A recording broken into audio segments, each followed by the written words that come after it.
Christmas Eve has always been a night for stories.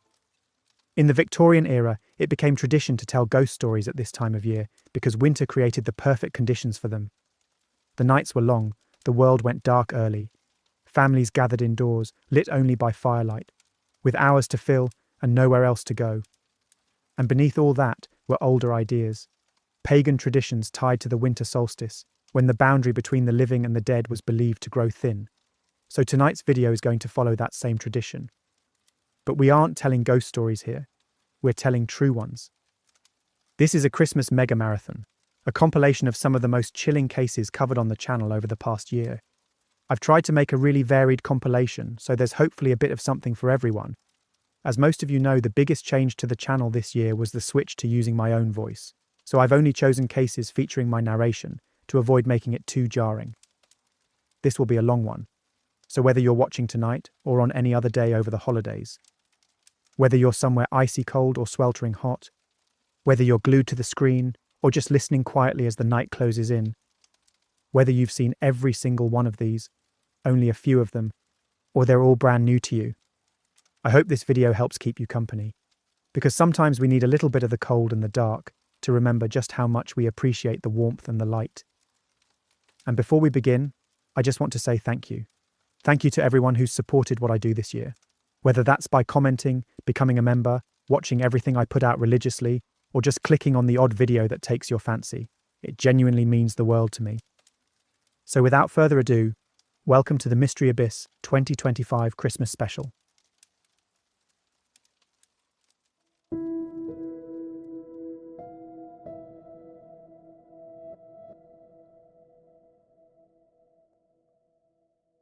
May 18, 2008. In the small Russian town of Naro-Fominsk, Maria Veselova is walking with some friends near the Latishskaya train station. Having come down for the weekend with her parents to celebrate her 16th birthday, she's expected back at their suburban dacha by 7 p.m, so they can all return to Moscow together later that evening. So just before 7, she hugs her friends goodbye and begins walking down a narrow path back towards her family's dacha. The path is a well-known shortcut used by commuters, which runs along the tracks and dips through a thin belt of trees before opening back toward the residential streets. It's quiet, isolated, yet still surrounded by the safety of the town. It's walked all day, every day, and nothing bad ever happens. Except on this evening, a man has been watching Maria and her friends, and the second he sees her split from the group and head down the path alone, he starts to follow her. The man closes the distance between them quickly, reaching her as she enters the tree line. Before she likely even knows anything is wrong, he wraps a cord around her throat and pulls it tightly, choking her. Then he starts to stab her with a knife, over and over, in a swift but brutal attack. And when he's finished, he discards her body in the brush, before he slinks into the belt of trees and vanishes. 7 p.m. comes and goes. Maria's phone rings again and again, but of course she doesn't answer. So her parents put on their shoes and head outside, taking the most direct route from their dacha towards the train station. They even take the exact same shortcut Maria had, but they find nothing, walking right past their daughter's dead body, unable to see it in the dark. With police called to help, it isn't until the next morning that the searchers locate her body in the tree belt. While it's clear the attack was extremely vicious, the investigators have very little to go off. There is no evidence of sexual assault, no money or valuables have been stolen, and there's barely even signs of a struggle. There are no cameras, no witnesses, nobody in the nearby houses who even heard anything. There's just nothing. But based on the timeline of events they do know, it seems clear that Maria was killed almost immediately after leaving her friends. Whoever did this acted quickly and didn't hesitate. But with no motive and no leads at all, it isn't long before the case starts to turn cold. So at first it just seems like an isolated incident, a freak, terrible thing. But it isn't. Because over the next 4 months, 2 more young women will be killed in Naro-Fominsk by the same serial killer responsible for Maria's murder. And to make sure nobody doubts that he's the one behind the brutal killings, he leaves an item stolen from the previous victim at each of his new crime scenes. Shockingly, the man responsible is actually a police officer from a wealthy family, who even more shockingly claims that he was acting on the orders of somebody else when he committed his murders. And that somebody isn't any old regular person. According to him, he was murdering at the command of Lucifer, the devil himself.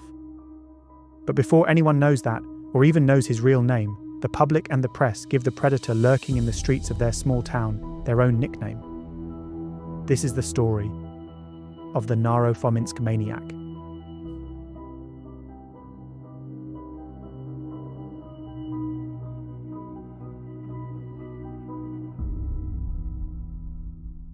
On June 21st, around a month after the murder of Maria, 22-year-old Marina Karpenko went to sit an exam paper at a branch of the Humanitarian Academy near Alabino Station on the Kievsky line. After finishing the exam, she phoned her husband Alexei at around 11:30 in the morning, asking him to come meet her. Rather than driving up to the institute itself to pick her up, they arranged to meet on the other side of the tracks, to avoid Alexei getting stuck in the busy traffic at the railway crossing. It was only a short walk for her, less than 10 minutes, which cut through an industrial zone and a belt of trees by the railway tracks. But when Alexei arrived at the meeting place a few minutes later, there was no sign of his wife. He tried to call her, but she didn't answer, and at first he didn't think much of it. Maybe she'd stopped to chat to one of her friends at the institute. But after waiting a few more minutes, she still hadn't shown up, and now when he tried to call her phone again, it was suddenly switched off. Growing concerned, Alexei got out and headed down the route his wife should have taken, but he couldn't find any sign of her. At the institute, he was told that she left, but that's all they knew. He drove around looking for her for a bit, but she'd seemingly vanished. And when he tried to get the police to help him, they dismissed him, telling him it hadn't been long enough for him to file a missing person report and that they wouldn't take a statement from him yet. So he called the couple's friends and family, who all rushed to the area to help him search for his missing wife. It wasn't until the next morning that they found her, and sadly it wasn't the outcome anyone had been hoping for. Her body was found covered by branches in the tree belt near the station, lying face down in the grass. Just like with Maria, when the police examined her body, they found ligature marks across her neck, followed by multiple stab wounds. And once again, there were no witnesses to the crime, and they found no signs of robbery or sexual assault. The police now had 2 murders in just over a month. Both were near Kievsky Line train stations. Both occurred in the daytime in a matter of minutes, and both showed the same sequence of injuries: strangulation followed by stabbing. If that hadn't been enough to confirm that the same killer was responsible, something else at the scene made damn sure that the investigators knew it. There was a ballpoint pen found next to her body, a pen that belonged to the first victim, Maria. But even though there was no doubt that the same killer was responsible for the murders of both young women, the investigators didn't have a single shred of evidence to point them towards a suspect. So rumours and fear spread through the community, and it wasn't long before the press gave the killer a nickname of their own: the Station Strangler. It wasn't until September that the killer struck again. On September 10th, 20-year-old Olga Parokina was working as a nurse at the Orbita boarding house on the edge of Naro-Fominsk. According to her mother, Nina Mikulina, she had been severely ill the day before and had only gone into work that day to make sure she didn't lose her vacation pay.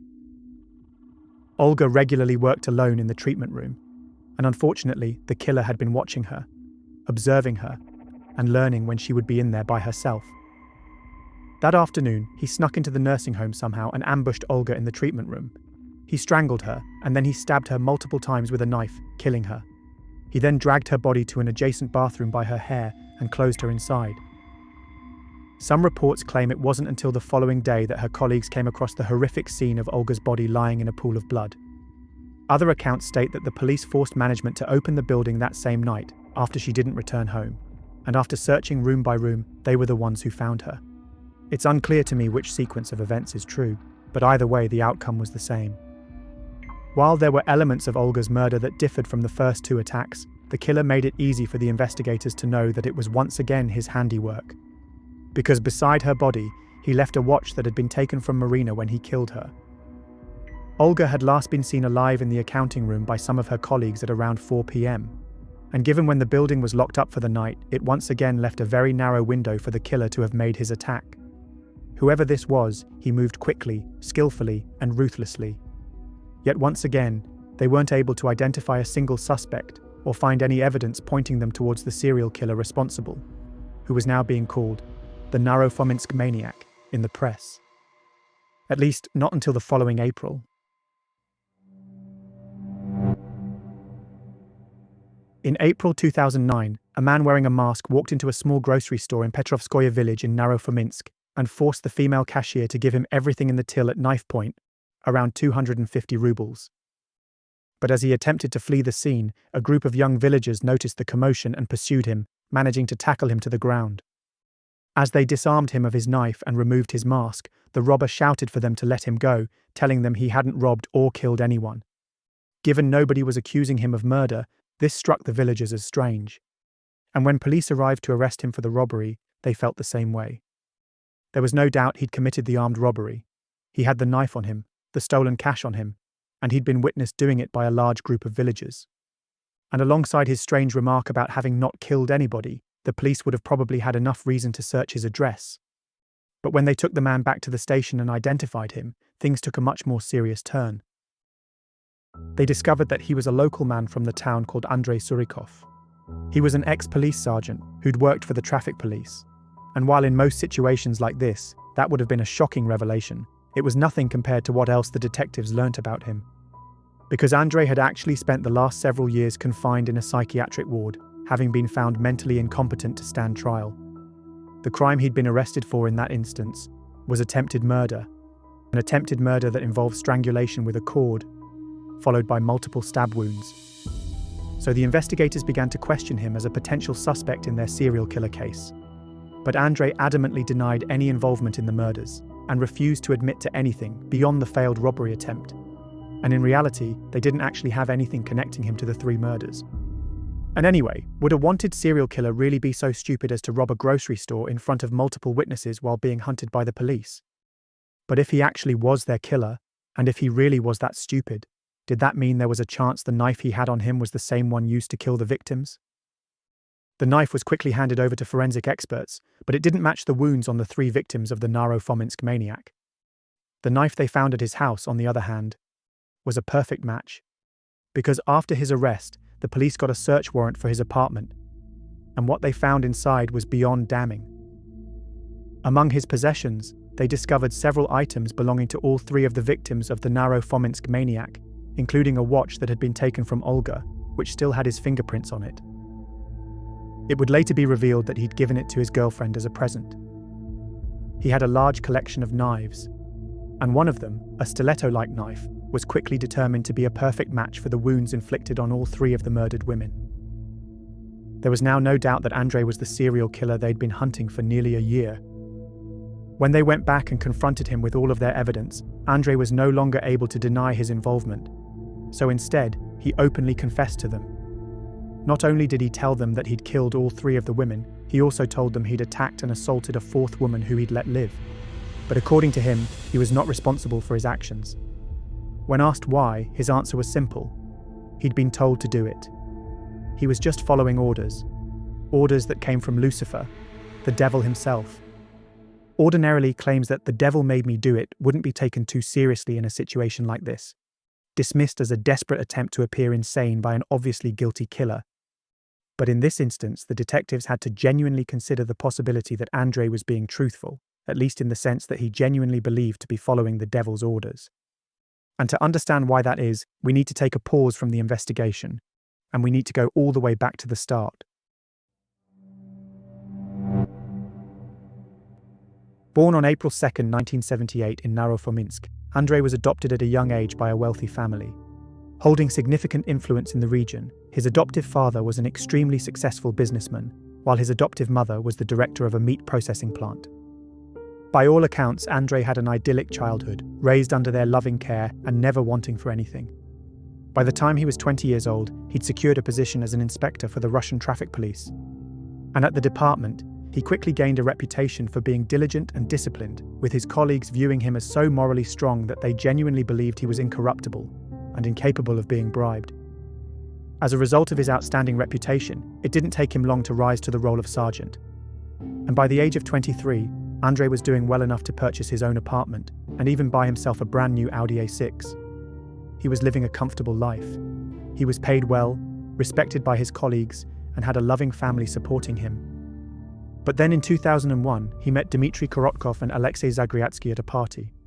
And as far as anyone can tell, from that moment on, everything changed.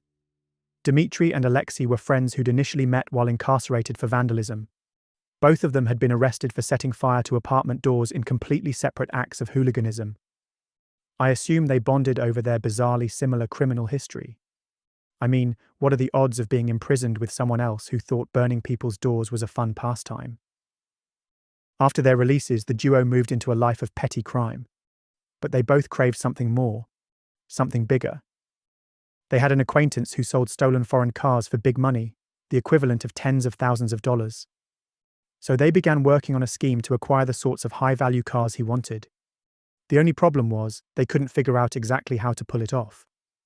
But that all changed when they met Andrei and learnt that he was a traffic officer. So as the two friends chatted with him over drinks at the party, they took their chance and made a proposal to him, to use his position to help make their plan a reality and make all three of them extremely wealthy. But Andrei was already wealthy. Not only was his job highly paid, but he grew up in an extremely privileged household, and according to all his police colleagues, he was morally incorruptible, so you'd assume Andrei would have turned the two criminals down. But he didn't. Seemingly, Andrei liked their idea, and for reasons nobody but him will ever truly understand, he jumped headfirst into the scheme with them. Before long, the three of them began actively preparing to carry out their first robbery. But first, they needed to acquire a firearm. After failing to purchase one from military personnel posted near Naro-Fominsk, they turned their attention to a criminal gang near Moscow instead. They arranged to meet up with members of the gang in Obninsk to purchase firearms from them. But when they met up with the hardened gangsters, they took their money and gave them nothing in return. Essentially, these real, actual criminals saw straight through the trio of amateurs and robbed them of everything they had on them. When the three of them tried to protest, the gang members turned violent and threatened to kill them if they ever saw them again.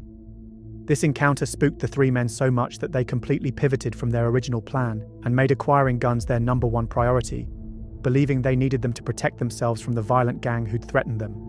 So they altered their scheme, deciding to focus on stealing less valuable cars they could dismantle to sell off the parts and raise the money they needed. After days of reconnaissance, they selected a stretch of the Borovsko highway between two villages to carry out their plan. They armed themselves with a guitar string fashioned into a noose with wooden tips, a knife, a police baton, and Andrei's traffic police inspector uniform, and waited. As dusk settled, Andrei walked along the side of the highway in his uniform, swinging his baton, waiting for the perfect target to appear. It was Denis Yeltsov, the driver of a brand new Audi A6, who fell into the trap, stopping at an intersection in what he believed was an official traffic stop. With Dmitry and Alexei pretending to be policemen behind him, Andrei accused Denis of drunk driving and told him they would have to take him to the local town of Upperlevka for examination. Thinking he was obeying law officials, Denis did what he was told, moving over to the passenger seat to let Andrei get into the driver's seat, with one of his accomplices getting in the back of the car. Suddenly, the guitar string was hooked around Denis's neck. But as Denis fought back, refusing to stay still, Andrei pulled out his knife and began stabbing him over and over. Somehow, Denis was able to force his way out of the car. He fell onto the road where he was almost struck by another vehicle. Panicked, Andrei and whichever of the two accomplices was in the car with him both jumped out and rushed to their own vehicle, speeding off. The motorist helped Denis, calling for an ambulance and the police. He miraculously survived the attack and told the police that it was one of their own officers who had tried to kill him. Despite their meticulous planning, the amateur criminals had made an obvious and massive mistake. They'd used Andrei's own car for the crime and hadn't even bothered to alter the license plates. So within mere hours of the attack, the police found and arrested all three of them. The trio were charged with a wide range of crimes, including robbery, attempted murder, and forming a criminal group. The case even received widespread coverage in the media, leading the police to issue warnings for drivers only to stop at official checkpoints manned by legitimate traffic officers. Nobody was particularly surprised by the involvement of Dmitry and Alexei, but everyone struggled to understand why and how Andrei, who was given the name Sergei Golikov in the press to protect his identity, was involved in the vicious attack. As far as anyone could tell, he was a law-abiding moral officer of the law. Given his wealthy background, nobody could even understand his motives for involving himself in such a lazy criminal scheme. It wasn't like he needed the money, so what was he getting out of it? And why had he instantly turned to such extreme violence at the first opportunity? His superior officer at the traffic police station speculated that maybe some unknown family circumstances had forced his hand. But if that was the case, whatever it was never came to light. and things only got weirder from there, because while he was awaiting trial, Andrei began making strange statements about Satanism and the occult, some of which were quite extreme and alarming, such as claiming he wanted to own a wallet crafted from human skin. As his statements got increasingly disturbing, he was sent for psychiatric evaluation. And while Dmitry and Alexei were deemed mentally fit, found guilty in court, and sentenced to lengthy prison terms, Andrei wasn't. Instead, he was deemed unfit to stand trial, and he was committed to a psychiatric hospital for treatment. Although it's never been substantiated, there was a prevailing belief in the Russian media that Andrei's influential adoptive father had played a role in helping him to evade imprisonment, either through bribery or by paying for experts to help him present himself as legally insane. After supposedly being cured, Andrei was released from the psychiatric ward a few years later and returned to his hometown of Naro-Fominsk. But supposedly, the strange ritualistic beliefs that had gotten him institutionalized in the first place had only grown stronger in the years he was locked up, at least if his version of events are to be believed, because once he was back in his hometown, he instantly began devouring literature about Satanism, voodoo rituals, and the occult, obsessively learning everything he could about the topics. The few friends he had claimed that it was all he spoke about when they tried to interact with him. This obsession soon manifested into rituals that involved stabbing dolls, and it wasn't long before he began fantasizing about doing the same thing to living women with his growing collection of knives. Then on May 18, 2008, his desires became so insurmountable that he decided to act on them, and he attacked Maria Veselova as she walked back to her family's dacha. All three of Andrei's victims were young women attacked in the daylight. All of them were choked with rope before being fatally stabbed with his stiletto knife. He then stole various personal belongings from them, but not any money, which is why police didn't notice at first. And as an attempt at a macabre calling card, he then left behind a personal item belonging to each previous victim at the next crime scene. He presumably would have continued doing this had he not been caught, ironically due to a badly planned, botched robbery, just like when he was first arrested.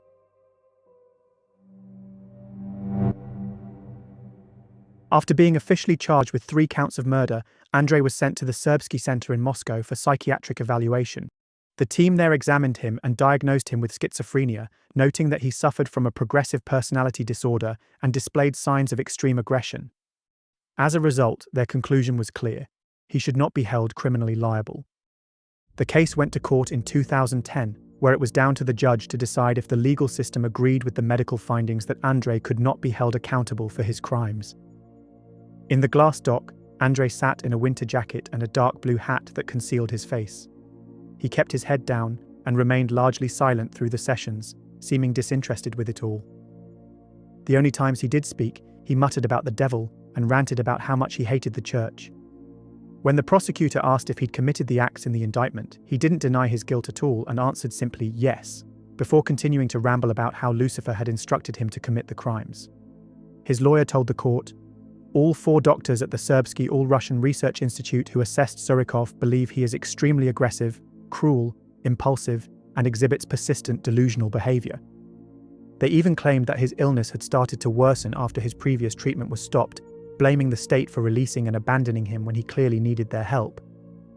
In contrast, the prosecution was adamant that Andrei was not mentally ill and was fit to stand trial. They argued that his rants about the devil were not a sign of his delusions, but part of a carefully orchestrated plan to present himself as mentally ill and avoid being imprisoned, just like last time. They had multiple witnesses testify against him, including his ex-girlfriend. She told the court that he'd asked her to provide him with an alibi, urging her to tell the police he'd been with her at the time of the 3 murders. Olga's mother, Nina Mikhalina, also reminded the court that Andrei had made a conscious effort to conceal evidence and hide the bodies, such as hiding her daughter's body in a bathroom.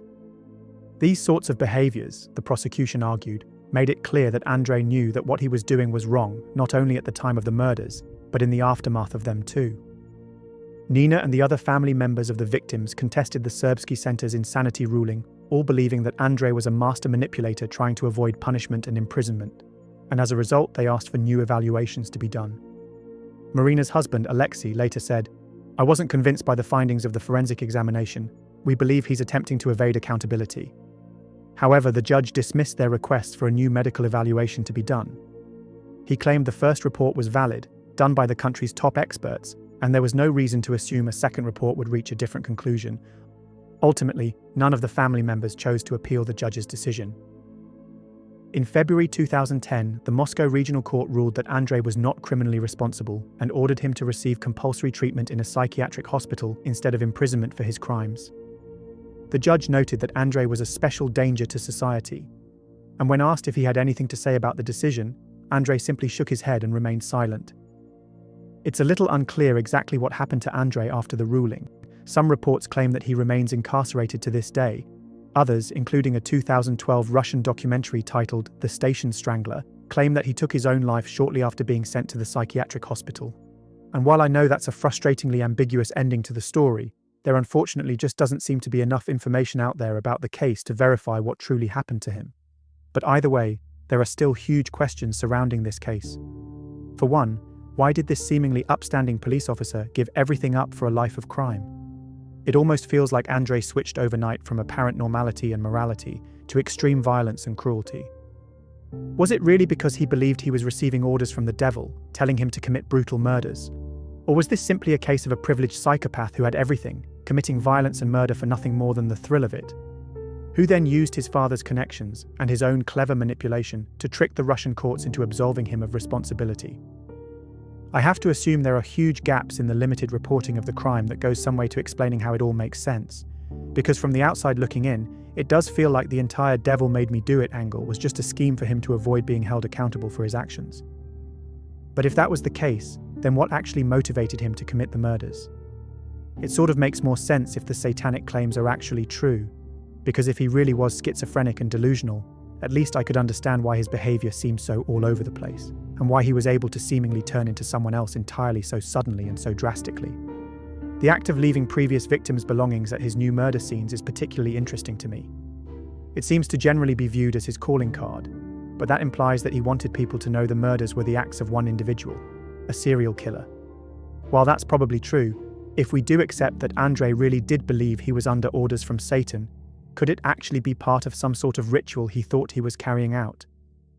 As I said, there's a lot of unanswered questions in this case, and even when it comes to Russian sources, there just doesn't seem to be enough information out there to make sense of it all. Assuming that he's still alive, Andrei would be 47 years old today. So unfortunately, with that open-ended conclusion, our exploration of Russia's Naro-Fominsk maniac comes to a close. Let me know what you make of it all, as I really can't figure out the truth of it from the available facts and reports. As always, thanks so much for watching. Don't forget to like and subscribe and do all those sorts of things that the algorithm gods need to judge the video as worthy of their attention. If you like the content I make and you want to support my channel further, there's a membership option here on YouTube and a Patreon linked below as well. I can't really offer much in the way of perks right now, but if you do join, you get your name featured at the end of my videos as a little thank you. So until next time, you have been watching The Mystery Abyss.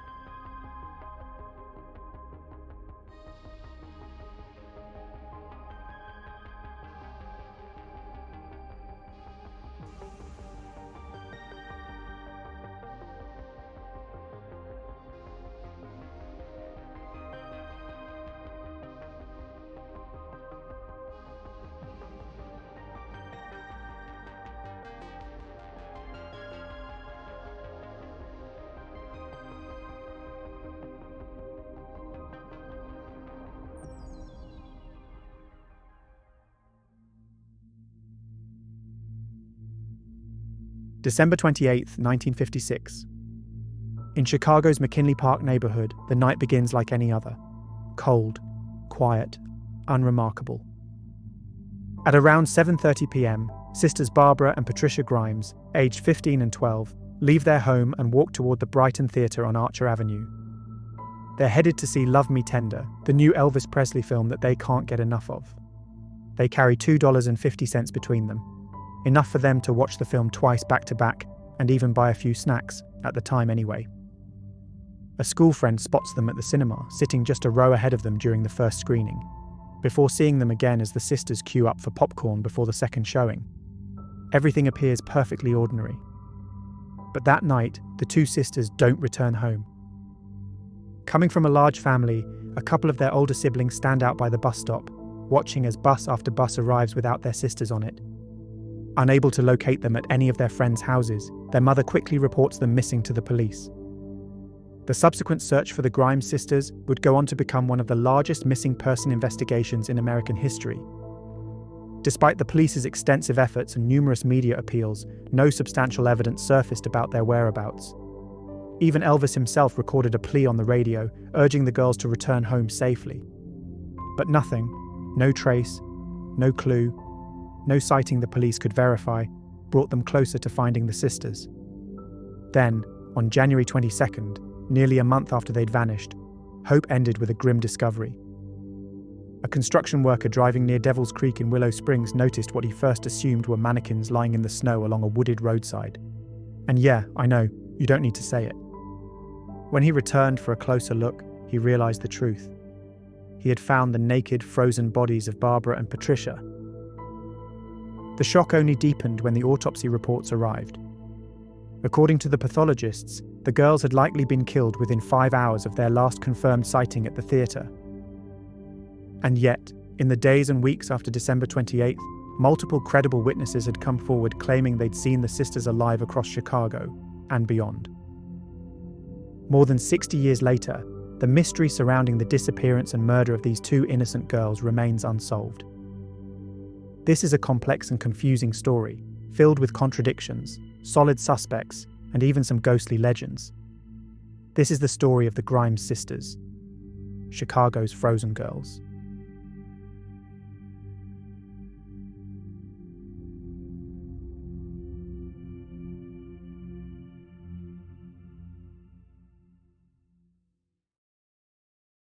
"15-year-old Barbara Jean Grimes and her 12-year-old sister, Patricia Kathleen, were two of Joseph and Loretta Grimes's 7 children, growing up in a cramped working-class house in Chicago's McKinley Park on the southwest side of the city.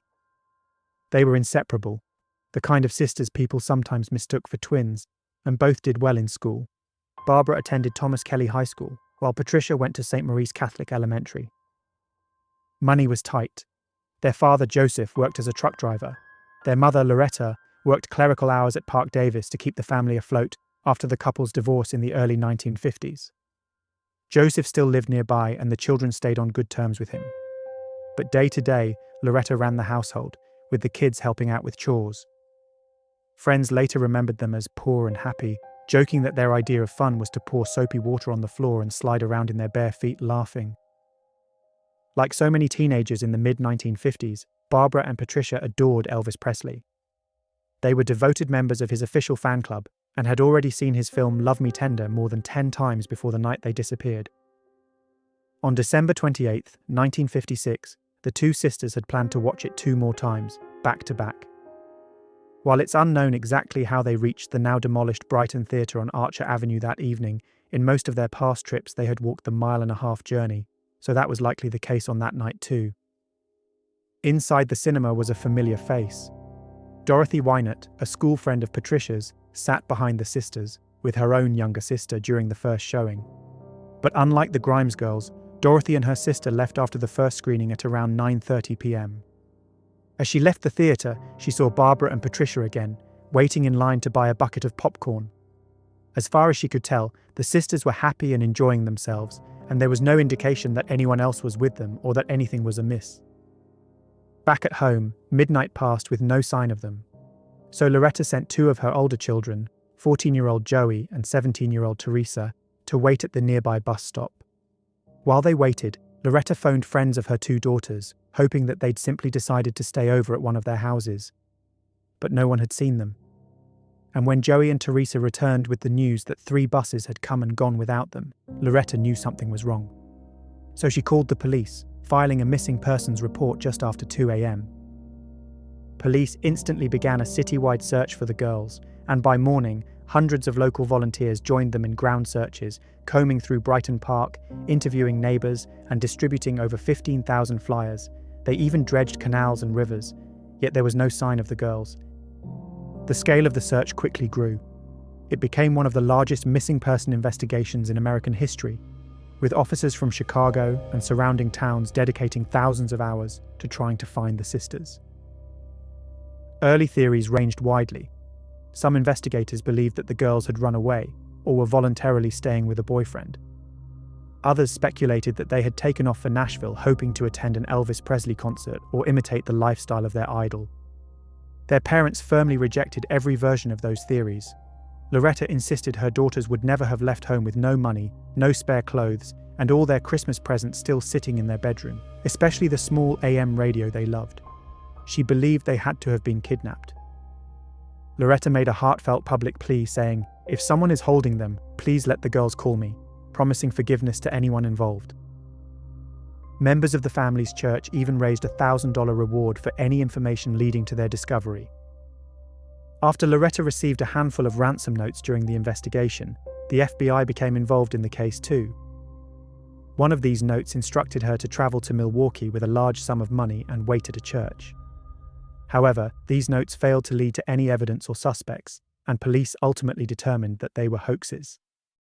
Sadly, Loretta received dozens of hoax calls regarding her missing daughters during this time, each one raising false hope and deepening the family's anguish. By early January, the story of the two teenagers' disappearance had become front-page news. With mounting pressure, the police created a dedicated task force to focus exclusively on finding them. Over the following weeks, police claimed that as many as 300,000 people were questioned, with around 2,000 subjected to full interrogation.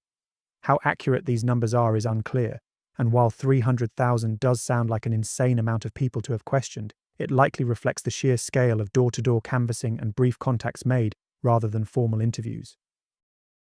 One of these people was 17-year-old Max Flagg. Despite Illinois law forbidding polygraph tests on minors, police gave him one anyway. He failed, and during the examination, he ended up confessing to the murders. But because the test was administered illegally, both the polygraph and the confession were inadmissible, and with no physical evidence tying him to the crime, he was released, though many investigators viewed him as their prime suspect. On January 14th, another disturbing lead emerged. The parents of Patricia's classmate, Sandra Tolstan, received 2 anonymous phone calls. The first was silent, but 15 minutes later, a second call came through. Sandra's mother, Anne, answered and heard a frightened young female voice asking, "Is that you, Sandra?" Before she could bring her daughter to the phone, the line went dead. Anne insisted the voice belonged to Patricia, claiming to have recognized her voice. She reported it to the police, but they failed to garner any leads from the call. Around the same time, a 53-year-old psychic named Walter Kranz contacted the Chicago PD, claiming he had seen a vision revealing where the bodies of the Grimes sisters could be found. He was immediately brought in for questioning, but he denied any involvement beyond his claimed psychic vision. As the story gained national attention, the idea that the girls had likely been kidnapped or murdered quickly took hold, and at the same time, more and more witnesses began to come forward, claiming to have seen or interacted with the 2 girls at various points after they left the theatre, adding doubt and confusion as to what exactly was going on.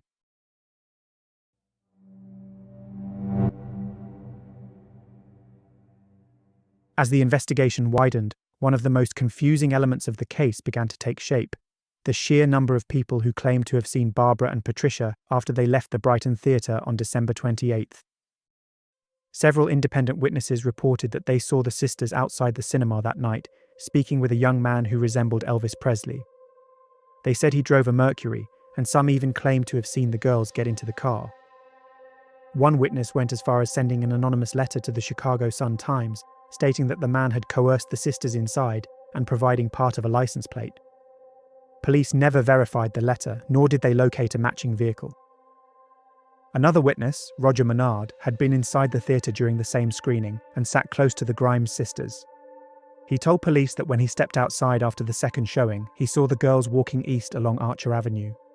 According to Roger, a car approached them, slowed, and caused them to hesitate before they continued on. Then, further down the road, he saw a black 1949 Mercury pull up beside them with 2 teenage boys inside. The girls giggled and kept walking towards their home.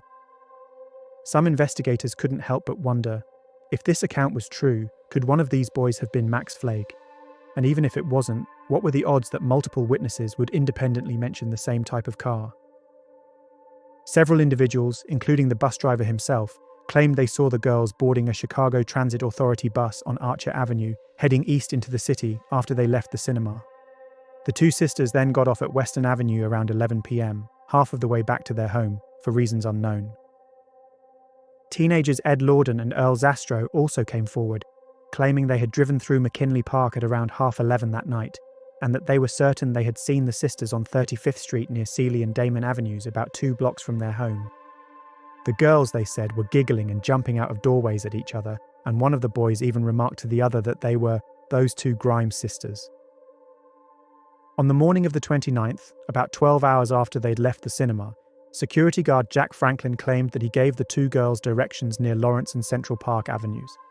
He told police he specifically remembered the moment because the girls had been unusually rude to him.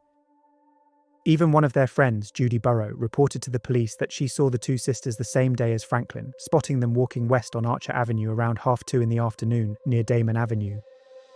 Another friend, their classmate Catherine Borak, was also adamant she'd seen Patricia walking past a restaurant she was dining in early that evening.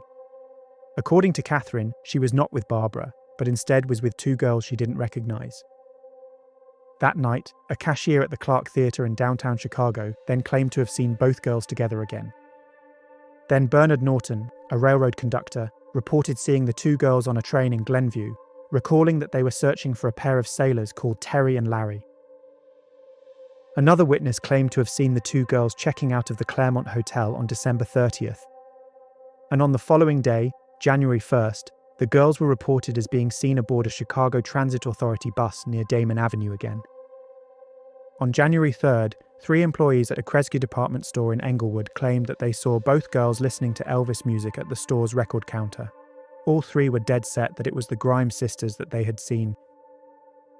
These are just some of the sightings that occurred over the days after the sisters went missing. Although all of them were ultimately dismissed as unverified by the police, it's intriguing that none of them contradict the timeline of each other, painting a potential picture of the girls' movements over the week. Supporting the theory that the sisters had run away to Nashville, Pearl Neville reported that she'd met both girls in a restroom there on January 9th.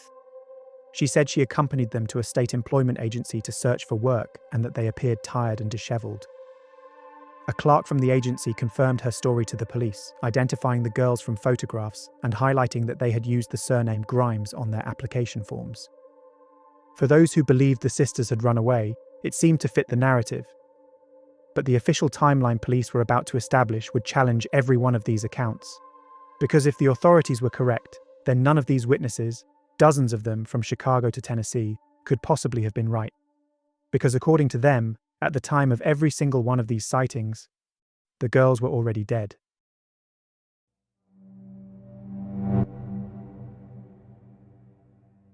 Throughout January 1957, Chicago was locked beneath heavy snow. Temperatures dropped, ice thickened across the city, and the search for Barbara and Patricia Grimes continued despite the freezing conditions. Volunteers and officers pushed on, hoping the winter weather had not already decided the outcome. On January 19th, a message arrived from the one figure the sisters adored most. Elvis Presley's Graceland estate released an official statement, broadcast on television, along with a direct plea from Elvis on the radio, stating, "If you are good Presley fans, you'll go home and ease your mother's worries." If the girls had just run away, you would think that hearing their idol urge them to return would prompt them to reconsider their decision. 3 days later, on January 22nd, the weather shifted and the heavy snow began to melt.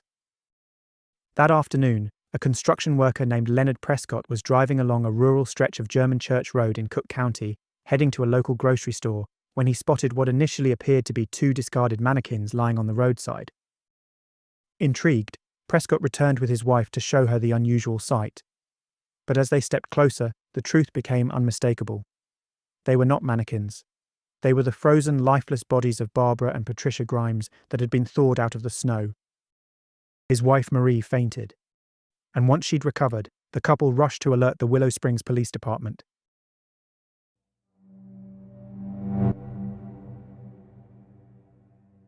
The bodies of the girls were found lying on a flat section of snow-covered ground just behind the guardrail. Beyond that point, the land dropped sharply into the embankment of Devil's Creek. Both sisters were completely naked and exhibited signs of trauma, particularly to their faces. At first glance, investigators couldn't determine whether those wounds had been caused by animals, by the freezing conditions, or by something far more sinister. While there was initial speculation that the girls could have removed their clothes due to suffering from hypothermia, this made little sense with the scene that was discovered. Barbara lay face down on the embankment. Patricia's body was positioned across her in a perpendicular position, an unlikely outcome from hypothermia.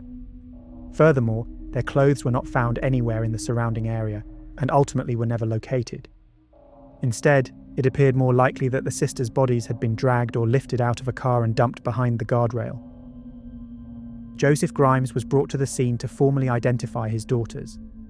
Following his positive identification, more than 160 police officers from Chicago and surrounding jurisdictions arrived, joined by volunteers, to carry out a thorough search of the area. Despite the extensive effort, little to no evidence directly linked to the crime was recovered.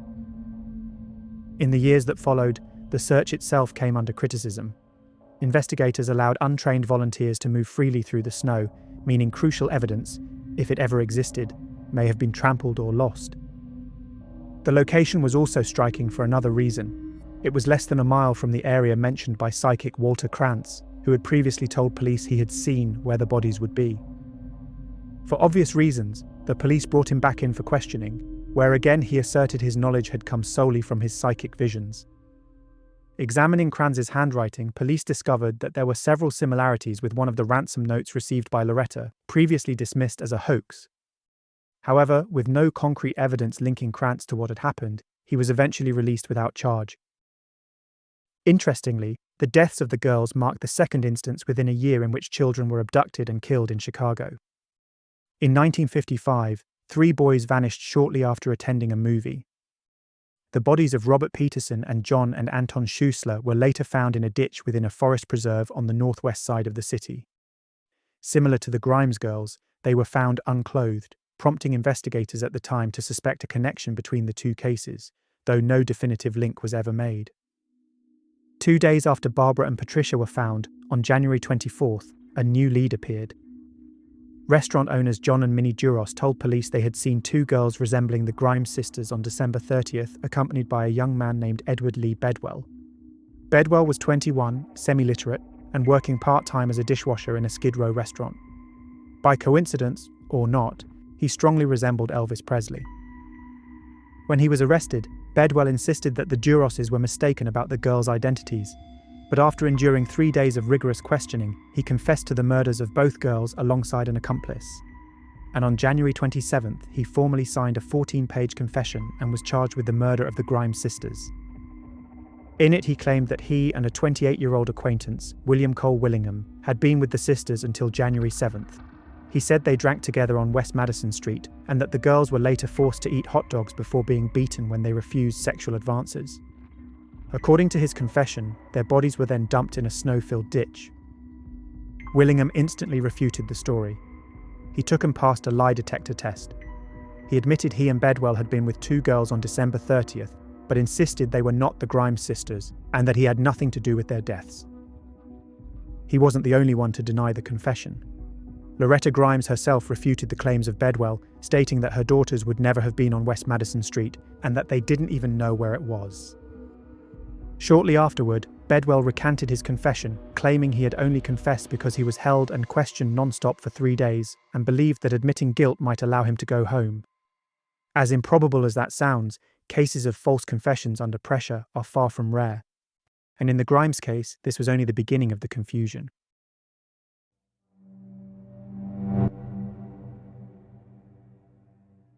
The autopsies were carried out a few days after Bedwell's arrest by 3 seasoned forensic pathologists, with each examination lasting approximately 5 hours. Patricia's face and body were found to be heavily bruised. Barbara's chest showed several small puncture wounds, injuries the examiners believed were consistent with an ice pick. Despite their efforts, the pathologists could not agree on a definitive cause or precise time of death. However, the examination of the sisters' stomach contents found remnants of their last known meals and the snacks they purchased at the Brighton Theatre. So this led them to believe that both girls had likely died within 5 hours of their last sighting at the theatre. This narrowed the estimated time of death to either the late evening of December 28th or the early morning of December 29th. There was no indication that alcohol, drugs, or poison had been in the girls' systems prior to their deaths, and the marks and injuries on the bodies were concluded to most likely have been caused post-mortem by rodents rather than while they were alive. The only detail in the official autopsy report suggesting another person was involved with the girls before their deaths was that Barbara had seemingly had sexual intercourse, though the examiners could not determine the circumstances under which it happened or whether any force had been involved. Ultimately, the coroner's jury ruled the deaths as homicides and cited secondary shock from exposure to the freezing temperature as the official cause of death. They also could not rule out the possibility that the girls had been suffocated.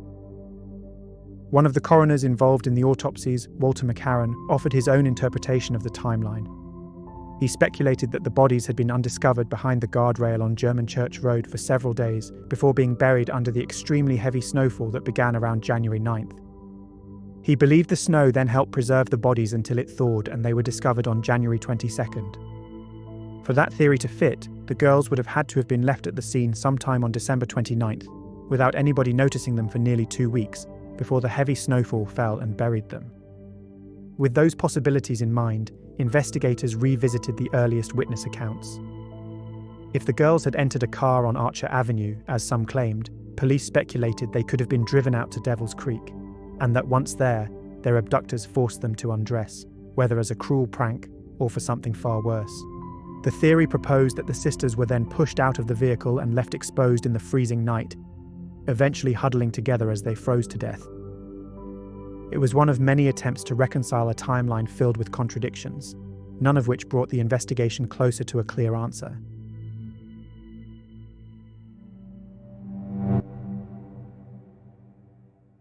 As investigators examined Edward Bedwell's confession more closely, the inconsistencies began to accumulate. He had claimed that the sisters spent days drinking with him, yet the autopsies found no trace of alcohol in either girl's system. He also said he forced them to eat hot dogs, another detail not supported by their stomach contents. Even his statement that he had beaten the girls to death didn't align with the physical evidence. The injuries on their bodies simply did not match the violence he described. Then came the matter of his whereabouts. Employment records showed that on December 28th, the night the girls vanished, Bedwell had been working at the Ajax Consolidated Company from around 4 p.m. until shortly after midnight. This alone ruled him out as the man supposedly seen directing the girls into a car outside the theatre. When investigators checked the dates he claimed to have murdered and later disposed of the sisters' bodies, they found he had been working in Cicero. None of his claims held up, and if the autopsy timeline was correct, that Barbara and Patricia died within 5 hours of their last confirmed sighting on the night they went missing, then they could not have been alive on December 30th, or on any of the dates Bedwell mentioned. It also meant that the witness account that led to his arrest, along with nearly every reported sighting after the night of December 28th, would have been impossible. Further background checks revealed that Bedwell had borderline mental capacity, raising questions about his vulnerability to intense interrogation. Ultimately, Cook County State's Attorney Benjamin Adamowski determined that the confession had been coerced. So Bedwell was exonerated and released on February 6th on a $20,000 bond. Later that year, however, he was tried in Florida for the 1956 assault of a 13-year-old girl in Oak Hill, though he was ultimately acquitted in that case as well. By the time the dust settled, the confession that had once looked like a breakthrough had unraveled entirely.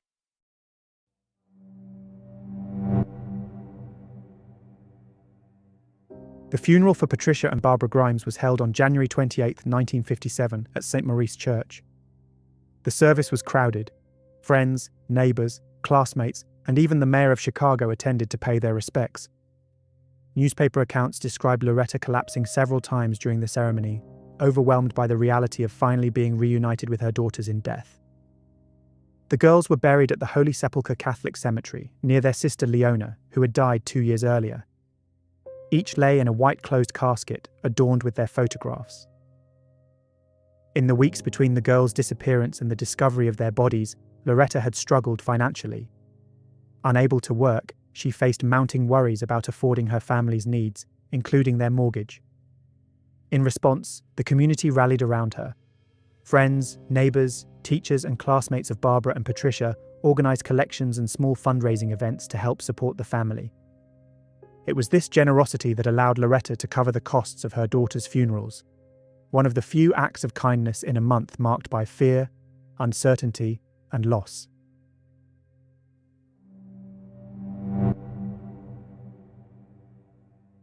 Almost all of the official autopsy findings were challenged by one man, Harry Gloss, the chief investigator for the Cook County Coroner's Office. Gloss rejected the conclusion that most of the injuries were caused after death by animals. He insisted the wounds had been inflicted while the girls were still alive, evidence, he argued, of violence rather than post-mortem interference. He also studied the ice that had formed on the bodies. In his view, it could only have developed if the girls had been alive until at least January 7th. He claimed that it would have required sufficient snowfall to react with their body heat and turn into ice. As a result, he believed the girls' bodies had to have been warm when they were left at the crime scene, directly contradicting the official estimate that the sisters died within 5 hours of leaving the theatre. Gloss pointed to other details as well. Curdled milk found in Barbara's stomach, which she had not consumed at home or at the cinema, suggested to him that the girls had been alive long after they disappeared. He also claimed that semen had been found in Patricia's samples, alongside the official claims that there was evidence Barbara had engaged in sexual activity, which he believed indicated they had both been sexually assaulted. Taken together, he argued that both girls had been held captive and violently abused. He was deeply critical of the investigation, claiming that the wounds on the bodies had not been properly examined and that authorities were withholding details of the case, possibly, he said, to protect the girls' reputations or to spare their mothers' feelings. Years later, similar allegations resurfaced. Some individuals who reviewed old case files or spoke with locals suggested that the girls often lingered near bars on 36th Street and Archer Avenue, asking men to buy them drinks. Investigators involved in the case, however, have consistently maintained that there was no evidence indicating either of them had been involved in disreputable activities or subject to extreme violence or abuse prior to their deaths. But Gloss refused to back down. And on February 15th, he was fired after publicly repeating his accusations and refusing to retract his statements. Almost immediately, Sheriff Joseph D. Lohman deputized him without pay, allowing Gloss to continue working on the case unofficially, because he agreed with his belief that Barbara and Patricia had been beaten and tortured by a sexual predator. Despite Bedwell's exoneration, Gloss remained convinced that he was responsible. To him, Bedwell's confession, however flawed, aligned perfectly with his interpretation of the injuries, and with the version of events he believed had truly taken place.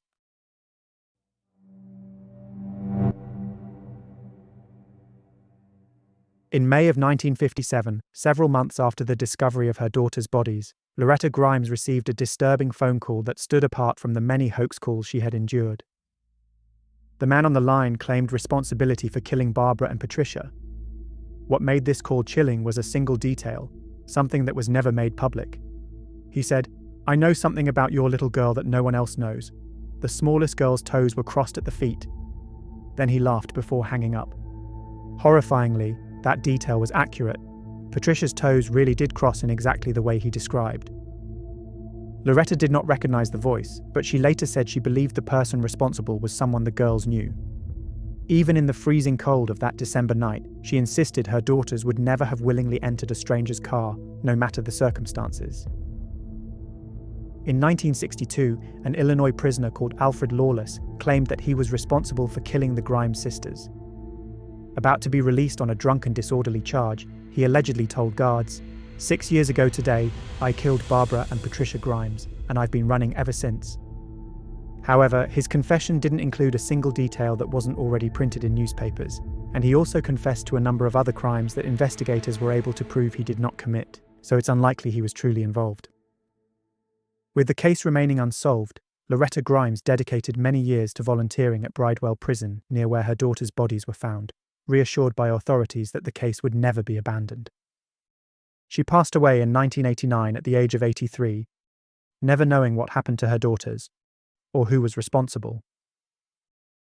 Decades later, in 2013, retired West Chicago police officer Raymond Johnson began his own personal investigation into the case, identifying confessed child killer Charles Leroy Melquist as his primary suspect. Melquist had been 23 at the time of the Grimes murders. A year later, he was arrested for the 1958 killing of 15-year-old Bonnie Lee Scott, whose nude, decapitated body was found less than 10 miles from where Barbara and Patricia were discovered. Despite this striking proximity, he had never been questioned in the Grimes case due to legal restrictions imposed by his attorney. Melquist also resembled Elvis, a look that was common in the 1950s, but notable given the early witness reports claiming the girls had interacted with an Elvis lookalike. The day after Bonnie Scott's body was found, Loretta received a chilling phone call from an individual claiming responsibility for the murder, stating, "I've committed another perfect crime." Loretta maintained until her death that this caller was the same person who had contacted her in May of 1957, revealing the detail about one of her daughter's feet that had never been made public. If Loretta was correct that it was the same person who called her on both occasions, then it seems highly likely that Mellquist was responsible for the deaths of her two daughters. Interestingly, in his confession to the murder of Bonnie Scott, Mellquist claimed that he suffocated her, which was something the coroners could not rule out in the Grimes case. He also said he had an overwhelming urge to return to the body days after he had dumped it. Upon returning, he then cut off her head and threw it about 20 yards from the body, before stabbing her torso several times. If Mellquist had suffocated and killed the Grimes sisters, and then returned to their dumped bodies like he did with Bonnie, could this explain the injuries found that were determined to have been done post-mortem? When searching Mellquist's belongings, a three-pronged fork was found in the trunk of his car. If Mellquist had dumped the Grimes sisters, then returned with the intention of attacking their corpses like he did to Bonnie, could this be the weapon that caused the 3 puncture wounds found on Barbara's chest? As the girls were dumped in the cold winter, perhaps Mellquist tried to stab them, only to find their bodies had become rock hard after freezing outside. So after striking Barbara first, as her body was on top, maybe he realised how difficult it would be and gave up. Despite the parallels, Mellquist was never formally charged in connection with the Grimes case. He passed away in 2010 before Johnson was able to question him about his involvement. In respect to the other suspects, Edward Bedwell died in 1972, and Max Flagg later served time in jail for an unrelated murder of a young woman. This could either imply that Flagg was the one responsible for the murder of the Grimes sisters, as it shows he was clearly capable and willing to do such a thing, or by contrast, it could explain why he failed the lie detector test at the time, as if he'd already been involved in similar situations. He might have been nervous and on edge during the questioning. Another potential theory was also put forward by retired Chicago detective James Hennigan, whose investigation established a link to the Schuessler-Peterson case mentioned previously that occurred around a year before the Grimes sisters were killed. Just like in this case, the 3 boys had ventured out to watch a movie, but never returned. Their naked bodies were later discovered in a forest preserve on the northwest side of town. The murders of the Schuessler-Peterson boys was eventually solved, with the arrest and conviction of their killer Kenneth Hansen. Hansen received a sentence of up to 300 years for the crime, and passed away in prison in 2007. Hennigan's investigation discovered that Hansen was at the Brighton Theatre on the same night as the Grimes sisters. Even more intriguingly, the girls' bodies were found on land leased by Hansen for horse pasturing. Although law enforcement did obtain a semen sample from Barbara, that critical piece of evidence has since been lost. However, if the bodies were ever to be exhumed, it's possible that DNA could be extracted from locations such as under their nails, which could be compared to the DNA on file for suspects like Hansen or Mellquist, confirming once and for all if they were responsible for their deaths.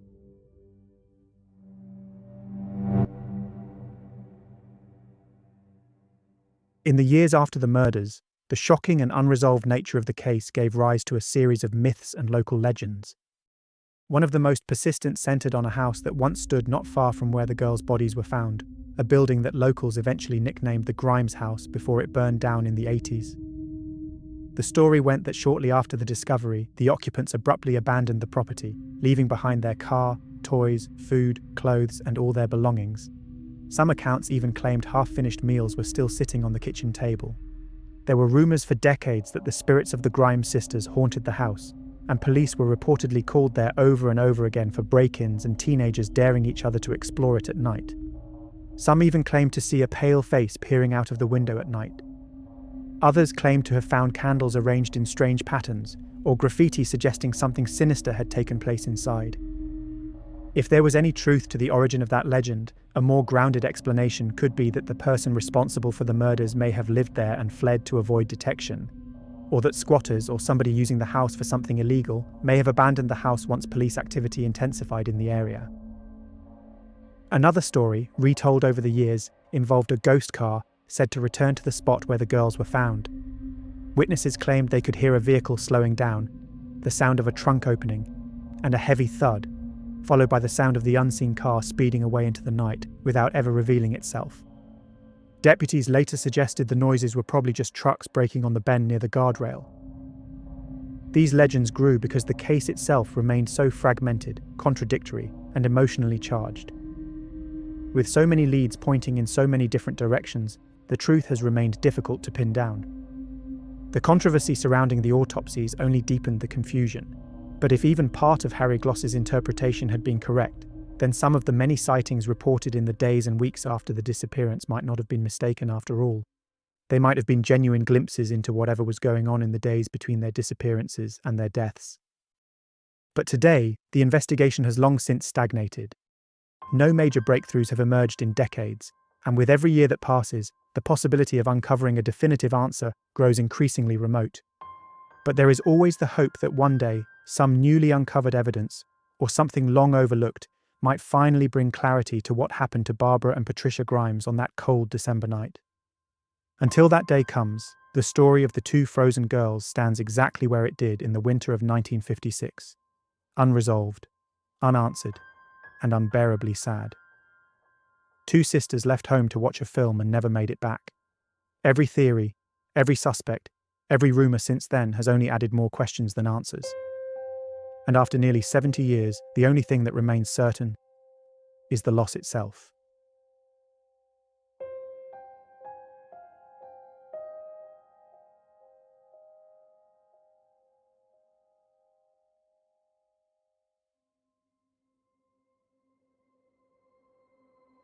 And with that, our deep dive into the case of Chicago's frozen girls comes to a close.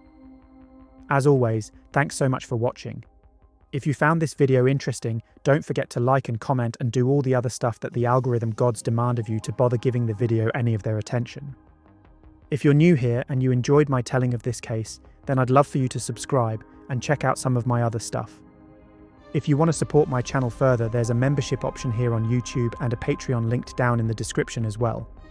I don't have any real perks available right now, but if you do join either of them, you get to see your name at the end of my videos, alongside all the lovely folks you'll see in a few seconds. So until next time, you have been watching The Mystery Abyss.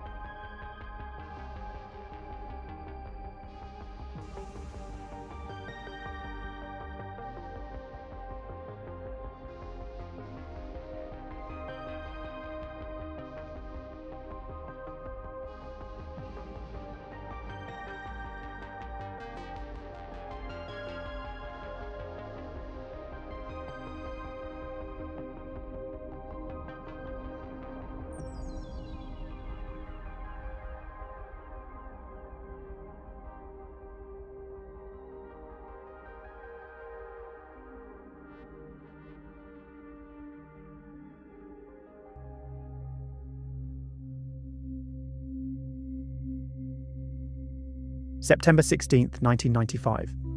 A man walks along a narrow path through a field near the Van Dyke mine in Boksburg, South Africa. Hunting for rabbits, he moves slowly, calmly.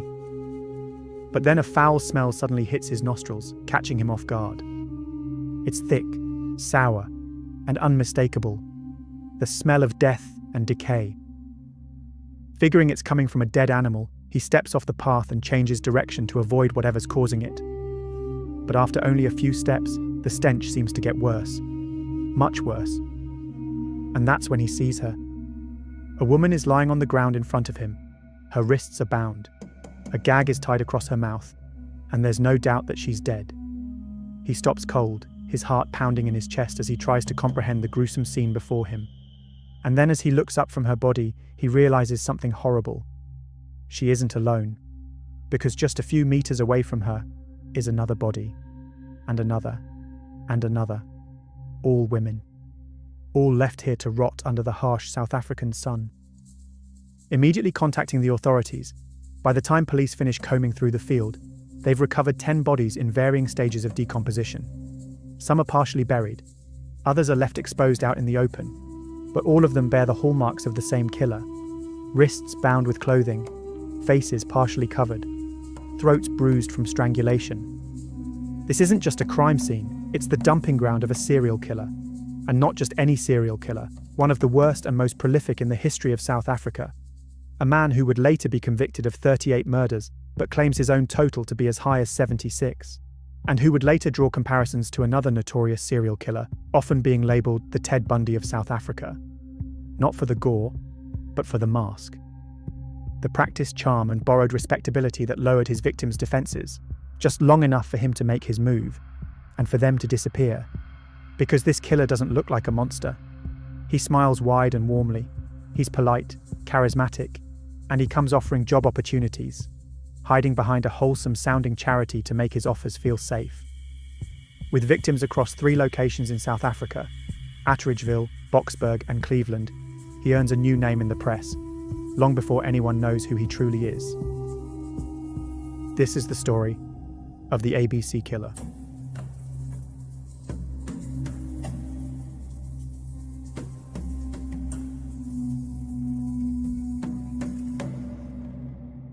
A year before the discovery at the Van Dyke mine, the Cleveland area of Johannesburg had a problem the police couldn't ignore. In early September 1994, 3 women were found dead within days. One near the Jupiter train station at Heriotdale, another beside the M2 freeway, and a third near a mine dump. All of the victims were black, and all of them had been neatly dressed when they were last seen. They were found partially undressed, having been assaulted and strangled with items of their own clothing. No identification was found on or near any of their bodies. Brixton murder and robbery took control of the cases, and it wasn't long before they connected them to 2 more bodies that had been found in the same area back in July. Then, on September 19th, another body turned up near a Heriotdale mine dump. With 6 victims murdered in an almost identical manner, police locked the district down for a full-scale search, which included nearly 150 officers, alongside tracking dogs, and even a helicopter. This led to the discovery of numerous items of women's underwear, alongside 2 additional bodies, both in advanced states of decomposition, which meant they now had at least 8 murdered women, all killed in the same manner, in an area with a radius of less than 3 miles. Identifications came slowly. One early victim, an 18-year-old schoolgirl called Marina Manama, had messages scrawled on her thighs, angry, clumsy lines that didn't seem to make any sense to the investigators. By the end of September, police psychologist Dr. Mickey Pistorius, the country's first criminal profiler, was brought in to help develop a profile for their suspect. She found that each victim seemed to follow the same pattern. They were lured to an industrial area, assaulted, and then strangled with their own clothing, including belts, pantyhose, and bras. Pistorius believed the killer was likely a black man in his mid-20s to early 30s. She claimed he would be neat, charming, and most likely projecting his status with smart clothes and a car. Because a couple of the bodies had been found in the exact same area, she asked for surveillance there, hoping he might return. But even with how bold he seemed to be, she thought it was unlikely, given the heavy press coverage the case was receiving. On October 8th, another victim was found near Geldenhuis station with the same hallmarks. Detectives then pulled 2 earlier cases of women found in fields near the same station that also matched the killer's MO. And after it turned out several of the victims had actually vanished from Pretoria West, nearly 50 miles away, another 2 cases in that area were discovered to perfectly match the killer's pattern and methods too. Within days, a press conference was held, in which Brixton's police commander offered a public reward of 200,000 rand for information. As the identifications continued, a pattern of approach started to show. In Pretoria, a man offered a young fashion student a job on Church Square. She arranged to meet him the next day, but never came home. She was one of the first victims found in September, near the M2. In another case, a toll booth cashier vanished. 3 days later, someone calling himself Martin phoned her employer, claiming she'd been in an accident, and asked that her salary be paid into her account. After a different woman was killed in Pretoria West, a caller used the name Moses Sima when he phoned her employer, claiming he'd found her ID book. It seemed several of the victims had last been seen with a well-dressed man promising work, presumably the same man who had been making these phone calls. Using these witnesses, the detectives built an identikit, which helped garner a number of leads that pointed them to a suspect, David Selepe. David lived in Boksburg, but he had links to both Pretoria West and Cleveland, where most of the victims had been found. This included an office he rented in Pretoria for a small business called Vision English Girls College, which just so happened to target the same sorts of young women that were turning up dead. He was a perfect match for the man described both by witnesses and Pistorius's profile. He dressed flash and drove a Mercedes registered in a woman's name. One woman even told the detectives that he'd offered her a job before trying to assault her. Before they could apprehend him, they discovered that he'd quietly slipped out of the country for business. After putting an alert out, his Mercedes was stopped in Maputo by Mozambican police on December 15th. In the boot of his car, they found newspaper clippings about the Cleveland murders, as well as scuff marks that suggested someone had been shut inside it recently. So David was brought back to Johannesburg and held at Brixton, where detectives claimed he confessed to 15 murders. Though this was only done verbally, with no signed confession and no video or audio recording. They claimed he told them that he didn't act alone, citing two men he called Tito and Mandler as his accomplices. Though he refused to sign a formal confession, he agreed to point out crime scenes to them. That weekend, he led detectives to various sites in handcuffs and leg irons. At Geldenhuis, he indicated the place where one of the victims, Amanda Theth, had been found, telling them there was a plastic bag under a thicket with her clothing in it. They removed his leg irons so he could walk over the rough terrain, and then removed his cuffs so he could reach into the brush to locate the bag. But instead, David seized his chance and snatched a thick branch, cracking it across the detective's back. As he tried to run for it, one of the officers shouted a warning and fired. The shot hit David in the head, and he died in hospital later that day. The backlash from the press was immediate. They had no recorded or written confession of any kind, and they just killed their suspect. Headlines questioned why 3 officers could not subdue a man with a branch, and why he was shot in the head, not somewhere less fatal. But the shooting was ultimately ruled as self-defense by an inquest. And despite never sharing it with anyone, the police publicly announced that forensic evidence tied David to at least 6 of the murders in Cleveland. However, even though the man the police said was their serial killer was now dead, the bodies didn't stop turning up. In early January 1995, a new body surfaced in Atteridgeville, just outside Pretoria. Her remains were badly decomposed, and she'd been assaulted, partially undressed, bound, and strangled with her own clothing, just like all of David's victims. Except, David was dead when she was murdered, likely a week or so prior to her discovery. Initially, police dismissed the crime as the work of a copycat killer. But as autumn turned to winter, body after body was found, bearing the exact same hallmarks as all the earlier murders. And by June, there were at least 8 new victims discovered around Pretoria West and Atteridgeville. The killings should have ended with David's death, but they didn't. If anything, they intensified. On February 9th, another woman was found in Atteridgeville. She was later identified via her fingerprints as 27-year-old Beauty Nuku Soko. She'd gone missing in January on her way to see her sister. March brought more. Construction workers digging a trench in Atteridgeville uncovered a woman's chest protruding from the soil. She was identified as 25-year-old Sarah Matlakal Makono. According to her family, she'd left 3 days before she was found to meet a man who'd promised her a job. On April 12th, the body of Letta Nomthandazo and Langa Mandla was found in the same area. Her hands were tied behind her back using her own bra, and she'd been strangled and stripped. Most of her clothing was found scattered around her body, but her underwear was missing. The next day, searchers found a small body about 20 meters from where Letta had been discovered. It was her 2-year-old son, Sibusiso. Letta had taken him along with her to a job meeting. It was believed the killer struck the child, leaving him to succumb to the cold and dark beside his mother's body. If David hadn't been caught and killed, there would have been no question that the same killer was responsible for these Atteridgeville cases. So this raised some massive and uneasy questions for the investigators. Was this new killer one of the accomplices David had mentioned? Or did they have the wrong man with David, allowing the true killer to continue hunting in a new area? In mid-May, 29-year-old Esther Moshibudi Manetja was found in a field in Pretoria West. Like the other victims, she'd been strangled with her own clothing, and her lower body was exposed. And this pattern repeated again and again. In June, a woman was found against a tree with a garrote twisted from her underwear and handbag strap. Then another body was found, and another one. A 4th June victim was discovered in Atteridgeville with her pantyhose tied so tightly around her neck with a stick that bone fragments were embedded in the fabric. And then the killer crossed over to Boksburg. The first case in the area occurred on July 17th, when a man living near Byers Park witnessed a man and a woman walk off into a field together, with only the man returning. When he went to investigate, he found the woman on the ground, still warm. With police arriving at the scene, they tried to revive her, but it was too late. She was 25-year-old Josephine Mansali Malangeni, a mother of 4 who'd gone to meet someone about a job.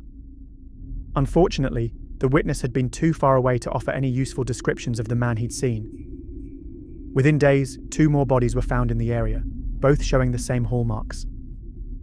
With the help of Mickey Pistorius again, Pretoria's murder and robbery unit set up a dedicated task force to try and catch the killer responsible. And as they pinned the crime scene photos to the wall in date order, a pattern snapped into focus. Early cases showed signs of manual throttling, then ligatures, bras, pantyhose, belts. And then in some newer cases, the fabric had been twisted tight like a tourniquet for leverage and control. Faces were often covered, hands moved from unbound to tied in front to tied behind the back. Whoever this was, he wasn't improvising anymore. He was practicing, perfecting his method. And the lure repeated too. Families kept saying the same thing. She'd left for a meeting, or an interview, or a job opportunity, and never came back. It was exactly what the families had told them when they were investigating the initial Cleveland murders attributed to David Selepe. 5 more victims were discovered in August, with several now back in the Cleveland area where it seemed everything had once started. The geography was a triangle the newspapers would soon name for them. A for Atteridgeville, B for Boxburg, C for Cleveland. The ABC pattern wasn't a headline yet, but the detectives could see it forming on their wall. The unidentified killer even began making taunting calls to relatives of the victims. In one widely repeated account, a woman's grandmother was told she'd unknowingly walked over her granddaughter's shallow grave by a man calling himself Mandler. And then on September 16th, a man out hunting rabbits walked into a field at the Van Dyke mine and found a woman's body. Then another, and another, leading the police to recover 10 more victims in the field. By nightfall, the field at the Van Dyke mine was a grid of tape and flags. More than 30 officers and forensic techs moved square by square, photographing, bagging, and logging everything. Heat and insects had chewed up a lot of the scene, so they focused on what might still hold value. Makeshift ligatures and gags, clothing, jewelry, soil and plant samples, any shoe impressions. Wherever they could, they took swabs for DNA. When Mickey Pistorius arrived, she found it to be one of the worst crime scenes she'd ever seen. The bodies were scattered across the field, clustered within a few hundred meters of one another. Some of them had been there for months. Others were way more recent, which suggested that the killer had returned to the site again and again, leaving each new victim close to the last. It also looked like a few of them had been killed right there, which meant the killer had marched some of the women into his graveyard and shown them the other victims before he strangled them. To Pistorius, it seemed clear that the killer had made almost no effort to conceal the bodies, which to her read as confidence. These weren't the victims of panic or impulse. They were the victims of routine, somebody who knew exactly what they were doing. And that routine didn't start here. The bindings, the face coverings, the ligatures made from clothing, it all matched the pattern the detectives had been chasing all year across Atteridgeville, Boxburg, and Cleveland. Their serial killer had just given them 10 more bodies all at once. The lab had DNA samples from multiple victims, enough to see the same unknown male profile popping up again and again. But what they didn't have was a name to match it to. In fact, they didn't even have a single suspect yet. Pressure spiked as the story jumped from local to national news. Patrols were increased around open fields, and detectives worked in shifts at the operations room, pushing every small lead. To try and help solve the case, Pistorius reached out to retired FBI agent Robert Ressler, having previously met him at a conference. If you don't know who he is, I talk about Ressler a lot on this channel, because he comes up a lot in serial killer cases, alongside his fellow FBI profiler John Douglas. Ressler and Douglas were some of the first criminal profilers, and were instrumental in helping catch countless serial killers over the years. When he arrived in South Africa, Ressler visited the key dump sites, studied crime scene photographs, and reviewed autopsy reports. This helped him build an initial profile of the suspect, who he described as intelligent, organized, and sexually driven. He also believed the killer was growing in confidence, making him more dangerous with every crime he committed. He was convinced that the crimes pointed to a single, evolving killer, rather than a partnership as the detectives had feared. His victim selection also seemed consistent. He targeted predominantly women in their 20s or early 30s who were well-dressed and often unemployed or between jobs. Many of them were actively seeking work. perhaps making it easy for him to lure them to isolated locations with the promise of employment. Ressler believed the killer likely bore a personal grudge against a specific woman, rooted in his past, and that he was replaying his act of revenge with each of his victims, a theory that would later prove to be unnervingly accurate. Ressler's profile was remarkably similar to that of the Cleveland serial killer, which again raised concerns, given the overlapping crime scenes and similar murders, that David Selepe was not actually responsible for those murders. So the National Commissioner of the Police asked Ressler and Pistorius to examine the case against David. Ultimately, they concluded that David was likely involved in the Cleveland killings, and that this was an entirely new killer that they were hunting. A killer who was growing bolder and more arrogant by the day. The only real clue the task force had was the job interview lure families kept mentioning. Over and over, the accounts were the same. The women had been on their way to job interviews when they vanished. Most of these supposed positions were vague, the details sketchy at best. No one could say for certain who the employer was, or where these interviews were supposed to be held. At least that was the case, until the murder of Amelia Rapidil. Because among her belongings, detectives found an application form for an organization called Youth Against Human Abuse. According to her family, a man from the group had offered her a position and had arranged to meet her on the very day she disappeared. And this time, he had a name. Moses Sithole. The phone number on the form led officers to Wattville, where they met a woman called Quasi Sithole, Moses' sister. But she told them she hadn't seen her brother for a long time and didn't know where he was. Then came another confirmation. One of the women found in the Van Dyke minefield was identified as 31-year-old Trifina Magotsi, who'd worked at a children's care home in Benoni. Her colleagues told police that just before her disappearance, a man calling himself Moses Sithole from the charity Youth Against Human Abuse had come to the care home, offering employment opportunities. So when Trifina didn't show up for work the next day, her colleagues assumed she'd accepted his offer. It wasn't until her mother arrived a few days later in a frantic state that any of them realized something was wrong.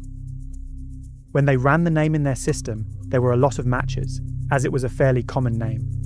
But there was one specific Moses Sithole who had a prior sexual assault conviction against him. So they printed out his mugshot and showed it to Trifina's co-workers. Without hesitation, they told them he was the man who'd come to their workplace. And so within 24 hours, Moses Sithole's face was on front pages all across South Africa. The ABC killer was no longer a phantom. He was a truck washer, a self-styled youth counsellor, and now a fugitive. By the time police were able to track down where he was living, Moses was already gone. He'd seen his face on the news and knew it wouldn't be long before they came for him. But despite the extensive press coverage and his identity being revealed to the nation, he didn't stop killing. Only a week after the Van Dyke discovery, the body of 21-year-old Agnes Mbuli was found near a railway stop outside Benoni. And that very same day, a man called the newsroom of the Star paper and asked to speak to reporter Tamsin de Beer. When she answered the phone, he told her that he was the ABC killer everyone was looking for, and he wanted to confess what he'd done.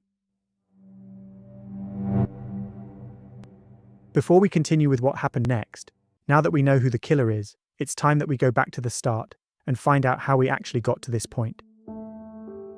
Moses Sithole was born on November 17, 1964, in a small town just outside of Johannesburg. He was the fourth of 5 children, raised by Simon and Sophie Sithole, a black family struggling through the oppressive years of apartheid in South Africa. Life became even harder for them when Simon died. Because with no steady income, Sophie struggled to feed and clothe her children, and her sadness soon turned into a growing dependence on alcohol. And before long, she began physically abusing her children. Eventually, she made a desperate decision. She took all 5 of them to a police station, told them not to reveal that she was their mother, and left them there. So they were all sent to live at an orphanage. For 3 years, Moses claims he and his siblings endured physical mistreatment from the people who were supposed to care for them at the orphanage. Things got so bad that he felt he had no choice but to make an escape. Fleeing the orphanage, he ran straight to his mother, but she refused to take him in. Instead, she delivered him right back to the orphanage he told her was abusing him. As you can imagine, being rejected for a second time by the one person who should have protected him and loved him unconditionally left deep emotional scars.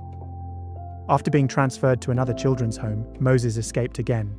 This time, he hitchhiked his way to Guocheng to stay with his older brother, Patrick. With Patrick barely able to support himself, Moses took on whatever work he could get to survive, including working in dangerous gold mines. Outwardly, he seemed polite, intelligent, and friendly. His good looks and warm smile garnered attention from young women, and he was even known to help street children, perhaps seeing a reflection of his own childhood in them. But beneath the surface, resentment was festering, particularly towards women, presumably influenced by the way he'd been abused, abandoned, and rejected, both by his mother and his carers at the orphanages. And then, in 1987, at the age of 22, Moses finally let his rage pour out and attacked his girlfriend's sister Patricia near an abandoned mine. But Patricia never reported the assault to the police, too afraid of the consequences after he threatened her. And this lack of accountability encouraged Moses to do it again, and then again, and again. And every time, his victims remained silent, believing his threats that he'd kill them if they told anybody. By his mid-20s, he'd refined a tactic that would later become his hallmark, posing as a businessman offering employment. One target, a woman called Doris Swakamisa, met him at Germiston train station for a supposed interview. Moses led her along a shortcut through a field before he pulled out a machete. He then bound her hands with her own underwear and assaulted her. But unlike the later crimes this attack foreshadowed, he didn't kill her. And in this instance, Doris did not remain silent. She reported what had happened to the police, but she didn't even know his real name, making it difficult for them to track him down. But fate intervened when she spotted him in a shop a couple of weeks later. Officers from the Cleveland Police Department arrested him, and while being transported to the station in the exact same car as Doris, he was heard saying to her, "Bitch, I should have killed you." Moses insisted that he was innocent, but the prosecution was able to gather enough evidence to prove otherwise. And in the end, he was sentenced to 7 years in Johannesburg's Boksburg prison. While he was incarcerated, both his mother and one of his sisters died, which only further fueled his anger, especially towards Doris, who he blamed for his imprisonment. If his hatred towards women had been overwhelming before, now it was all-consuming. In 1993, while still behind bars, Moses began corresponding with a woman called Martha Ndlovu after meeting while she was visiting a relative in the same prison. She was initially reluctant to talk to him, but his letters eventually persuaded her to meet up with him after his release. According to his own account, he endured severe abuse from his fellow inmates in prison. But upon his release after serving just 4 of his 7 years, he claimed he was determined to put it all behind him and start over. He blended quickly back into society. His good looks and charm made it easy for him to convince people he was a friendly, respectable man. He even managed to win over Martha's parents and convince her to let him move in with her. Her brother gave him work in the family's car repair shop, and by December 1994, his first daughter, Bridget, was born. But in reality, nothing had changed for Moses. The resentment, anger, and hatred that he'd felt since his childhood hadn't magically gone away. He'd just gotten better at hiding it, at creating a public mask of smiles and laughs. He told his new family that he was searching for a better career, which they fully supported. And under this guise, he regularly headed into town dressed in a suit and carrying a newspaper. What they didn't know was that inside the folded newspaper was a knife. It's generally thought that his first victim may have been 18-year-old Marina Manama in July 1994, who was one of the first bodies found in the Cleveland serial killer case. It's believed he lured her with the promise of employment, before he led her into a field, assaulted her, and killed her. And when he was done, he wrote the strange messages on her skin. Around the same time, he found work-washing delivery trucks at Afrox in the East Rand. Though it's unclear if his family was aware his hunt for a better job had led to an even more menial, labour-intensive one. He also created his Youth Against Human Abuse organization, a shell of a charity that gave him a reason to approach unemployed women looking for work.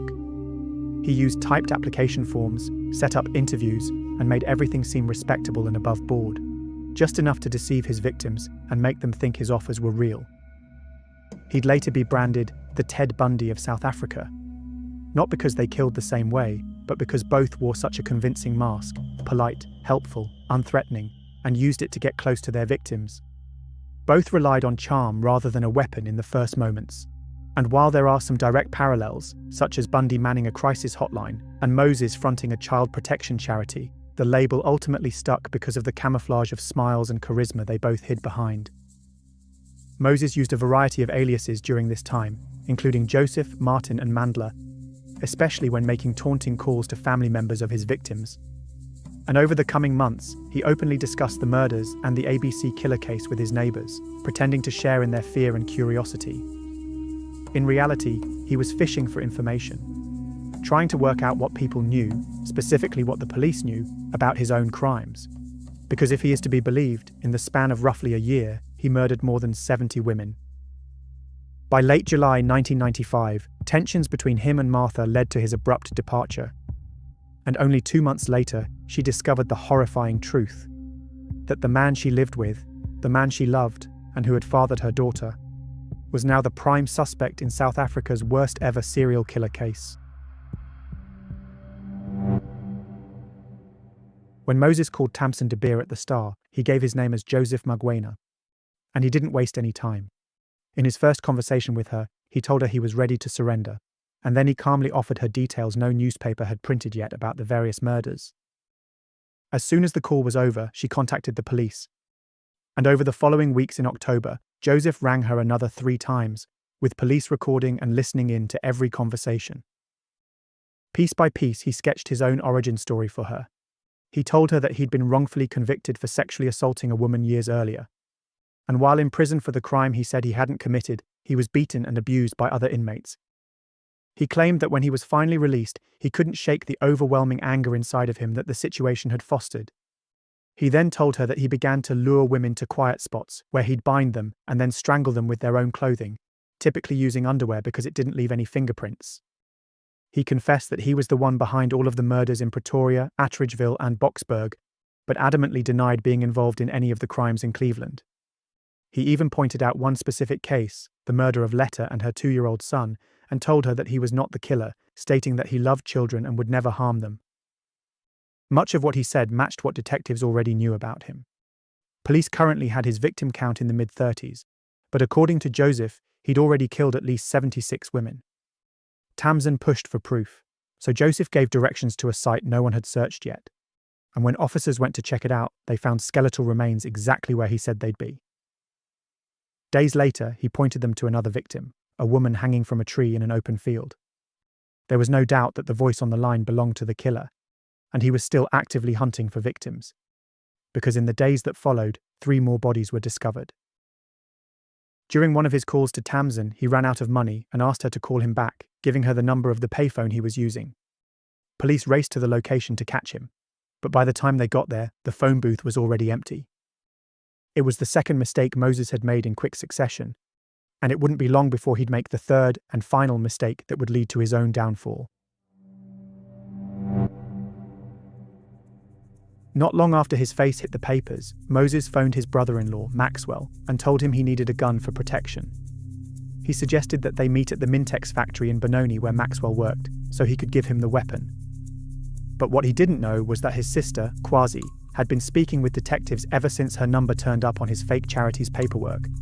And as soon as she heard about the gun, she and Maxwell contacted the task force. Undercover officers took up quiet positions around the factory, and to their surprise, Moses arrived exactly when he said he would. But he clearly sensed something was amiss, because before he had the chance to meet up with Maxwell, he suddenly turned and bolted as fast as he could from the factory. Inspector Francis Mulovedzi, who was posing as a security guard, shouted for him to stop and even fired 2 warning shots. But Moses darted off into a dim alley, forcing him to give chase. As the inspector closed in on him, Moses suddenly wheeled around with a hatchet in his hands. As he charged the inspector, he shot him in the leg, trying to put him out of action. But Moses didn't stop. He barely missed him as he swung the hatchet at him again, and then he bit down hard on his hand, presumably hoping to make him drop his gun. But rather than dropping it, Inspector Mulovedzi fired twice more. The first shot missed Moses, but the second one hit him in the stomach, causing him to drop to the ground. Moses was rushed to hospital and into surgery, with fear that he was going to die before they could charge him with anything or have him properly confess, just like David had the previous December. If Moses did die, they would never get the answers they needed to understand how everything tied together. Moses was taken under guard to a military hospital where surgeons treated the gunshot wounds he'd sustained. He survived the procedure, but during his hospital stay, doctors discovered that he was HIV positive. News of his arrest spread quickly across South Africa, and while you might have expected there to be a sense of relief that his reign of terror was finally over, there wasn't. Only a year earlier, David Selepe had been arrested and killed in police custody for what many saw as murders that were clearly part of the exact same case. Yet the killings had continued, intensified even, after his death. So there was a prevalent belief that Moses, and even David, were perhaps just part of a larger network of predators, small cogs in a big, deadly machine, and that the killings might once again continue and get even worse now that he'd been arrested. Others just couldn't reconcile the polite, well-dressed man in the news photographs with the image of a ruthless murderer capable of killing so many women. Once he was well enough to be discharged from hospital, Moses was transferred directly into police custody, and his DNA was quickly matched to samples they had gathered from dozens of the ABC killer victims. As a result, within just 5 days of his arrest, he was brought before the Brakpan Magistrates Court to face charges in connection with 29 murders. He was then moved to Boksburg prison, the same place he'd spent his earlier incarceration, to await his trial. In recorded statements to the police, Moses tried to explain away his actions, claiming that his experiences at the orphanages had shaped him into a sexual predator, and that the abuse he'd suffered in prison had then transformed him into a killer.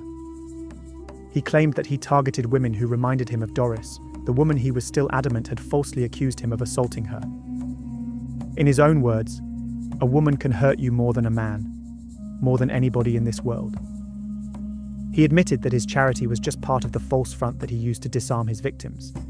In his eyes, it allowed him to present himself as a married man working for a good cause, which helped cultivate an air of trustworthiness that made his victims less suspicious of him. When describing his first murder, he claimed it was of a woman who shouted at him when he asked for directions, though he couldn't recall her name. He told them coldly that afterwards he went home and showered and continued his normal day as if nothing had happened. Interestingly, he was very clear that he'd never worked with anyone else and had no connection to David Selepe, though he did suggest other killers had copied his methods. There was some debate over whether he was mentally fit to stand trial, with psychiatrist Dr. Leon Fine recommending that he undergo evaluation. He argued that injuries Moses had sustained throughout his life had impaired his ability to understand that what he was doing was wrong. Despite these claims, the prosecution highlighted how calculated Moses had been. He carefully lured women away from busy areas, left next to no physical evidence, and disposed of their belongings to make identifying them harder.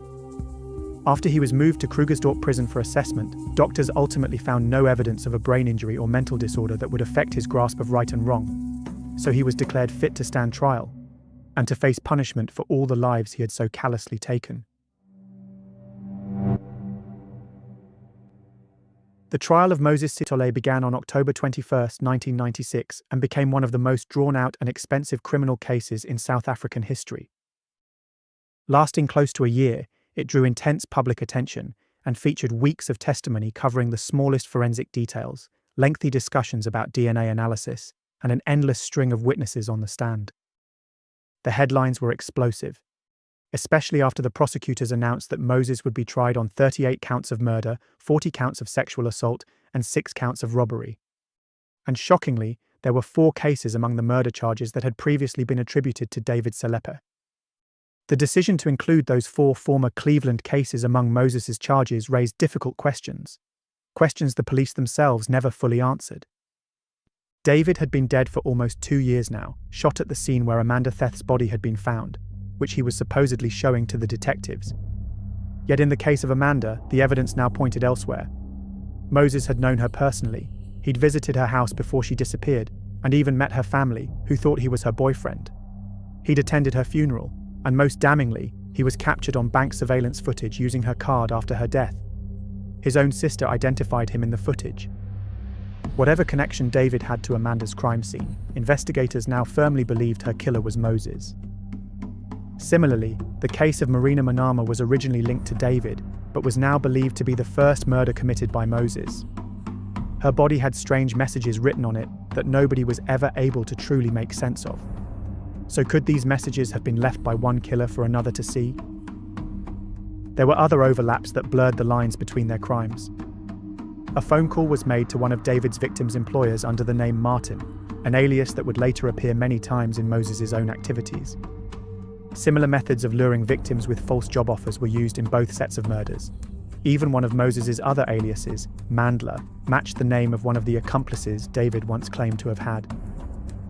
Police had stated they were able to definitively confirm David's link to 6 of the Cleveland murders. but they never revealed which ones or whether the 4 later charged to Moses were among them. That silence left open the possibility, or in some minds, the certainty, that the 2 men's paths had crossed in ways still unknown. For his part, Moses denied ever meeting David. So all of this seemed to point to one of 2 things.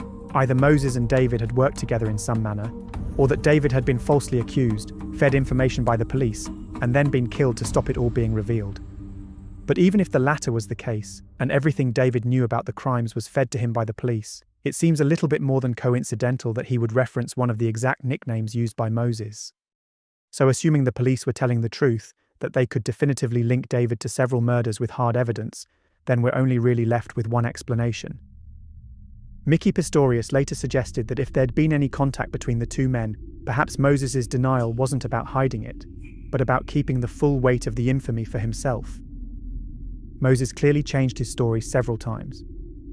What he said to Tamsin de Beer of the Star, including his victim count of 76, was very different from what he confessed in the police videos, what he'd go on to say in court, and even what he admitted in a secretly filmed prison video.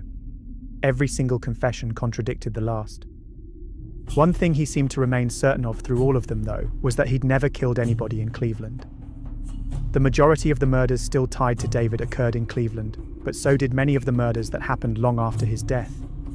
I highly doubt Moses was being truthful with this claim. But if we imagine for a second that he was, could this mean that alongside Moses and David, there was a 3rd killer operating who was never identified or caught? After all, if Moses truly was the Mandler that David mentioned, then who was the 2nd accomplice he called Tito?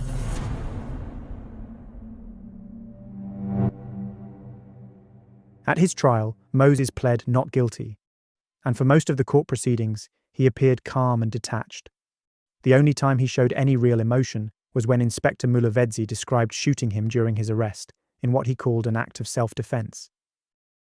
Moses's legal defenders countered this, insisting that the inspector had fired at him without provocation.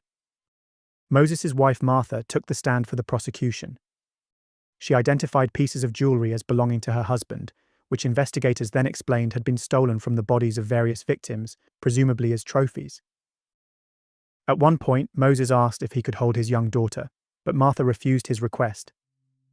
Several women who'd survived attacks and assaults by Moses before his initial 1989 imprisonment testified against him, describing how he'd lured, attacked, and threatened them. Their testimony was used to not only establish that many of these early crimes mirrored and foreshadowed the latter murders, but to highlight that the killings had started soon after his release from prison. The prosecution linked him directly to the 38 murders, using phone records, recovered personal items found in his possession, and conclusive DNA matches. A voice analyst even confirmed that the man who had called Tamsin de Beer under the alias Joseph was actually Moses. The video recordings the police had made in which he confessed became a point of contention throughout the trial. His lawyers tried to argue that he'd been pressured into confessing, with detectives feeding him the names of victims and other details to repeat on tape. This caused the entire trial to come to a halt in late January, until the judge ultimately ruled in July that the confession video had not been coerced and could be used as evidence in court. In the tapes, Moses confessed to 29 of the murders and described in detail how he restrained, assaulted, and strangled his victims. However, he claimed any murder that involved bleeding or more graphic injury was not his doing, and claimed that he covered his victims' faces because he didn't want to see their final expressions when he killed them. He was even heard saying, "I regret not killing the lady who falsely accused me," in the segment of the video where he discussed targeting women who resembled Doris. It was revealed during the trial that Moses had persuaded Melody Stern, a typist at Afrox where he washed trucks, to produce application forms for his fake organisation. At first, he called it the Child Protection Community Organisation, before he renamed it Youth Against Human Abuse at her suggestion. Melody, like many others, believed Moses was genuine at the time, and she thought she was assisting him in his mission to help disadvantaged children. And there were plenty of other people like her. In one of the cases that led to his identification, the murder of Trofina Magotsi, he'd even managed to convince a freelance photographer to work for him, adding a sense of credibility to his appearance at the care home when he showed up, offering jobs with his charity. Many grieving friends and relatives told the same story to the court. Their loved one left home for what they thought was a job interview and vanished. When it came time for Moses to testify, he insisted he was innocent and that everything he said in his confession videos had been fed to him by the police. The only thing he acknowledged was that he knew Patricia, one of his assault victims prior to his initial arrest. But all he would admit was that she was the sister of his girlfriend at the time, not that he had attacked her. He even continued to deny he had assaulted Doris, claiming she'd lied to get him imprisoned back in 1989. His time on the witness stand was marked by long pauses, mumbling and rambling answers that were often difficult to follow. Unlike Ted Bundy, who famously courted media attention and treated his trial as a stage, Moses avoided theatrics, preferring to sit quietly in the dock, although sometimes he could be seen with a faint smile on his face. To many observers, it was the expression of a man who saw people not as human beings, but as objects to manipulate and destroy. On December 4, 1997, after a 3-hour reading, Justice David Curlewis found Moses Sithole guilty of every charge put against him, including all 38 murders. The next day, Moses returned to court to hear his sentence. He was given 50 years for each of the murders, 12 years for each of the assaults, and 5 years for each of the robberies, resulting in a consecutive sentence of 2,410 years in prison. He was actually granted eligibility for parole, as long as he could live long enough to serve his first 930 years behind bars. Justice Curlewis made it clear in his sentencing that had the death penalty still been in effect, he would have imposed it without hesitation. He even took the opportunity to take a few jabs at the prison authorities, stating that under no circumstance should Moses ever get out of prison. Moses showed no emotion as his sentence was read out. He was then moved to C-Max, the maximum security section of the Pretoria Central Prison, where South Africa's most dangerous and high-risk inmates were housed. Although Moses was initially estimated to only live for another 5 to 8 years after his HIV diagnosis, access to high-quality medical care in prison allowed his health to improve. And to this day, he remains behind bars, and still alive. His wife and child, on the other hand, who were also infected, could not afford treatment. Although it's unknown exactly what happened to them, it's widely believed that they both died from the disease they'd contracted from Moses. Now 60 years old, he is currently imprisoned at the Mangaung Correctional Centre in Bloemfontein. As far as I can tell, there has been no new revelations, confessions, or updates about the case in the almost 30 years since he was given his sentence. But to this day, there are still many questions around both Moses and David's role in the various murders. Were they two practically identical serial killers operating in the same area at the same time? Did they know each other and work together? Was there a third accomplice, as David had once claimed? Or was David just an unfortunate scapegoat for some of Moses's earliest murders? 12 of Moses's confirmed victims were never able to be identified and were ultimately buried in unmarked graves, their names forgotten, and their resting places untended by anyone. There are almost certainly many more who will never even be found. Because for every victim whose story was told in court, there were others whose names will never be spoken, whose families will never even know where to grieve. People often call Moses the South African Ted Bundy, but in reality, Bundy isn't even in the same league as this monster. Moses was a cold, calculated predator, and even though he'll spend the rest of his days locked up in a cell, it's still a far kinder fate than any of his victims received.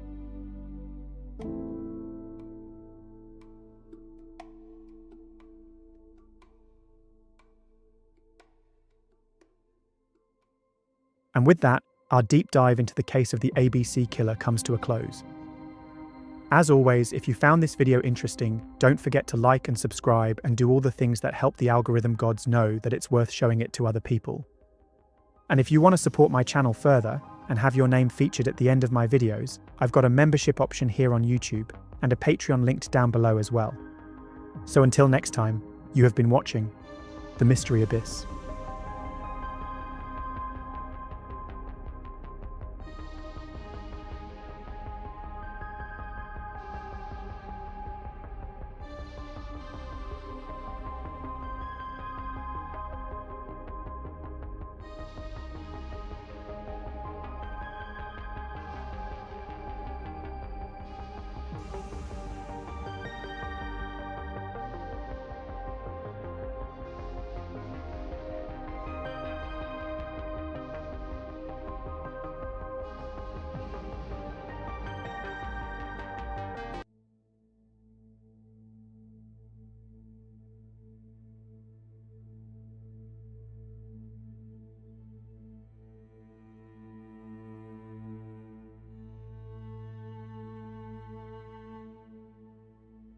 March 1895.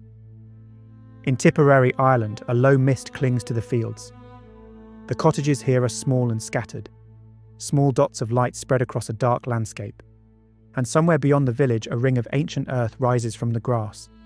What the Irish call a fairy fort, a place people don't dare walk after sunset. One of these cottages sits alone on a hillside above Ballyvadlia, its walls trembling in the wind as smoke curls out the chimney. Inside, a young woman lies in bed. Her name is Bridget Cleary. She's 26 years old, married, independent, sharp-witted.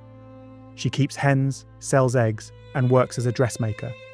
She's proud of the Singer sewing machine by her window, a symbol of modernity in a countryside where people still talk about the good people and where the boundary between folklore and daily life has never been clean. But tonight, Bridget is sick. Her skin burns with fever. Her breathing is shallow. She drifts in and out of sleep while shadows move around her bed. She's been like this for more than a week already. Her husband, Michael Cleary, watches her closely. Her father, Patrick Boland, hovers nearby. Neighbours, cousins, and even a local storyteller crowd around the bed, whispering to each other in the flickering candlelight. A doctor has already visited. A priest has already given last rites. And yet, none of those things seem to matter now, because nobody's talking about helping her anymore, about medicine or cures. They're talking about fairies, about changelings, because more and more they're starting to think that the woman in the bed might not be Bridget at all. And in the days to come, that suspicion will only deepen. Michael will lean over her, again and again, demanding, "Are you Bridget Boland, the wife of Michael Cleary, in the name of God?" She will manage to answer once, even twice when she's asked again.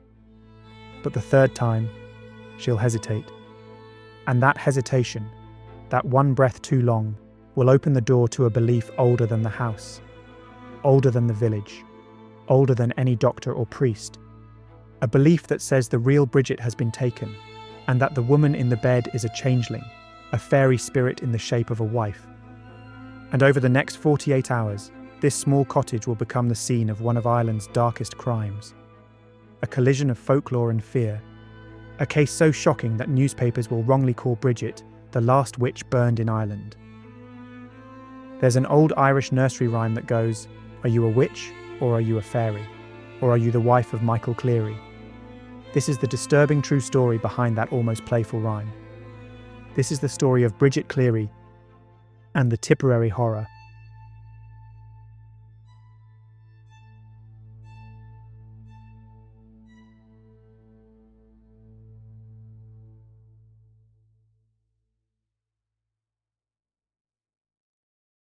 Rural Ireland in the 1890s was a place caught between two worlds. On the one side, there was modern life, the railways that cut across the countryside, bringing mail and newspapers from big cities like Dublin, the telegraph wires stretching over fields, new inventions slipping quietly into rural homes, like Bridget's own prized Singer sewing machine.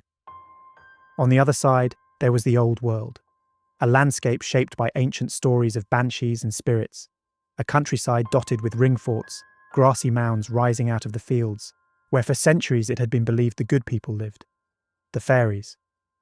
And fairies in rural Ireland weren't winged little creatures from a storybook.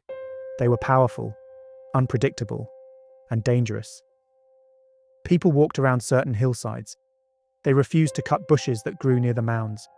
Everyone knew the stories. If a cow fell sick, if a child looked thinner and paler than usual, if someone began acting strangely, or simply didn't quite fit the mould, then there was a genuine belief that fairies had taken them and left a changeling behind. When Bridget was born on February 19, 1869 in Ballyvadlia, this was the world she entered. She was the only daughter of Patrick and Bridget Boland, ordinary farmers living ordinary rural lives. She was clever, lively, and fond of good clothes, and by the early 1880s, she was already building a life with more independence and freedom than many women of her age. As a teenager, she trained and worked in Clonmel, serving as a dressmaker's apprentice. And it was there that she met Michael Cleary, a cooper who she married in 1887. But the marriage didn't begin in the usual way. After the wedding, Bridget returned to Ballyvadlia to live with her parents, while Michael continued working in Clonmel. And while they lived apart, her independence only grew. She kept her own flock of hens, selling eggs to her neighbours and earning her own income. She dressed smartly, and eventually she purchased that Singer sewing machine, a state-of-the-art piece of technology that enabled her to make and sell dresses, and marked her out as someone just a little more forward than her neighbours. Even when they finally began living together, her marriage to Michael was uneasy. He was older, often away working in nearby towns, and came from a family marked by mental illness, with his mother having spent time in a psychiatric hospital. Bridget was young, attractive, and financially self-sufficient. She had her own clients, her own income, and she walked across the moors every day by herself. For some, that combination, modern, independent, and female, led to admiration. For others, it led to resentment, and it made her the subject of gossip and suspicion. Even within her own marriage, there was tension and insecurity running quietly beneath the surface. When he'd married her, Michael had expected a traditional Catholic marriage, with the husband working and the wife staying home to manage the household. Instead, he struggled to find steady work, and Bridget's work effectively became their main source of income. She was becoming more successful, more confident, and more independent by the day. And for Michael, this led to feelings of both jealousy and embarrassment. But still, they presented as a respectable couple. They had no children, which was seen as a little strange in the small community, but there were no real scandals or drama surrounding them. When Bridget's mother passed away, she and Michael took responsibility for her elderly father, Patrick. Because Patrick was a former labourer, under local housing laws he was entitled to apply for a labourer's cottage, and through him, the couple secured one of the best houses in the village. But their new home came with a shadow over it. Locals believed it had been built on the edge of an old fairy fort. So despite being one of the nicest houses available, no one else had wanted it. Bridget didn't seem to mind, but superstition in Ballyvadlia clung to everything. The belief in fairies and the supernatural wasn't metaphorical. It shaped real decisions in real homes when real fear took hold. That combination, Bridget's independence, Michael's insecurity, and a landscape steeped in folklore, created the conditions for what came next. And before March of 1895 was over, it would shape Bridget's fate.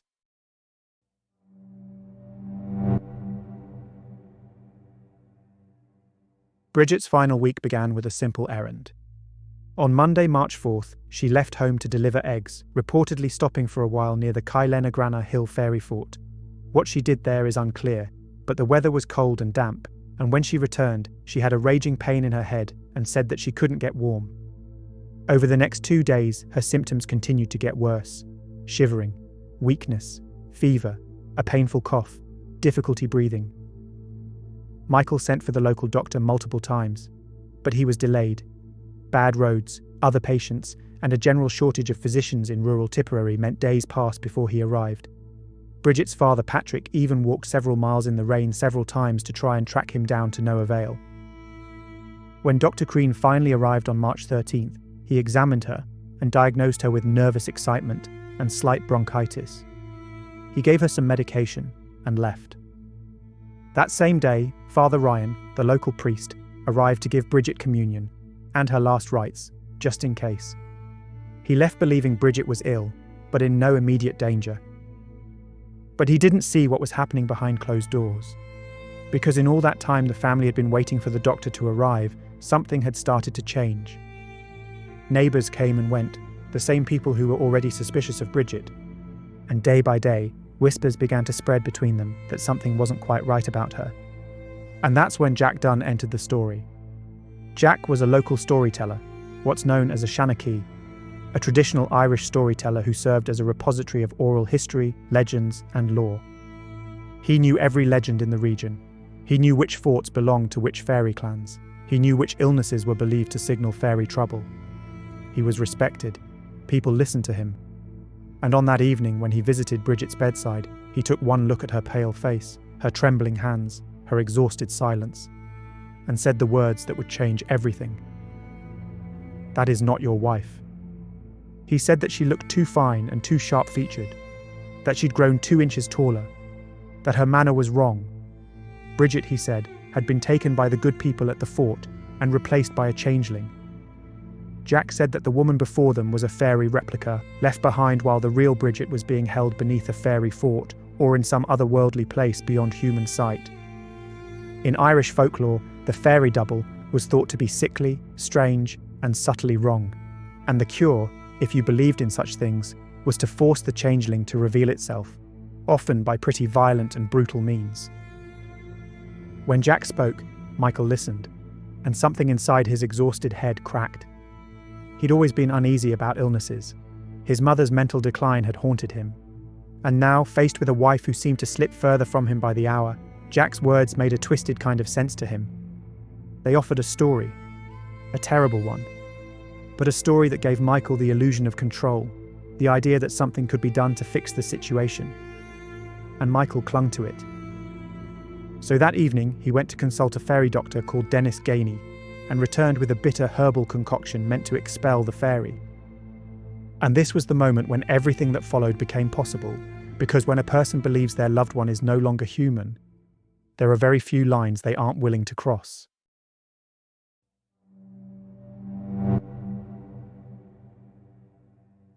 The bottle of bitter herbs Michael brought back from the fairy doctor was mixed with milk, because fairies supposedly found milk irresistible.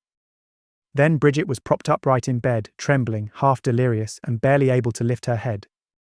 A crowd gathered around her. Alongside Michael and her father Patrick, there was the extended Kennedy family, her Aunt Mary, her sons Patrick, James and William, and her daughter Joanna Burke.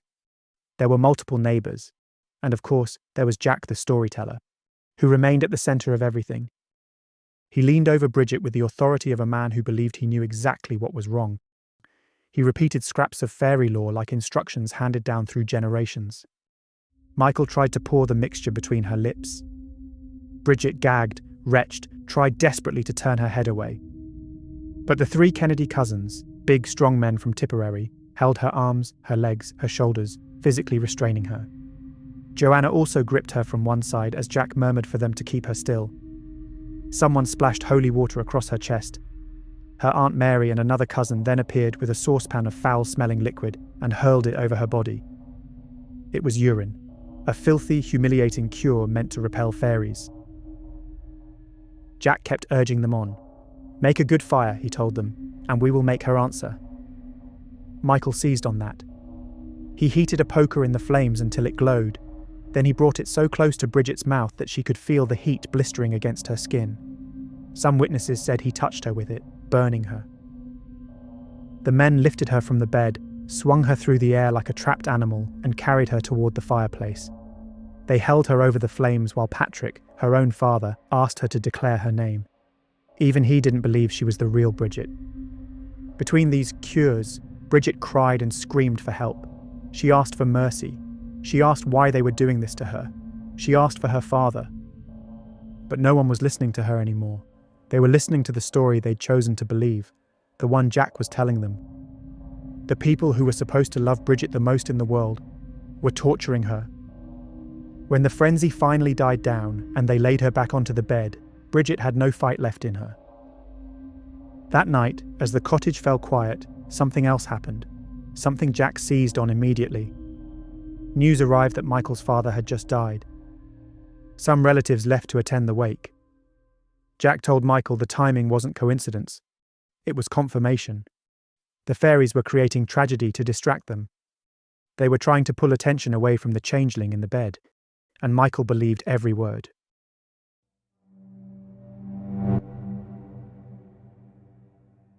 The next day, Bridget seemed better, or at least well enough that people convinced themselves she was recovering. To some, she looked cured of the bronchitis.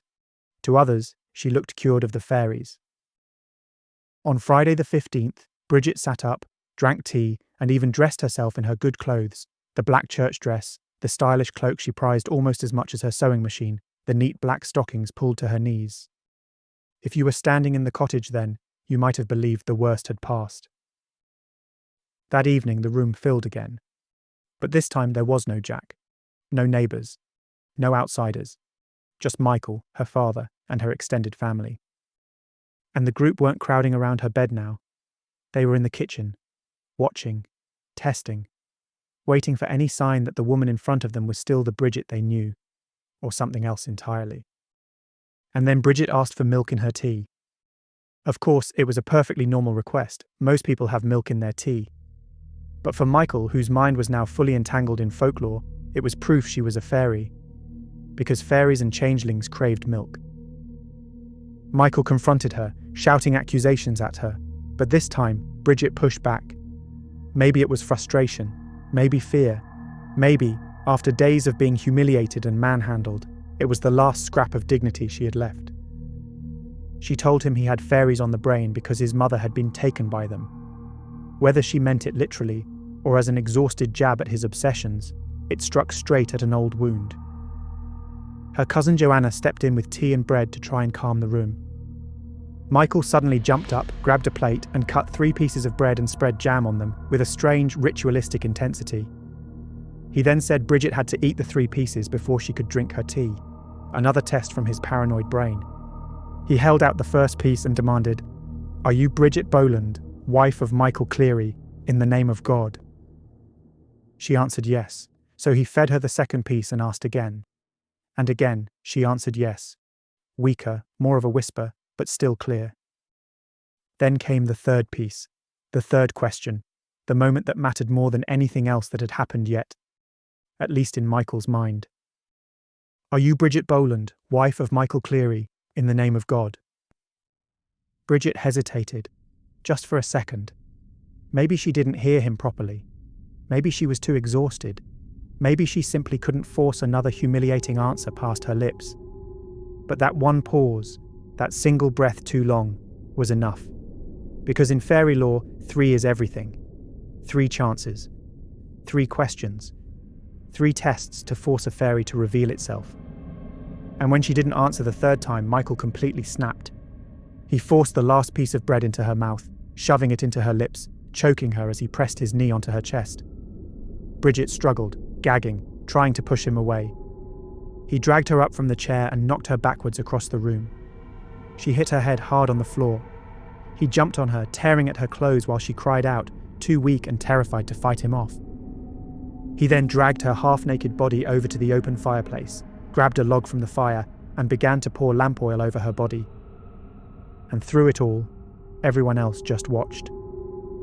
Joanna stood off to one side, clutching her own young daughter, unable to move or speak. At least one cousin, Patrick Kennedy, would later claim he begged Michael not to burn her. But if he did, he didn't make any effort to stop him. None of them did.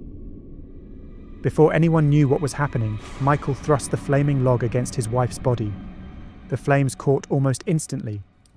The fire rose fast, filling the air with the stench of burning wool and human skin as Bridget screamed and screamed. Until, suddenly, she didn't. In that tiny cottage, framed by firelight, a young woman burned to death on the kitchen floor while the people closest to her, her husband, her father, her cousins, stood within arm's reach and did nothing.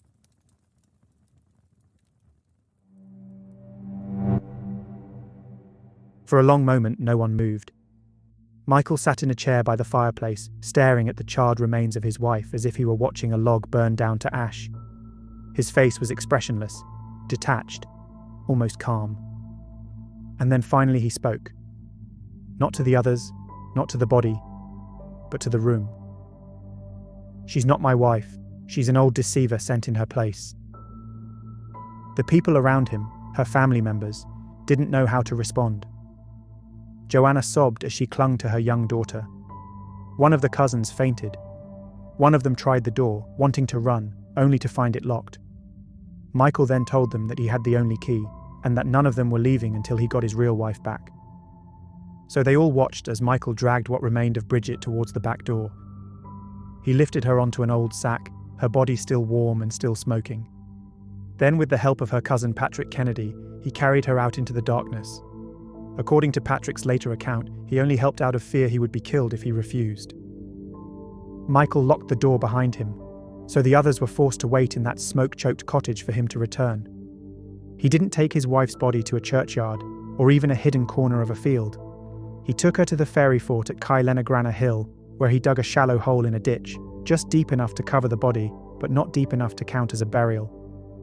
Then he tipped her into it and pushed soil over her. Because to Michael, this wasn't the body of his wife. This wasn't even a murder. It was a ritual. The final act in a battle with something that wasn't human. Michael and Patrick returned to the cottage and washed her remains off their hands and clothes. Michael then told them that Bridget would come riding out of the fairy fort on a white horse at midnight, bound with ropes, and if he was there to cut her free, he would be able to bring her back with him. So he grabbed a large kitchen knife, preparing to head out. But before leaving, he coached the group on what they should say if anybody asked about Bridget. The story was simple. She'd walked out of the door alive but delirious in her fever. She'd spat at Joanna on her way out, and none of them knew where she'd gone after that. Joanna was still sobbing hysterically. She hadn't participated in anything that happened, but she had seen everything. So Michael forced her to swear before God that she would never tell anyone what had happened, even if the body was found. Terrified, Joanna did what she was told, and only then did he hand over the key and allow her and the others to leave. None of them went to get help. None of them ran to get the priest. None of them rushed to the police station. Michael himself did exactly what he'd said he would. He headed back out into the night, over to the fairy fort, and waited.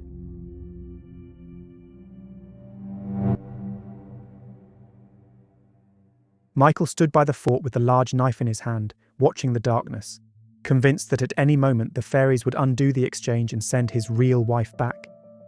But as he waited for hours in the cold, well beyond midnight, nothing came.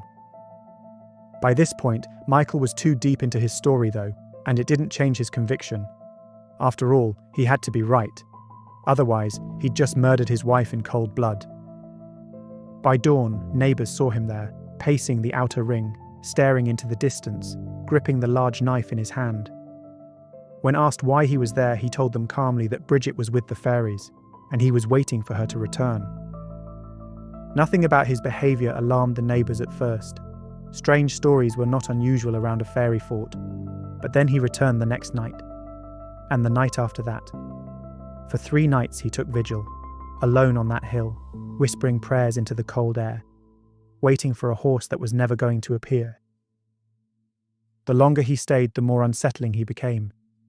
His clothes were rumpled, his eyes were hollow, and he kept repeating the same lines over and over. She'll come back, any day now. Even though nobody who'd been present during her murder dared speak about what had happened, all avoiding each other, convinced that their silence might somehow erase the horror of it all, Ballyvadlia was a small place. The very day after Bridget had been killed, rumours were already spreading that she was missing. People knew she'd been terribly ill, and many had heard the screaming from the cottage and seen the strange comings and goings. Some neighbours had even witnessed enough of what happened on the 13th and 14th to know that whatever was going on inside that house, it was more than just superstition.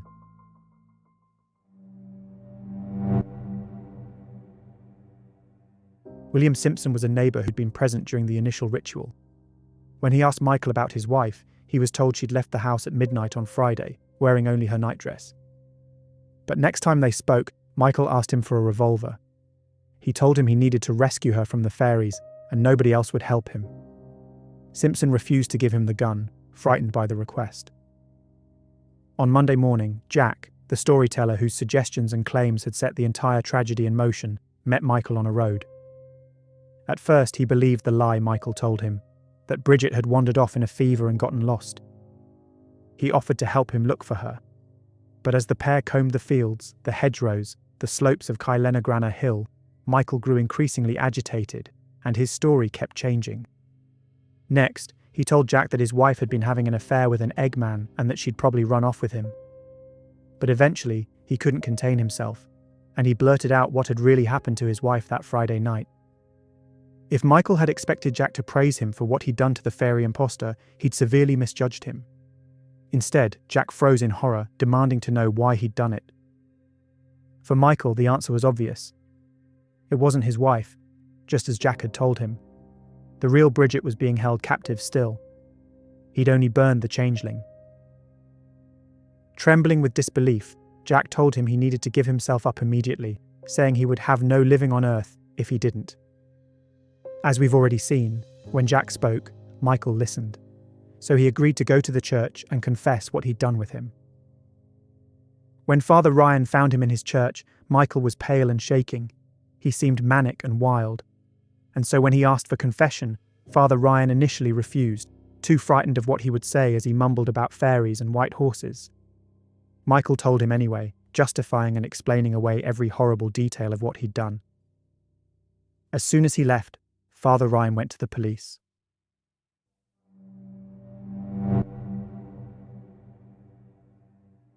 Father Ryan didn't tell the police everything. Instead, he just told them he had reason to believe Bridget had been a victim of foul play. When Acting Sergeant Egan approached Michael to ask him about his wife's whereabouts, Michael told him that Bridget had left the house at midnight, and that both Joanna Burke and her own father had seen her safe and well. For a man who supposedly wholeheartedly believed his fairy narrative, he seemed to put a lot of effort into covering his tracks and lying about what he'd done. Later that evening, Egan went to the Cleary cottage to check on the situation firsthand. But he found the house locked, with no signs of life. Convinced Michael was lying to him, he forced his way inside through a window anyway, and in the kitchen he found the burned remains of a woman's nightdress. The next morning, the police launched a full search. They scoured every farmhouse, every shed, every ditch, from Cloneen to Mullinahone. And as they questioned every neighbour, more and more of them began to speak. Those who'd heard things, those who'd been present during the initial ritual, such as William Simpson, and even those who'd actually witnessed the murder itself. Joanna Burke was the first to talk, and despite swearing to God to never speak of what she'd seen, she told them everything. It was enough for them to issue warrants for 11 people on March 20th, including Michael, Bridget's father Patrick Boland, her Aunt Mary Kennedy, several of her Kennedy cousins, and the storyteller Jack Dunn. The fairy doctor Dennis Gainey was also arrested, though he was cleared and released not long after. The following day, they all stood before the magistrates in Clonmel, trying to maintain the story Michael had fed them. That Bridget had walked away into the night, alive and unharmed. The authorities knew it wasn't true, but without a body, they had no way to prove it. And despite all the things they'd heard, there wouldn't be a way to charge anyone for anything beyond disappearance or wounding, a Victorian legal charge for causing injury or participating in violent assaults, even if you didn't deal the fatal blow.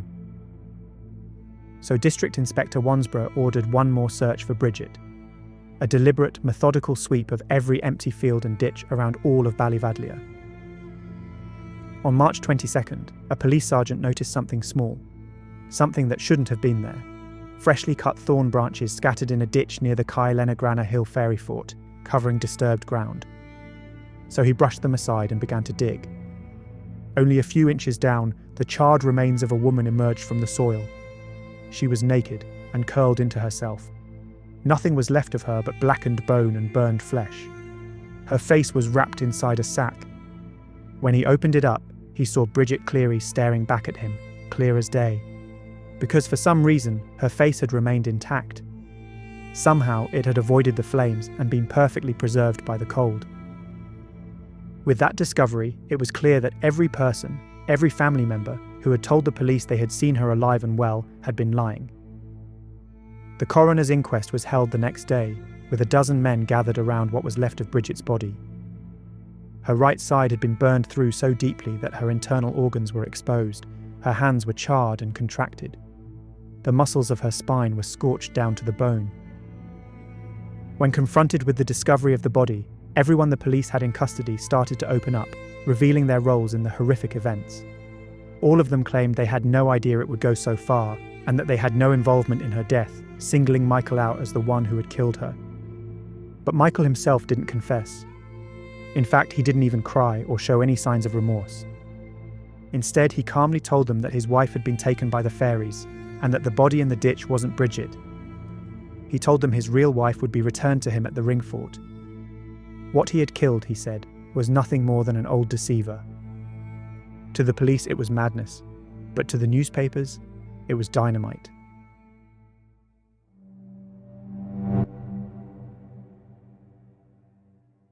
By early April of 1895, 8 people were in court facing charges related to Bridget's death. Michael Cleary stood hollow-eyed in the dock. Patrick Boland, her father who had stood by and watched, looked like a man already half buried with his daughter. Mary Kennedy, her aging aunt, gripped the rail for balance.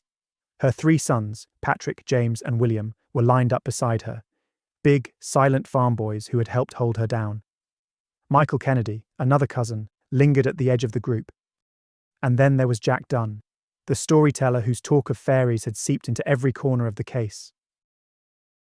When the trials formally began in July 1895, the courthouse in Clonmel was packed. Reporters from Dublin and London squeezed in beside local farmers and townspeople. Crowds even formed outside, with people desperate to get in and see what was happening. All 8 of the defendants had been charged with wounding for their roles in the assaults and torture, and 5 of them stood accused of the actual murder: Michael, Patrick Boland, Mary Kennedy, and her sons James and Patrick. Witness after witness took the stand. William Simpson and his wife described everything they saw on March 14th, including how Bridget was forced to drink the concoction, had urine thrown at her, and how Michael had burnt her face with a hot poker. Despite being present during the entire ordeal from start to finish, Joanna Burke had avoided charges by becoming the prosecution's key witness. On the stand, she revealed that during the torture, Bridget had whispered to her that Michael had been making a fairy out of her for months, and that he'd threatened to burn her long before that night. This is an intriguing detail, as it potentially reveals that Michael had either always intended to use the fairy excuse to harm his wife, or at the very least, the twisted beliefs he held about her existed long before Jack began spinning his story. The prosecutor argued that Michael had used folklore as a weapon, that his wife's independence, her modernity, her defiance had unsettled him, and that the fairy story had basically given him permission to act violently. The defense didn't try to argue a different version of events had happened.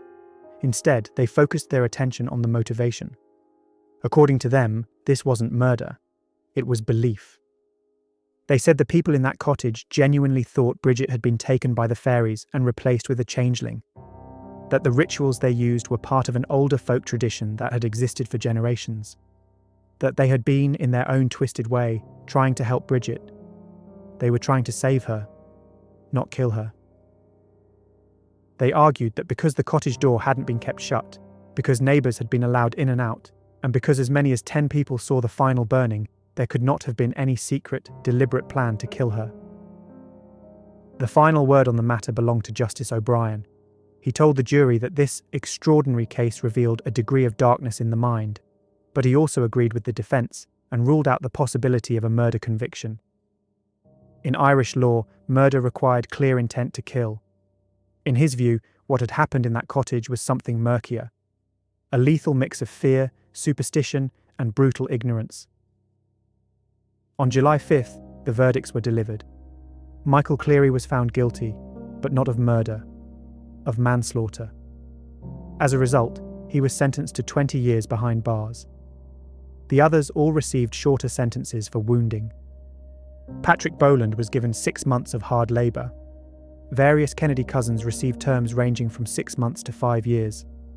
Jack Dunn was sentenced to 3 years. Mary Kennedy was released on account of her age and frailty. Outside, the crowd roared its approval. Inside, the man at the centre of it all wept and shouted that he was innocent. Even as he was found guilty, he still insisted that he hadn't killed his wife. He'd just driven out the fairy.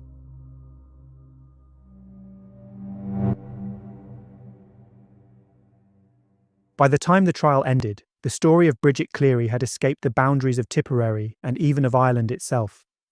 The case had become a sensation. Across Britain, newspapers treated the killing as confirmation of old prejudices. Papers in London, Glasgow, and Manchester described rural Ireland as backward and superstitious, as if the actions of one household spoke for an entire country.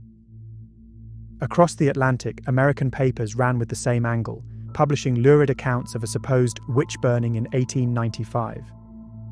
They leaned into the spectacle, treating the case less like the death of a real woman and more like a dark curiosity from an unenlightened countryside. Everywhere the story travelled, it was presented as a moral lesson about Ireland, rather than the tragedy of a single woman. And all of this happened against the background of a much larger argument.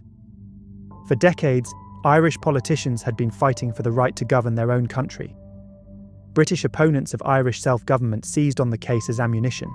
They argued that if rural Catholics still believed in fairy forts and changelings, how could they be trusted to run a modern state? After the sentencing, the prisoners were taken away. and the public spectacle eventually moved on. Bridget Cleary was buried in Cloneen Cemetery under the cover of darkness. Her funeral was handled quietly by the Royal Irish Constabulary, given that most of her family were now behind bars. Michael Cleary began his sentence in Maryborough Prison. He served 15 of his 20 years before being released on April 28, 1910. He didn't return to Ballyvadlia. Instead, he travelled to Liverpool, and within months, he had immigrated to Canada. A letter from the Home Office later confirmed that he had sailed for Montreal at the end of June that year. After that, he disappeared from the record. He never apologised for what he'd done. He never revealed if he truly believed the fairy story he had repeated so many times. He just vanished, and continued living his life in a way his wife never had the chance to. The others served their shorter sentences and drifted back into ordinary life, carrying the weight of what had happened in that cottage for the rest of their days. Jack Dunn, the storyteller who first suggested the changeling idea, found work as a labourer after his release. He lived quietly and kept well away from anything to do with fairies. Over time, the story of Bridget Cleary was twisted into something else: a legend, a cautionary tale, and a slogan. She began to be called the last witch burned in Ireland, even though she'd never been charged with witchcraft and no one had accused her of being a witch. It's sort of weird that she's been given the witch label, because in the minds of the people who tortured and killed her, she wasn't a witch at all. She was a changeling, a stand-in left by the good people, while the real Bridget was being held captive in some unseen fort under the hill. Calling what happened to Bridget a witch burning misses the point entirely. She was a modern, independent woman. She was literate, stylish, and earning her own income, in a place where that alone could spark resentment and make her a target. And it's in that tension that the real story of what happened lies: a mix of old folklore, rigid gender expectations, and one man's fear and fragile ego that created the circumstances for a murder to be justified as a cure. Her death is a prime example of how belief can be twisted to justify control, coercion, and violence, especially against women. Today, children in Ireland still sing the rhyme, "Are you a witch, or are you a fairy? Or are you the wife of Michael Cleary?" But somewhere between all the nursery rhymes, the sensational headlines, and the political speeches, the simplest of truth seems to have been forgotten. Bridget was not a witch. She was not a fairy. She was a 26-year-old woman. She was clever, kind, and independent. And she died because other people chose a story over her life. More than a century later, her case survives because it reveals something uncomfortable: that the most frightening monsters are never as dangerous as the people who believe in them.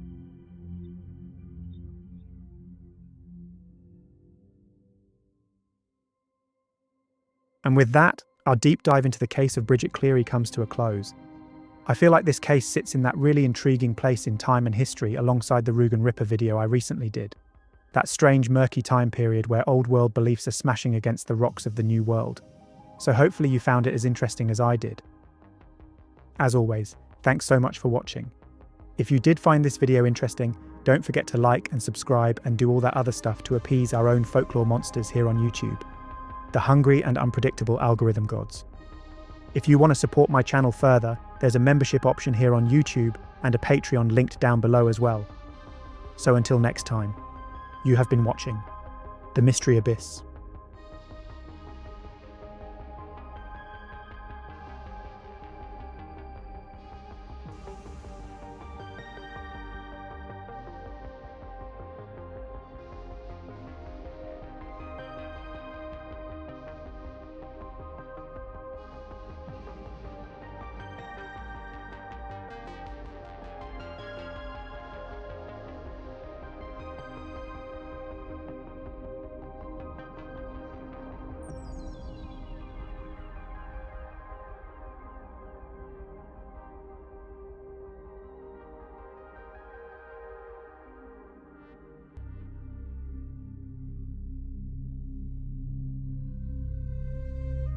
June 2nd, 1998. Wuhan, one of China's largest cities, is winding down for the night. The crowds have thinned, the streets are quiet, and the heat still clings to the air like a second skin. It's just before 11 p.m, and in the Guocheng district, the only sounds are the occasional rattle of a bicycle or the dull hum of distant traffic. And beneath the glow of the street lamps, a woman walks alone. Her name is Chen, and she's just finished a shift at the new internship she started, hopeful that she'll have a proper job waiting for her there once she graduates. She gets closer and closer to the safety of her home, completely unaware that a man has been following her the entire time. When he reaches her, he pulls out a knife and tells her not to scream. But overwhelmed by shock and fear at the sight of the blade, Xiao can't help herself, and so she screams at the top of her lungs. And although she couldn't have known it at the time, in doing so, she's just sealed her own fate, because the man had only intended to rob her. But upon hearing her scream, it sends something running through his body, something he'll later describe as a mix of fear and excitement, an urge, a kind of rage he'll say he can't explain. Overtaken by this sudden rush, the man drags her into an alley and assaults her, and as she continues screaming, he finds himself completely overtaken by his urges, and he plunges the knife into her. Once, twice, 3 times. The more she screams, the more excited he gets. The more he feels the rush, the more he stabs her. By the time she stops moving, he stabbed her 38 times. Her chest and back are torn apart, and her internal organs are destroyed. Afterwards, covered in blood and unsure what to do, the man runs back to his motel in the darkness, where he washes himself clean. When police arrive at the scene, they find no suspect, no witnesses, and no clear motive. Just a scene so brutal that a young police trainee vomits the second he sees Xiao's body, later describing her back as resembling a beehive. With next to no forensic evidence found, it isn't long before the case starts to turn cold. And for a while, it just seems like a one-off. A horror without explanation. But this was only the beginning.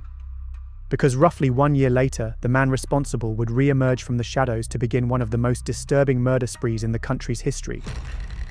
From 1999 until he was finally caught in 2001, many more women would be stabbed, assaulted, and even mutilated, with at least 13 of them being killed by the monster responsible.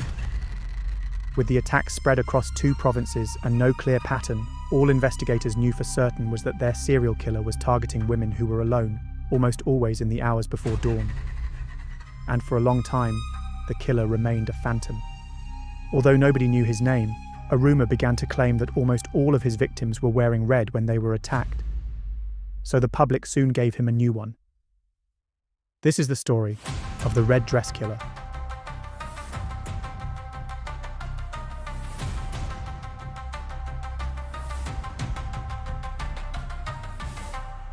Before we get back into the story, I just want to take a quick moment to say up front that a lot of the information used to write this script has come from non-English sources. For some reason, I had it in my head that this was a really famous case before I started going into it properly, but from what I could see, it has next to no coverage outside of China, beyond a few vague details and a short article in the Times. Even the English language books I found that mentioned the case didn't spend more than a page or 2 on it. So to find all the specifics, I've pretty much had to exclusively use Chinese sources that have been translated into English. As usual, this means there's a high likelihood of me making some mistakes and getting some of the information wrong. If any of you know what high-profile case I might have been confusing this one with, let me know down below. But anyway, when I started looking into this one, I thought it was an interesting case to cover, even if it wasn't whatever I actually had in my mind. And while I've got you, don't forget to like the video early to help it out in the algorithm. And if you're new to the channel and find the case interesting, consider subscribing and checking out some of my other true crime content. With all that said then, let's get back to the story. The mid-sized city of Guocheng in southern China rarely made the news. With the Yangtze River running along its edge and factories dotting the skyline, the city was best known for its barges and cranes, not for violence. But in the spring of 1999, something quietly shifted. It started on April 4th, when a young woman was attacked just before dawn. Her name was Yan Sanying, and she was a 31-year-old factory worker employed by the Guocheng Water Transport Company. Living close to her workplace, she left home around 5 a.m. that morning to begin her shift. As she walked alone along Yunxiang Lane, near the city's General Trade Union building, a man began following her. Only a few minutes from her front door, he attacked her. Without warning, without saying a word, he lunged at her with his knife. And as she screamed, his excitement only grew, causing him to stab her over and over again. And by the time he was finished, he'd stabbed her 16 times. When police arrived at the scene, they found her body lying in a pool of blood. There were no witnesses, and there were no signs of sexual assault. At first, the investigators considered the possibility of a robbery gone wrong, but nothing appeared to have been stolen from her. So they then began looking into potential disputes or conflicts she might have had in her life. But they didn't find any, and with so little evidence, the case stalled. Occurring a year later in a different city, they had no reason to connect Yan's murder to the 1998 killing of Xiao. Although on paper the two cases had a lot of similarities, it never occurred to anyone involved that the attacks were anything other than one-off senseless murders. In fact, it's unlikely anyone involved in Yan's case even knew about Xiao's murder. But over the following months, 2 more women were murdered in eerily similar circumstances in the city of Guocheng. While the specific details about who they were, and exactly how and where in the city they were killed, seem impossible to find, the basic facts are clear. All 3 victims were women. All of them were alone when they were killed. All were stabbed repeatedly, and all of the attacks occurred before dawn. In all 3 cases, there was no clear motive, just a sudden, overwhelming burst of violence. From what I can tell, despite now having 3 similar murders in the same city in the same year, the police never publicly acknowledged that a pattern might be forming. Each case was treated in isolation. Investigators followed standard procedure, but there were no warnings issued, and there was no effort to inform the public. And part of that may have come down to how crime was, and still is, reported in China. Newspapers there typically don't cover violent crimes unless the suspect has already been caught. So in 1999, the people of Guocheng had no idea what was happening. There were no headlines, and most residents hadn't even heard about the murders, not until years later. But inside the investigation, a few detectives were starting to worry. At least, that's what they said in hindsight. They claimed that the attacks didn't seem random. Not really. That even then, they felt there was method behind the violence. A focus on women walking alone, always attacked with a knife, with nothing stolen and no clear motive. Almost as if the killer didn't want anything from them, other than the act itself. Looking back now, it's easy to see why the problem was only going to get worse, because China, at that time, was undergoing a massive transformation. For decades under Chairman Mao, life had been tightly controlled. Every adult belonged to a work unit. Neighborhood committees monitored everything from your mail to your dinner guests. It was a system so restrictive that even bicycle theft seemed risky. But by the late 1990s, that world was fading. People were moving freely between cities and provinces. Surveillance was looser. Society was changing fast. And for the first time, it was possible to be anonymous. Especially in industrial cities like Guocheng, where migrants were coming and going, and where a stranger could blend in without raising any red flags. Whatever the case, by the end of the year, 3 women were dead, and the man responsible had learned the most important lesson of all.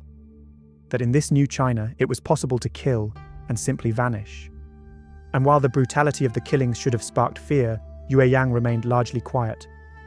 There were whispers, of course, of women found stabbed in the dark, of strange men seen lingering near factory dormitories and alleyways, but the panic hadn't set in yet. That would come later. Because in the year that followed, the murders wouldn't just continue. They'd escalate. Although no other lives were claimed in 1999 by the killer, there are multiple reports of attacks and attempted attacks, though the exact timeline of these crimes is a little unclear. It wasn't until February 2000 that he claimed the life of his next victim. And when he struck again, the violence wasn't just as bad as before, it was worse. On February 13th, around 4:30 in the morning, a 33-year-old woman called Zhong left her home as usual. She worked at the Guocheng Petroleum Company and was known to suffer from a mental illness of some kind. Before she could get far, she was forced at knife point into a nearby stairwell inside the Zhangyun Transport Dormitory Complex. There, the killer stabbed her 25 times, and when it was over, he mutilated her body, slicing off her right nipple. Then he stole what little money she had on her, less than 10 yuan. Just 10 days later, he killed again. On the morning of February 23rd, a 47-year-old woman named Li was out jogging near her home as part of her usual daily routine. But that morning, the killer was waiting. He pounced without warning, lunging out from a side path and grabbing her by the throat with both hands. As he choked her, he demanded all her valuables. She handed over what little cash she had on her, and the moment he let go to pocket the money, she took her chance and ran. Enraged that his victim was trying to escape, he pulled out his knife and gave chase. When he caught up with her, he stabbed her over and over with a level of violence that had now become his signature, 25 times in total. And when she was dead, he simply walked away. He returned to the small motel where he was staying, washed the blood from his hands, and went to sleep as if nothing had happened. With 5 brutal and eerily similar murders of women in the span of a year, it had become impossible for the Guocheng police to keep viewing them as unrelated incidents. And by then, it wasn't just the police who were noticing the pattern. The public was catching on too, especially after one chilling detail came to light. Li had been wearing red when she was killed. Suddenly, a rumor swept through the city and quickly spread to surrounding areas that a deranged killer was targeting women who wore red clothing or had long hair. Within weeks, women were cutting their hair short, hiding their red garments, and avoiding the streets after dark. And that's when his nickname was born, the Red Dress Killer. Then, on June 12th, once again at 4:30 in the morning, a 34-year-old woman was walking through a quiet area of the city when she was ambushed. As she screamed out and tried to fight back, the Red Dress Killer stabbed her 6 times before fleeing, perhaps being interrupted by a passerby. As a result, she wasn't dead when he left her lying in the street. She was rushed to hospital, but unfortunately, before she could provide the police with any useful information about her attacker, she died from her injuries. The following month, on July 22nd, another life was claimed. The victim was a cafeteria worker at the Guocheng train station called Li. That night, she'd stayed out late playing mahjong with her co-workers. At around 2 a.m., she left to walk home alone. While she was likely aware of the rumors of the Red Dress Killer at this point, her home was less than 100 meters away. But even with such a small journey, she never made it. Just before reaching her apartment, the killer attacked her, stabbing her to death and stealing 2,000 yuan in cash before running off into the night. With 7 murders in just over a year in such a small city, regardless of whether the newspapers were discussing the case or not, everyone now knew about it. And everyone was terrified.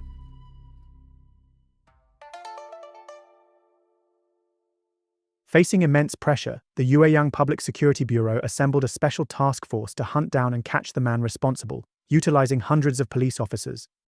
They even brought in top experts from the Ministry of Public Security, including veteran criminal profiler Zhang Xin. As well as the 7 murder victims, there were many others who had been attacked and survived. Supposedly, if they didn't resist or scream when he demanded their belongings, he tended to let them go. And this allowed the task force to develop a composite sketch of their suspect. The party secretary of Guocheng, Yu Laishan, took personal control of the case, coordinating a public reward of 200,000 yuan for any information leading to the arrest of the Red Dress Killer.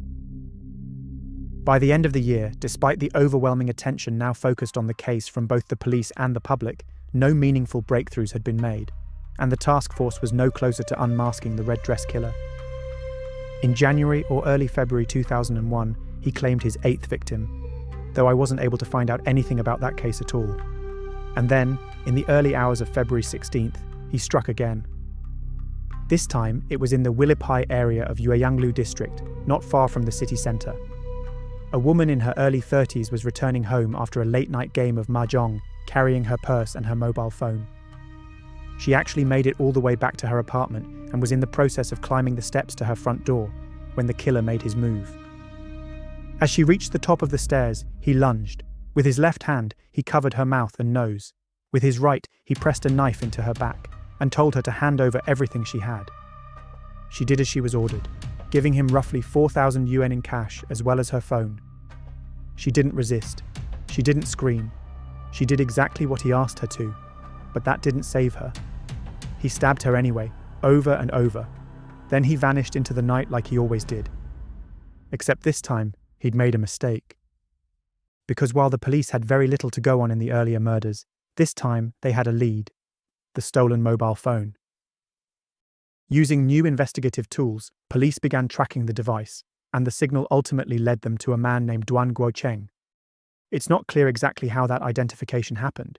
Duan already had a substantial criminal record, so it's possible they traced the phone's location and cross-checked for known offenders in the area. Or maybe it was more direct. In China, all SIM cards are registered to a person's real name and ID number. So if Duan had inserted his own SIM into the victim's phone, the authorities would have known who he was the moment it connected to the network. Duan was a 29-year-old local man from Guocheng who had spent most of his life in detention centers and prisons for theft and robbery. With a potential name and face to the phantom who had haunted the city for nearly 2 years, police moved quickly. Immediately after identifying him, 6 officers arrived at the modest 3-room apartment in Guocheng, where Duan lived with his parents. Duan's mother, Hu Yunxiang, begged them to tell her what was going on as they entered the apartment, but the officers refused to tell her anything. They just sat quietly under the family's faded poster of Chairman Mao and waited. As they hoped, just before dawn, Duan returned to the apartment. But before he entered the house, he spotted the police officers through the window and ran. They chased him through nearby alleys and into a local vegetable market. But Duan knew these streets like the back of his hand, and once again, he managed to slip away. Only then did they break the news to his mother that her son was wanted for the murder of 9 women, as well as up to 70 violent attacks and robberies in the city. With Duan now identified as the killer, the Guocheng task force wasted no time. They issued a national wanted bulletin with his photo and a physical description. Short, pale, slightly overweight, with small eyes, a square face, and a surgical scar on the left side of his abdomen. They learnt that he spent most of his nights staying in motels and guest houses, using fake IDs to remain hidden and anonymous. So they also provided a list of potential aliases, which included the name Cheng. Officers chased leads across the province, but they always seemed one step behind, and every day that passed without his arrest, public fear kept growing. In such a small city, 9 murders was unthinkable. The killer became something of a legend, a dark figure locals whispered about. Some even stopped referring to him as the Red Dress Killer and began using his childhood nickname, Master Duan. For a while, it was common for police officers to greet each other by asking, "Has Master Duan been caught yet?" But despite their best efforts, it seemed like Duan had simply vanished. There was no sign of him anywhere in Guocheng, and though they didn't know it yet, that was because he'd already left the city. But Duan was no longer able to control himself.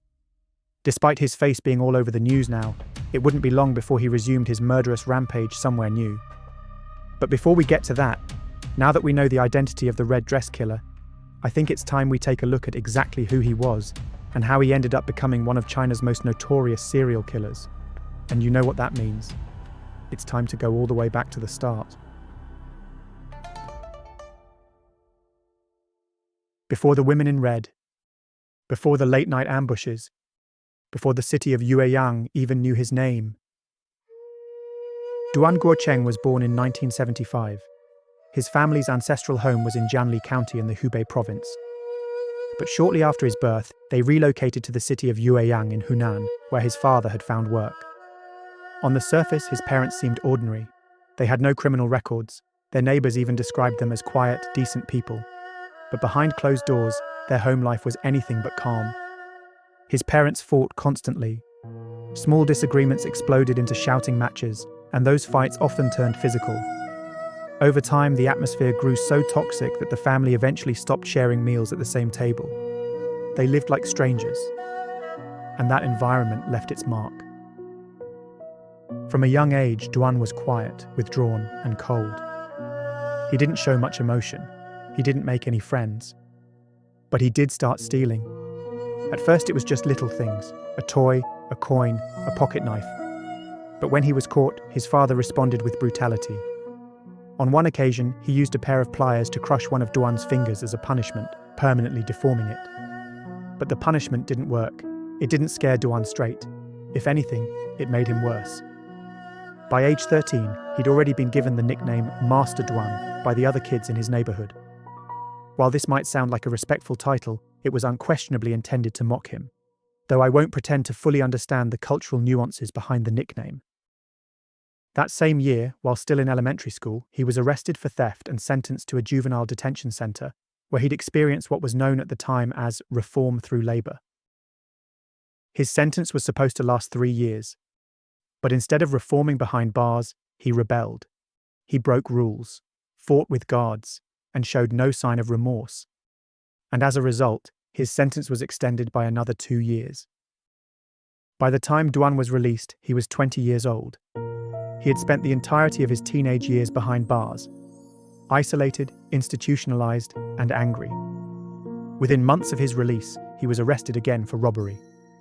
The court handed him another 5-year sentence, and by the time all was said and done, Duan had essentially been confined for half his life.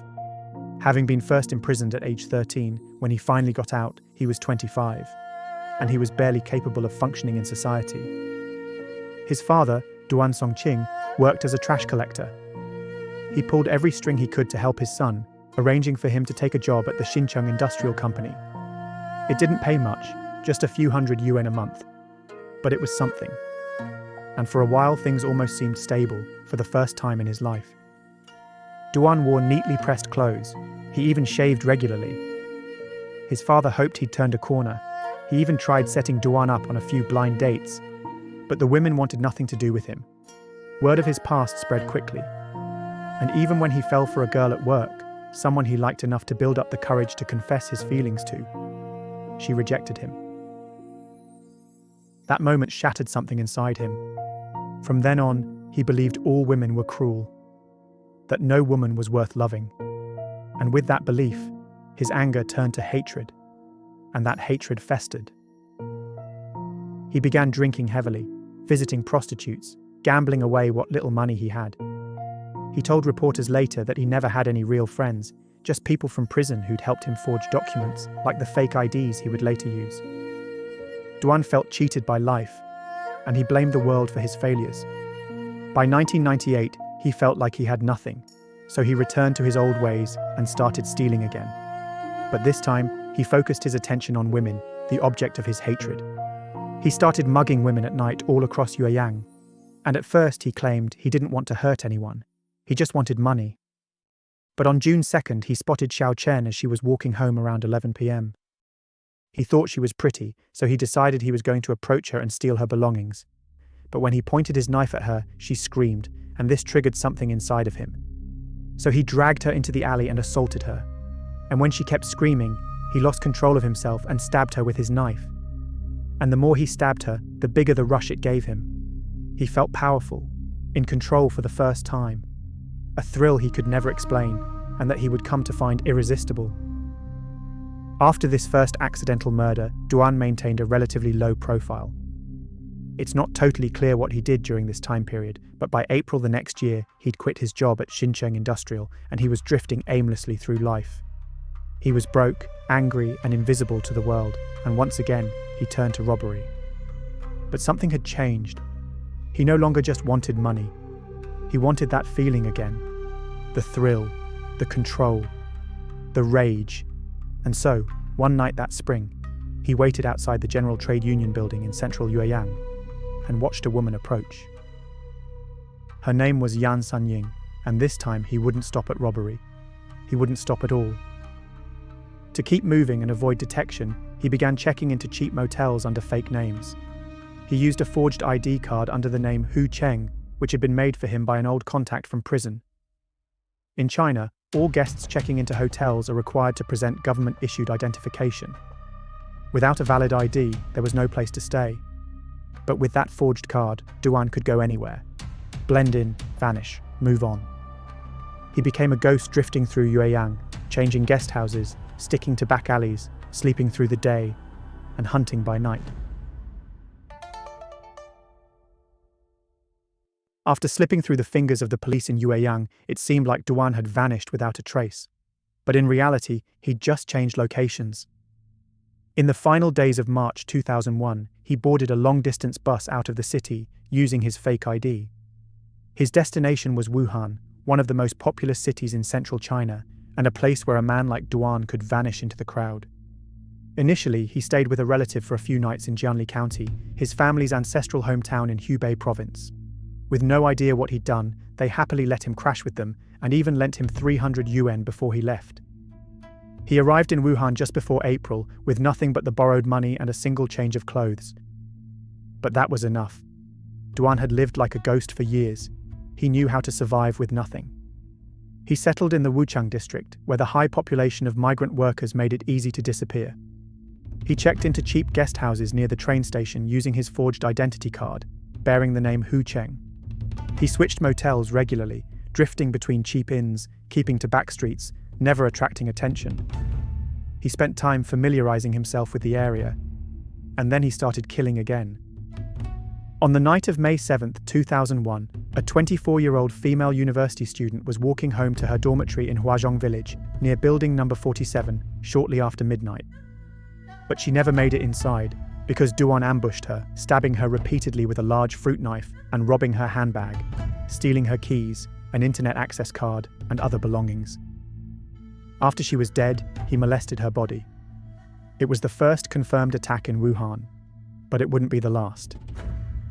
Police in Wuhan had been given a directive that all homicide cases must be solved, so they quickly labelled the case the 5-7 homicide and formed a 40-person task force led by Guocheng's police chief. They canvassed local residents, both permanent and temporary, but uncovered nothing. Duan had no local ties, and his fake ID kept him hidden. 2 nights later, on May 9th, he struck again. This time, his victim was a woman in her early 30s walking down a small alley just off Liangdao Street at around 1:30 in the morning. Duan followed her into the courtyard of her apartment building, where he grabbed her by the neck, pressed a knife to her waist, and warned her to stay quiet. She complied, handing over more than 2,000 yuan in cash before he snatched her necklace off her. After telling him it was fake, he took out a lighter to test it, a trick he'd picked up during his years as a petty thief. He then demanded sex from her, but the woman began talking, stalling, probing his behaviour, trying to keep him calm. And it may have actually saved her life. Because by the time Duan had finally lost his patience and dragged her into a stairwell to kill her, 2 passerbys had appeared. As he swung down at her with his knife, she used her hand to block the blade, causing her palm to rip open. As she screamed, the passerbys rushed to help her, causing Duan to flee, leaving her shaken, but alive. Despite the growing police presence on the streets, Duan felt untouchable. Nobody here knew his face. Nobody seemed to have any idea who he was. He barely had to make an effort to hide, and there was a reason for that. While the warning bulletin from Guocheng with details of his name, appearance, aliases and crimes had been received in Wuhan, it had been completely ignored. Nobody had connected the attacks to his previous crimes. Nobody had even looked at the information. And he likely knew this, because Chinese police departments were notoriously insular, rarely coordinating or paying any attention to anything going on outside of their jurisdictions. Feeling bolder than ever, on May 25th, he attacked another woman on the exact same street. This time, he slashed her with his knife and stole 500 yuan, but he didn't kill her. His next murder occurred less than a week later, on June 1st. Just after midnight, a 41-year-old woman called Wang was walking alone near Xiang Street, heading back home from her weekly game of mahjong. Just to point out, several of the victims were said to have been walking home after playing mahjong when they were attacked. I think this is the 3rd I've already mentioned. It might just be that the game is that popular in China, but this could also indicate some of these accounts are mixed up in the reports and using the wrong information. When she reached the metal gate to her apartment block, Duan struck her from behind with a brick. As she stumbled and screamed, he spun her around and plunged his knife into her chest 7 times. As lights came on in the other apartments, he fled the scene, leaving her to bleed out on the street. And by the time any of her neighbours arrived to try and help, she was already dead. The very next night, he encountered a young female migrant worker in Hanshangguan. She was returning home at around 3 a.m. from a night market where she washed dishes. When Duan attacked her on the stairwell to her apartment building, she fiercely resisted him. So he responded with a frenzy of violence, stabbing her more than 30 times and killing her. And then on June 3rd, he struck again, making it the 3rd night in a row that he'd murdered someone. The victim was a young woman in her 20s, staying at a government dormitory. Duan attacked her outside the building, robbing her, molesting her body, and stabbing her over 20 times. It was a killing spree unlike anything Wuhan had ever seen, and people were beginning to notice. Likely started by those who'd heard of the similar cases in Guocheng through family, friends, or migrants, a rumour began to spread that a serial killer, the Red Dress Killer, was stalking the streets of Wuhan and killing young women at night who were wearing red. Interestingly, despite the red dress theory being widely believed in both Guocheng and Wuhan, it doesn't appear that it was ever true. According to police, most of the victims were not wearing red and had little to no similarities. They also weren't all young and didn't all have long hair, like the rumours claimed. If anything, it's perhaps more of a reflection on how little information the public was being given about the situation, causing them to fill in the gaps, allowing rumours like these to spread so easily. Families in the Guocheng district began forbidding their daughters from going out at night. Some women even stopped wearing red or cut their hair short, just in case the rumours were true. By the end of June, Wuhan's Public Security Bureau had finally acknowledged what many already knew. A serial killer was stalking the city. They formed a special task force to investigate, and it grew quickly. Within weeks, more than 1,000 officers were working the case. Vacations were cancelled, overtime was mandatory. Young female detectives were ordered to walk the streets alone at night, used as bait in hopes of drawing the killer out. One 27-year-old officer later recalled her time patrolling a narrow alley near Xiang Road. She was unarmed and made to wear a skirt, walking alone from midnight to 4 a.m, straining to hear every noise in the dark. And despite all of this, no connection to Duan and the Yueyang cases was made. Thanks to communication failures between regions, authorities in Wuhan had no idea the same man they were now hunting had already left a trail of blood in another city. There were no shared bulletins, no case comparisons, nothing. It didn't help that local journalists covering the case were muzzled. Stories were pulled, reports were spiked. The few articles that were published were circulated only among government officials, not the general public. The reasoning was to prevent panic, but in doing so, the government cut off vital information. Witnesses never came forward. Many victims didn't even realize they were in danger until it was too late. The husband of the woman murdered on June 1st later stated, "If we'd known there was a killer around, we would have been more careful." But nobody told us. On July 13th, Duan attempted to attack a woman and her child outside their house in Wuchang just after midnight. Luckily, just as he pulled out his knife, her husband appeared, causing him to run off into the darkness. She immediately contacted the police, and her description combined with the accounts of various other survivors helped authorities to piece together a composite image of Duan. In early August, 3 months after the killings had begun in Wuhan, the city's police finally had a sketch of their suspect and sent bulletins to the surrounding cities. They'd also come to believe that their killer was using the alias Cheng, so they included the name in the bulletins. The second the alert came into the Yueyang Police Department, they immediately got on the phone to Wuchang. Not only did they recognize the sketch as Duan, but the crimes and murders were identical to the cases in their city, and the suspect was using the name Cheng, one of Duan's known fake identities. They told the Wuchang police that the man they were looking for was Duan Guocheng, and they'd already told them months ago that he had murdered 9 people in their city.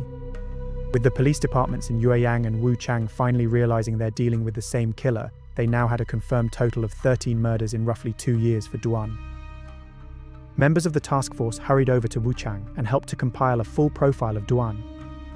Together, they began distributing flyers with all the information they had around the various motels and hostels across the district, given they knew he had stayed in these sorts of places throughout his murder spree in Yueyang. To their surprise, it only took 10 minutes for someone to call them. A cashier at the 719 guest house, Yu Min, rang the number on their flyer and told them that there was a guest matching their description, staying in room 311 of her establishment at that very moment. And he just so happened to be registered under the name Cheng. Already in the area distributing flyers, it took less than 5 minutes for Director Fang Yinsheng and 8 other officers to arrive at the guest house. According to some accounts, Duan was already trying to escape through the bathroom window when they stormed room 311. Others claim he was fast asleep on the bed. Either way, he didn't get far. It took 3 officers to pin him down and cuff him, but he was finally arrested and taken into custody. Under the bed, they found a blood-stained fruit knife. And in a drawer, they discovered multiple women's purses and other stolen items that would later be confirmed to belong to victims of the red dress killer. They even found shoes that perfectly matched footprints they had lifted from the 4 Wuchang murder scenes. When they sat Duan down, they expected him to deny everything. But to their surprise, he confessed immediately. Over the next several hours, he laid out his crimes in chilling detail for the detectives, admitting to dozens of robberies and assaults, including all 13 of the murders. He even told them about his first ever murder back in 1998. When asked why he stabbed his victims so many times, his answer was simple. He told them that when women screamed, it made him feel a rush, an unexplainable, uncontrollable urge that he had come to desperately crave. After conducting psychiatric evaluations, reports claim no signs of mental illness were discovered, with the psychiatrists all declaring that he was fully mentally sane and fully aware of what he was doing. He was transferred to the Wuhan No. 2 detention center, where he was formally charged. Few details exist about his trial, but it appears that it began around December 2001 and ended in February 2002, with him being sentenced to death. His mother attempted to visit him before his execution, delivering clothes to him in prison. But she wasn't allowed to see him. The only contact she received was a slip of paper signed by Duan to say he'd gotten the clothes. Though the exact date of his execution is unknown, justice moves quickly in China. So he was likely killed by a firing squad in the days or weeks after his trial ended. With the arrest and execution of Duan, the news blackout was finally lifted, and Wuhan's front pages declared that the psycho killer had been caught. Provincial leaders praised the officers involved in the case, with the detectives from the Guocheng branch receiving commendations and a 100,000 yuan bonus. Yumin was also given a 200,000 reward for placing the tip that led to Duan's arrest. The red dress killer was finally off the streets, but for the families of the women who were killed, and for those who narrowly escaped with their lives, no celebration could bring back what had been lost. For the survivors, the scars ran deeper than anyone could see. For the families, there were no answers that could ever make sense of it. And for the rest of the country, those who'd followed the case in silence, or only learned about it once it was over, the name Duan Guocheng would linger as a reminder of the darkness that can hide in plain sight. It didn't take long for his name to disappear from the headlines. But the fear he left behind, that took much longer to fade.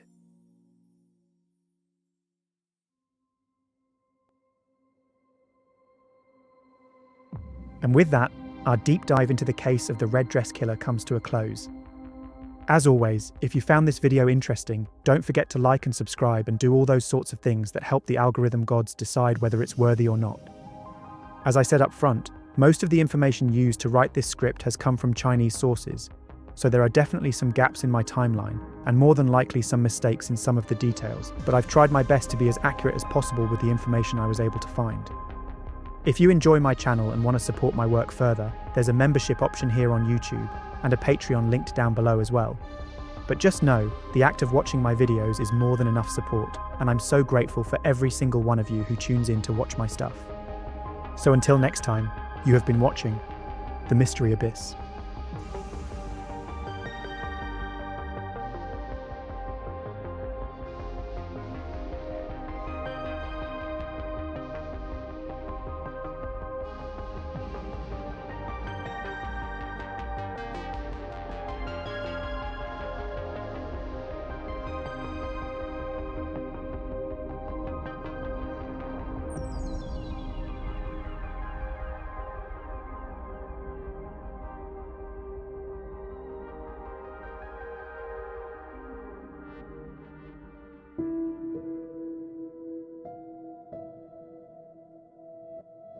July 2nd, 2008.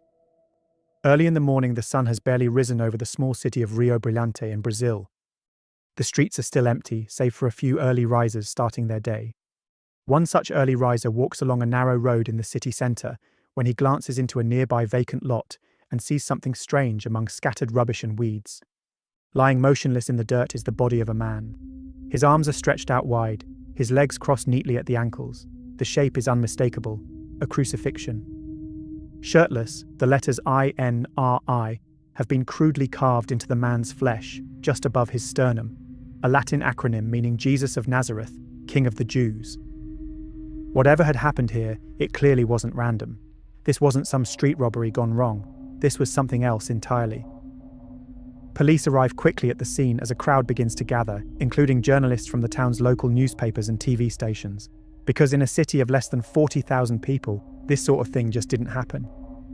It doesn't take long for the body to be identified as 33-year-old bricklayer Catalino Gardina. Examining his body, police determined that he had been suffocated with a plastic bag and stabbed once in the heart with a knife, possibly the same one used to carve the letters into his chest. The deliberate staging of the body makes it clear that this is not a typical murder scene. It feels ritualistic, sacrificial even. But beyond these disturbing signs, there's little forensic evidence at the scene. There's no obvious murder weapon that's been left, no fingerprints are found, no clear footprints are discovered, and they can't even determine if Catalino was killed there or brought there afterwards by his killer. All they can say for certain is that his killer had very purposefully and very deliberately posed his body in the shape of a cross. but whether it was intended to mean something religious, something ritualistic, or something else entirely is unclear. So police begin canvassing the area, as well as Catalino's neighbours, looking for anyone who might have heard or seen something suspicious the night before, but nobody had. As they dig into Catalino's background, they find little that could point to a motive.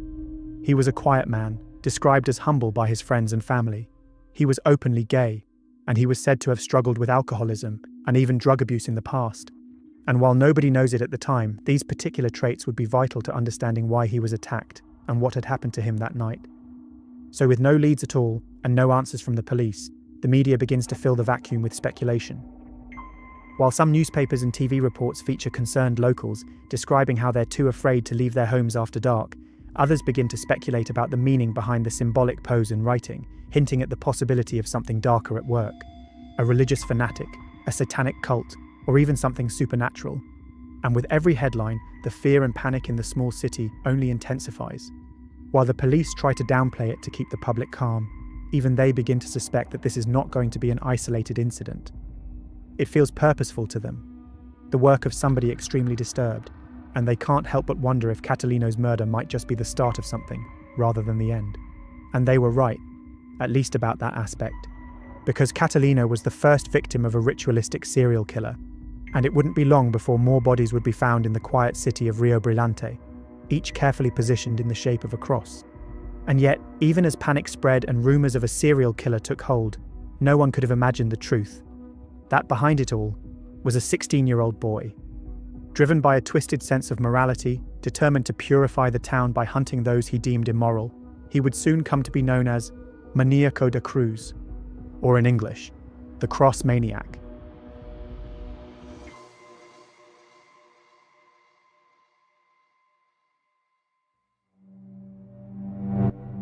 Before we carry on with the video, I just wanted to flag up front that this case has received little attention outside of Brazil, and as a result, many of the sources used to write this script have been translated into English, which could lead to some details being incorrect or lost in translation. I've done my best to verify everything, but it just feels inevitable in these sorts of scenarios that I'll make some mistakes. I just thought it was worth saying before we jump back into the case. The following month, on August 24th, a second body was found in Rio Brillante. This time, a woman was discovered lying on her back on top of a grave in the São Cristóvão cemetery. Just like Catalino, her arms were fully extended to either side, with her palms facing upwards and her legs crossed at the ankles, making the recognizable crucifixion pose. She was completely naked, and her neck bore clear signs of pressure, bruising, redness, and swelling, indicating she had likely been strangled. She was quickly identified as 22-year-old Leticia Neves de Oliveira, a gas station attendant who had failed to return home after finishing her shift the previous evening. Tragically, her family had reported her missing just hours before her body was discovered. Just like with Catalino's crime scene, the investigators found no signs indicating a struggle had occurred in the area.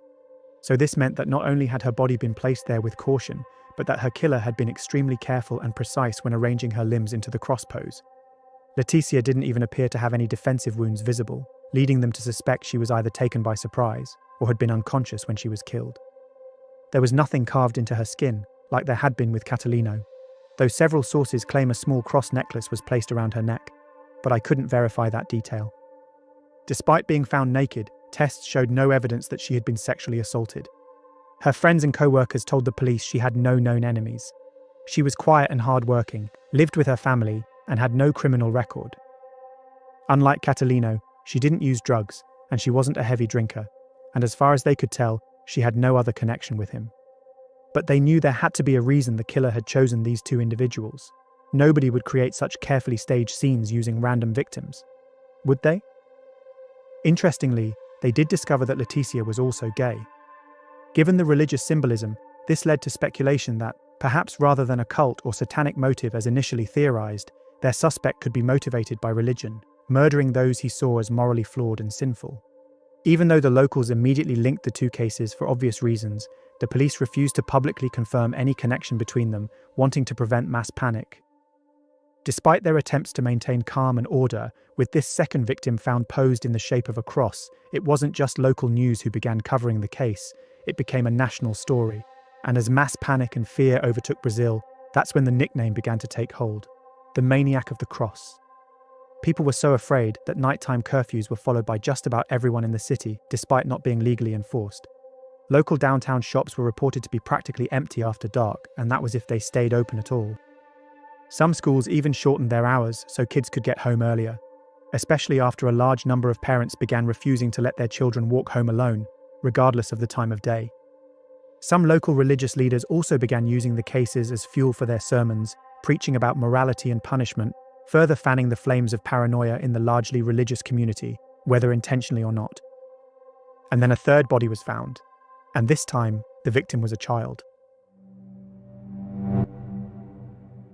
On October 3rd, 13-year-old Gleice Kelly da Silva left her school and never made it home.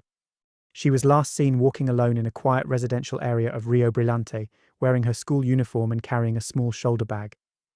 By the evening, with no sign of her, her family reported her missing to the police. Their friends and neighbours helped search for her, combing the streets, knocking on doors, and calling out her name.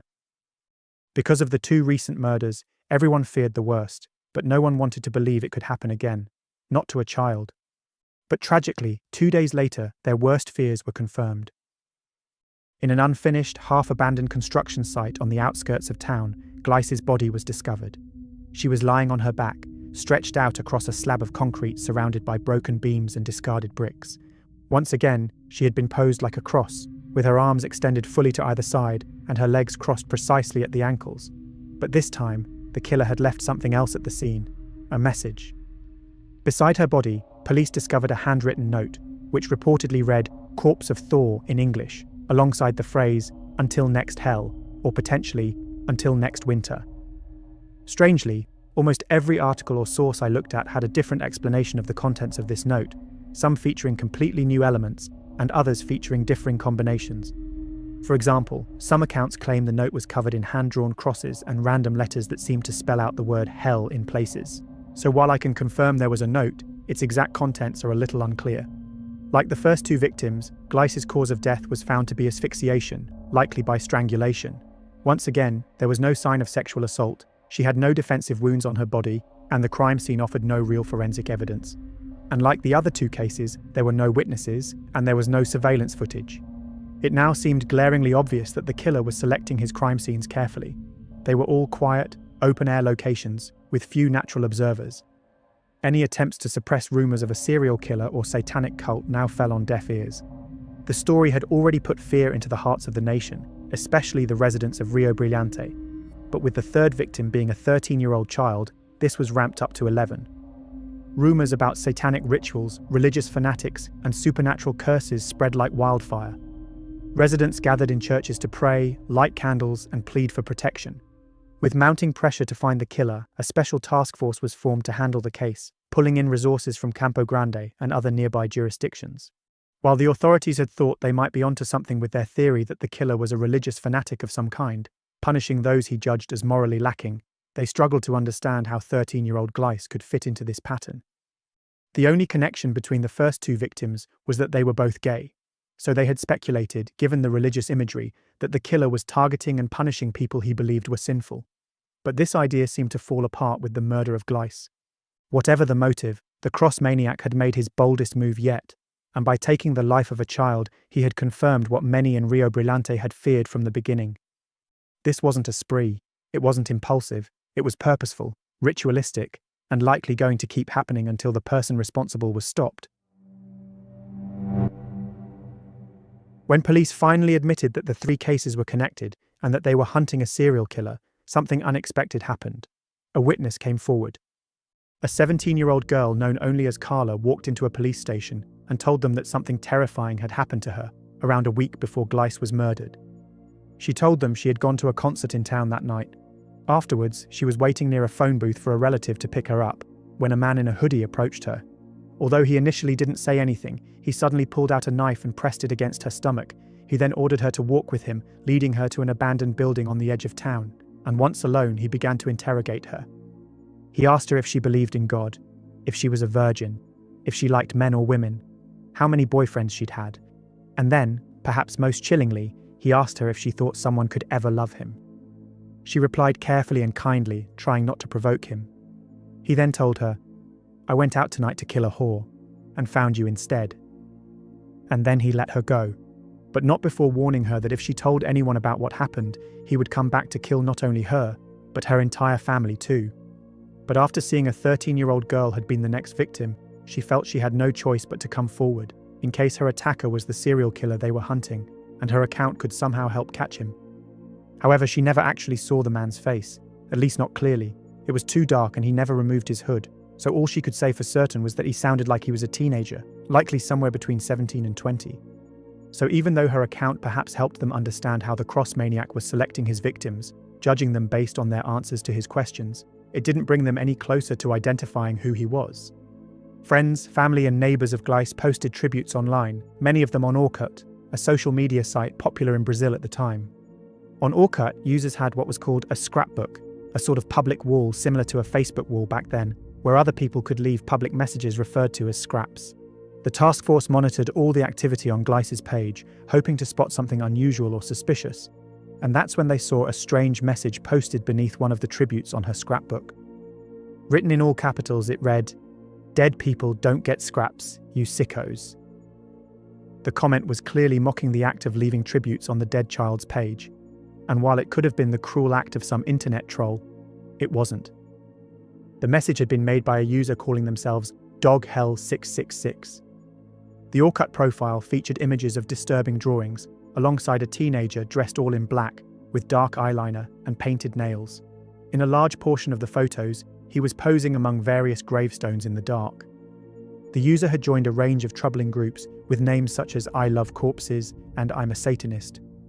But in reality, he in no way resembled the profile they had for their killer, who they believed to be experienced, precise, and methodical, not an attention-seeking kid. But when the records from Gleiss's phone came back, they revealed she had missed around a dozen calls right after her estimated time of death. And although the number was not directly tied to anyone, the exact same number was publicly listed in the bio of the DogHell profile as belonging to them. Whoever owned that page, whoever the teenage boy in the pictures was now seen as their prime suspect. And it didn't take long for the task force to trace the page's owner to a 16-year-old boy who not only lived in Rio Brilhante, but he was actually the neighbour of the first victim, Catalino Gardena. In fact, they had even spoken to him as a potential witness the day after Catalino's body was found, asking if he or his mother had seen or heard anything unusual. His name was Dyonathan Celestrino, and despite being only 16 years old, he was the serial killer they had been hunting. Born on January 5, 1992 in Rio Brilhante, Dyonathan was raised by his mother, who was a public school teacher, and his aunt. There doesn't appear to be any information on who his father was, or if Dyonathan himself even knew his identity. Although he grew up with little money, by all available accounts his upbringing didn't involve any obvious trauma. There were no records of abuse, no known violent incidents, and he had no criminal history. At school his teachers described him as quiet and withdrawn, but not disruptive or problematic. He wasn't bullied or tormented by his peers, though he didn't have many friends either, choosing to keep mostly to himself. As a teenager, his interests began to stand out. He dressed entirely black, wore heavy makeup, and listened to metal music. In such a small religious community, he was seen as an outsider, but nobody believed him to be dangerous. That said, he did have a difficult personality and was viewed as being unpredictable. He was known to be moody and to snap at people over the tiniest of things, such as asking him a basic question. Eerily, one of his favourite things to do was to hang out in local cemeteries by himself, and even when the killings began, he continued going out late at night and aimlessly wandering through these graveyards. His mother didn't suspect a thing, and never once asked where he was going. With no real friends, he spent hours locked in his bedroom, on the internet, particularly on Orkut, where he frequently posted in dark and disturbing communities about death, Satanism, and the occult.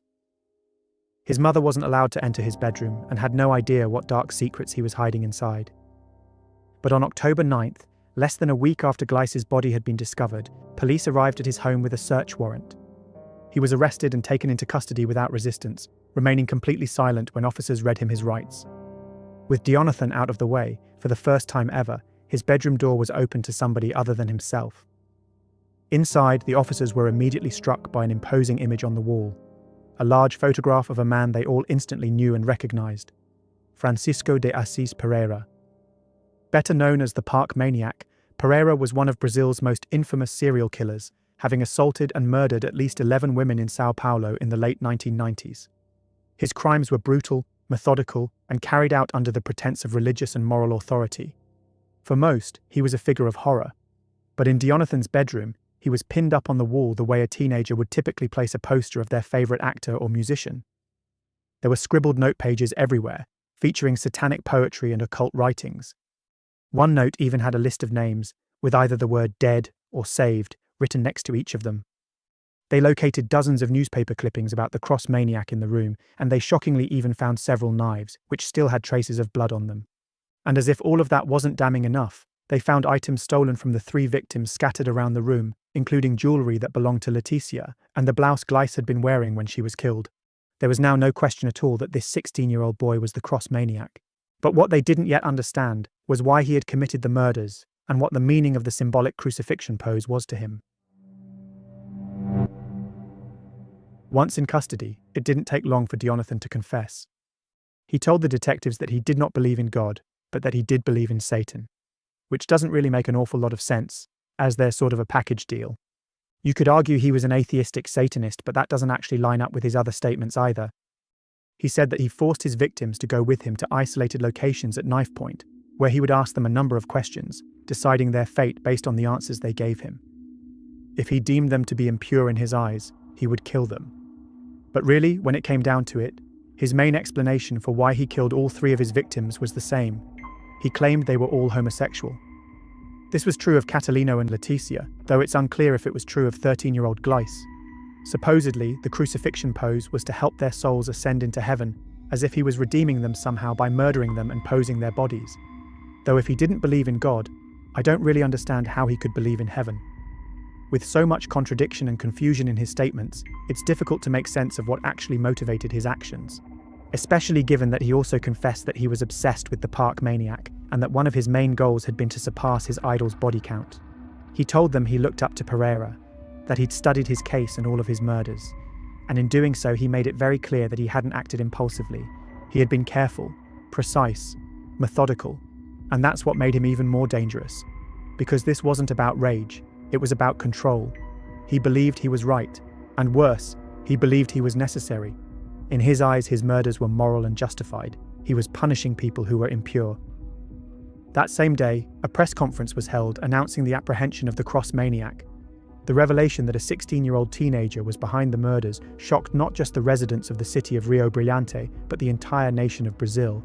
Despite the damning evidence, it just didn't seem believable to many of the locals, and so there was immediate speculation that Dyonathan had not acted alone. The belief that he had been leading a cult of satanic teenagers became widespread, so much so that the police had to formally declare that he had acted entirely alone. Though this did little to stop the whispers of a murderous cult still lurking in the shadows, who were even more dangerous now their head had been severed. Psychiatric evaluations of Dyonathan determined that he was mentally competent, even though he displayed a number of disturbing traits. He was emotionally cold, unpredictable, and showed no signs of empathy or remorse. As a result, he was diagnosed with antisocial personality disorder and chronic psychopathy. One of the psychologists even claimed that his religious motive was completely made up, and that he actually killed because he enjoyed the sense of control and power he felt from making other people suffer. In their final report, the evaluators stated that Dyonathan presented a high risk of future violence and posed an ongoing danger to society. But because he was still a minor, Brazilian law significantly limited his potential punishment. No matter how horrific his crimes were, he could only be held until he was 21 under the Child and Adolescent Statute, which meant that he could only receive a 5-year sentence for the murders of 3 people. Although the authorities tried to have him institutionalized as a way to get around this limitation, every psychiatric hospital they spoke to refused to accept him as a patient. So he was sent to a juvenile correctional facility in Ponta Porã, nearly 200 kilometers from his hometown, to be held until he turned 21. There he kept mostly to himself, with staff finding him polite and respectful. They reported that he got good grades in his classes, and even turned in some of the best assignments in his group. But in 2013, he turned 21. And as a result, his sentence was officially over, which meant legally there were no grounds to keep him detained, and he had to be released back into the world. But the deadline for his release came and passed, and nothing changed, with authorities keeping Dyonathan behind bars. Despite his apparent good behavior throughout his time in prison, continuous psychiatric evaluations classified him as psychologically unstable, manipulative, and unrepentant. They all made it clear he continued to pose a threat to the public and was extremely likely to reoffend and even murder again if he was let free. Though no official new sentence was given to him, a judge decided that he posed too great a risk to be released, and as a result, he would remain behind bars. There was no set release date and no planned end to his incarceration, so in essence, he was going to remain in prison indefinitely. As you can probably imagine, Dyonathan wasn't too happy with this ruling. He believed he'd served his time and that legally he should be set free, so he took matters into his own hands. Although there were plans to move him to a more secure facility, Dyonathan was still being held in the Pontypoora Juvenile Centre, and it was significantly lacking in security measures. Taking advantage of this, Dyonathan somehow got hold of a saw of some kind, though the details are a little unclear. He may have had it smuggled into the prison, or perhaps fashioned it out of materials he acquired somehow. He then used it to quietly cut through the metal bars over the window in his room, allowing him to slip through it and escape on March 3, 2013. No guards saw him go. There were no alarms, no chase. By the time anyone even noticed he was missing, he was already long gone. The next morning, the news that the cross maniac had escaped spread fast, with national media outlets running the story within hours, and the public being immediately put on alert. His images were plastered all over the news, with the public being asked to report any potential sightings of him. Tip lines were instantly flooded with calls, with people claiming to see him all around the country as mass panic overtook Brazil. There was still a genuine belief that Dyonathan was the leader of some sort of satanic cult, and that he was going to reunite with them now that he was out, and not only continue his murder spree, but escalate it to make up for lost time. A number of social media profiles appeared online, which claimed to be Dyonathan himself, featuring posts where he threatened to kill again, this time in different cities across the country. Although all these profiles were later found to be fake by the police, the impact they had on the public was very real. The detention centre he escaped from wasn't far from the border of Paraguay, so Brazilian police reached out to their Paraguayan counterparts, telling them there was a high chance a dangerous serial killer had crossed the border into their country. And they were totally right, because on April 27th, almost 2 months since his escape, a Brazilian expat in the Paraguayan city of Horqueta informed the police that he had seen Dyonathan on the street, recognizing his face. Following up on his tip, Dyonathan was discovered to be living in a nearby boarding house. There, he had been leading a surprisingly low-key life, working at a car wash, learning to speak Spanish, and even dating a local woman. But inside his room, police allegedly found notebooks filled with disturbing drawings and chilling phrases such as, "All Catholics must die," and "Alive or dead, I'm a serial killer." There are even claims that his phone contained messages showing he'd been planning to meet up with a 14-year-old boy the week he was arrested, implying he had intended to murder him. Whether he killed anyone else during his 2 months of freedom is unknown. Though if he did, he clearly didn't pose them in the same crucifixion style he had become notorious for, otherwise I imagine it would have been all over the news. After his discovery, he was arrested and taken into custody by Paraguayan police, where he instantly confessed that he was the notorious maniac of the cross. They discovered that his room in the boarding house had been paid for by his mother and his aunt, and that they had regularly visited him there, meaning they had been knowingly aiding a violent fugitive. I would have thought that would be enough for them to be legally punished in some manner themselves, but I couldn't find anything claiming that was the case. Dyonathan even gave an interview on a local radio station after his arrest, where he claimed that he was actually a hitman and not a serial killer, despite the claim contradicting all the evidence and his own prior confessions. Regardless, 2 days after his arrest, on April 29th, he was extradited back to Brazil. The cross maniac was back in their custody, but the question of what exactly they were meant to do with him still remained unanswered. While authorities tried to figure out what to do with him, with more than 20 psychiatric facilities refusing to admit him as a patient, he was almost killed in custody when a police officer fired a shot at him in his cell, grazing his face. The officer later claimed his gun had fired by accident, but other witnesses claimed he had been threatening Dyonathan for days and had pointed his gun at him multiple times. Eventually, he was admitted to the psychiatric wing of the Campo Grande Penal Institution, a secure unit in a maximum security prison where he could receive treatment for his mental illnesses. However, he didn't fade quietly back into the prison system. While he was previously seen as a model inmate, after being recaptured, his imprisonment was marked by repeated violence, erratic behavior, and clashes with prison staff and other inmates. For example, in 2015, he attacked a prison guard with a sharpened broomstick, and the following year he tried to stab another staff member with a fork. In one of the most serious incidents, in September 2023, he assaulted a prison officer, punching him in the face and threatening to kill him. all because he didn't want to go back to his cell following his recreational time. Even when he was restricted to only having solitary yard time, he continued to cause trouble.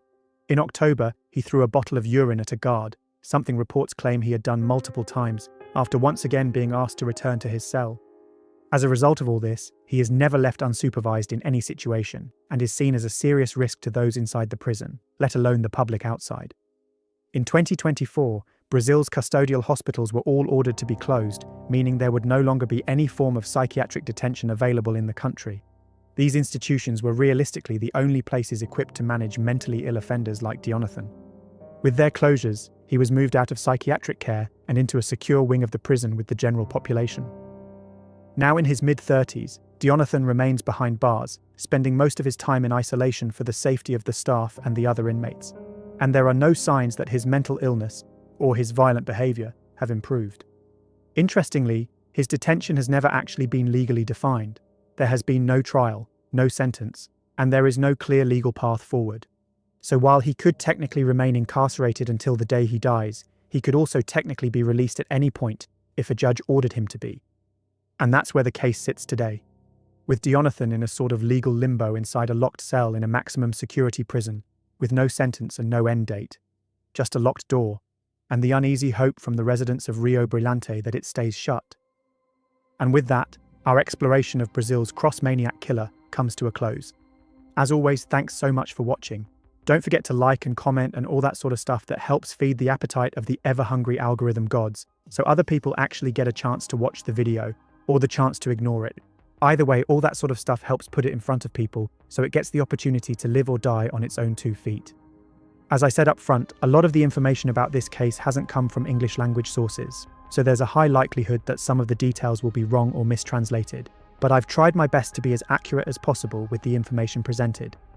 If any of you happen to be Brazilian and know more about the case or want to correct anything I've said, then just let me know down below. If you're new to the channel, please consider subscribing and checking out some of my other true crime content. If you want to support my channel further and to have your name at the end of my videos, I've got a membership option here on YouTube and a Patreon in the description too. Until next time, you have been watching The Mystery Abyss.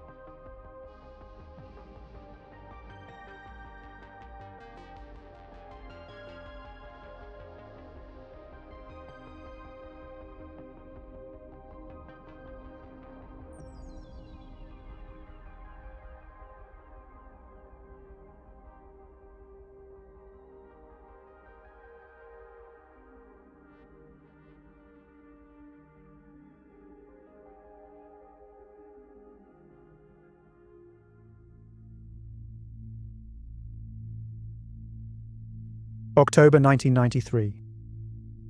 At the edge of the Ningxia desert, just outside the city of Yinchuan in northwestern China, the wind sweeps across the old fortress of Zhenbeibao. Dust rolls like smoke through the courtyard as cameras are unpacked, cables dragged across the sand, and a director shouts instructions through the noise. This is the set of An Old Man and His Dog, a film by one of China's most celebrated directors, Xi Jin. A story about loyalty, love, and the bond between a man and his animal. Among the crew stands a young man in a faded denim jacket, wearing dark glasses that hide his eyes.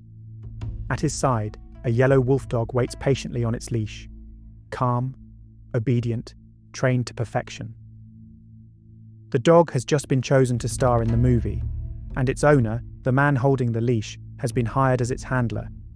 He's even been given a small role in the movie himself, standing in for the lead actor during several key scenes. To everyone here, he seems polite, helpful even, a professional who seems to understand animals better than anyone else. No one looks twice at him. His name is Cheng, and 2 years from now he will make national headlines, and both he and the dog that audiences fall in love with on screen will become part of a story so disturbing that the film itself will be banned. Because behind the calm expression of that young handler lies something darker, a secret he's already begun to bury, a trail of bodies, bones, and brutality. Because Peng is a serial killer, and for years before and after his role in the movie, he had been feeding something much more sinister than meat to his dogs. But on this day, as the camera rolls, nobody knows any of that yet. All they see is a man and his dog, a picture of loyalty, oblivious to the horror waiting to be revealed.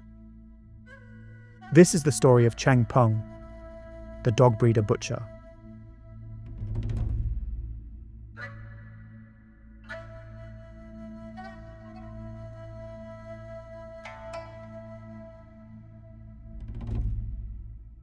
Cheng was born in 1962 in the city of Yinchuan, the capital of China's Ningxia Hui Autonomous Region. He was the only child of a well-connected family. His mother was attentive and proud. His father was a local government official, what people in China call a cadre, a man with influence, power, and protection. At the time Peng was born, there were no businessmen, no private fortunes, only cadres, and their children walked through life knowing doors would open for them that stayed shut for everyone else. As a result, Peng wanted for nothing, at least in a material sense. There was always food on the table, always new clothes, but comfort didn't make him grateful. It made him restless. He grew up believing he was owed more than the world would ever give him. That sense of entitlement showed early. When other children refused to play the way he wanted, he lashed out. If something didn't go his way, he met it with violence, certain that his father would always step in to smooth things over. There were no consequences, no lessons learned, only a growing awareness that rules were meant for other people, not for him. And his father's presence only reinforced it. According to some accounts, he was so consumed by work that the only times he really paid attention to Peng were after an outburst, after he'd hurt someone or caused trouble that needed cleaning up. It taught Peng something that would follow him for life. That anger and violence got him noticed in ways kindness or obedience never could. As time went on, that pattern only deepened. The older he got, the more vicious he became. Teachers described him as unmanageable, a boy who couldn't be reasoned with. By middle school, he'd been in more fights than anyone could count, yet nothing ever came of it. He was volatile, arrogant, a bully, and everyone still let him get away with it. Until one day when he was around 14, a teacher finally decided to step in, scolding him for tormenting his classmates. Peng snapped. He launched at the man, beating him so badly that the staff had to pull him off. This time, he'd gone too far. And for the first time in his life, there were consequences. The school expelled him. Embarrassed and furious, his father couldn't stop the school from expelling him, but he could make sure no one else heard about it. He pulled strings, silenced teachers, and kept the incident out of official reports. And once again, the lesson Peng learned wasn't humility. It was that rules could be bent and punishment could be avoided. He drifted aimlessly through his teens, gambling, stealing, and boasting about his family's influence and social standing, an influence that continued to open doors for him and to make his problems disappear. Eventually, his father stepped in again. Using his connections, he secured Peng a position at the Ningxia Forestry Research Institute, a respectable government unit where his father also had ties. It was steady work. He repaired tools, helped maintain vehicles, and was assigned a small house inside the institute's residential compound, a quiet courtyard home on the edge of the city.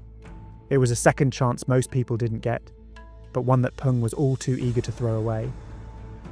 He spent his time drinking, smoking, and hanging around with a small circle of shady friends from the city's back streets. His colleagues at the institute found him arrogant and rude. According to them, he constantly acted like the job, and all of them were beneath him. The routine bored him. The rules frustrated him. He thought he deserved more. More freedom, more money, more recognition than the job could ever offer. So he started stealing equipment from the institute and pawning it for quick cash. Not because he really needed it, but because it gave him a sense of power, another way to prove he was untouchable. In 1982, that illusion cracked. He was caught stealing a television set and arrested. But even then, Peng wasn't worried. He'd been protected all his life. He expected his father would just step in again and pay whoever needed paying and make it disappear. But this time, that didn't happen. His father didn't come running. He refused to pull strings or pay anyone off. Instead, he told the police to handle his son like any other criminal, because he was done cleaning up after him. And so he was sentenced to 2 years in prison. When he got out, something in him had changed. He was quieter, colder, but the arrogance, the belief that he was better than everyone else, was still there.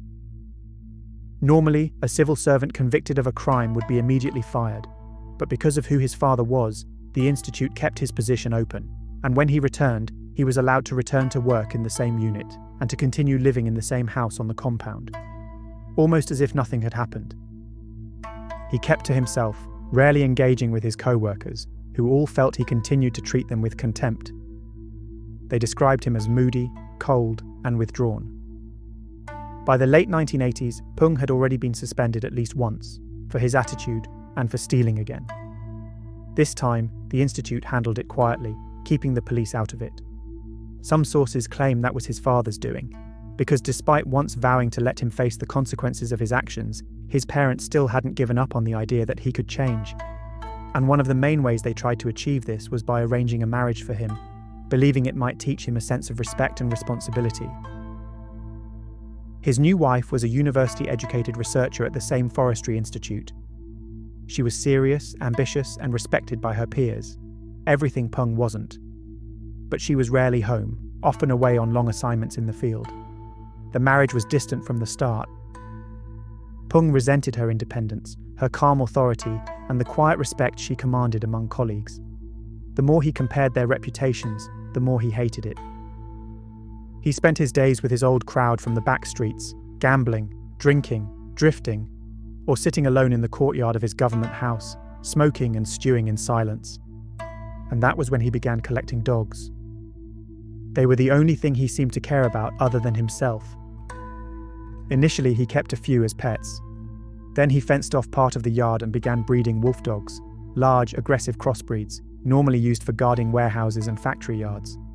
And soon there were more than 20, snarling behind the wire, half-starved and fierce. His terrified neighbours avoided his gate.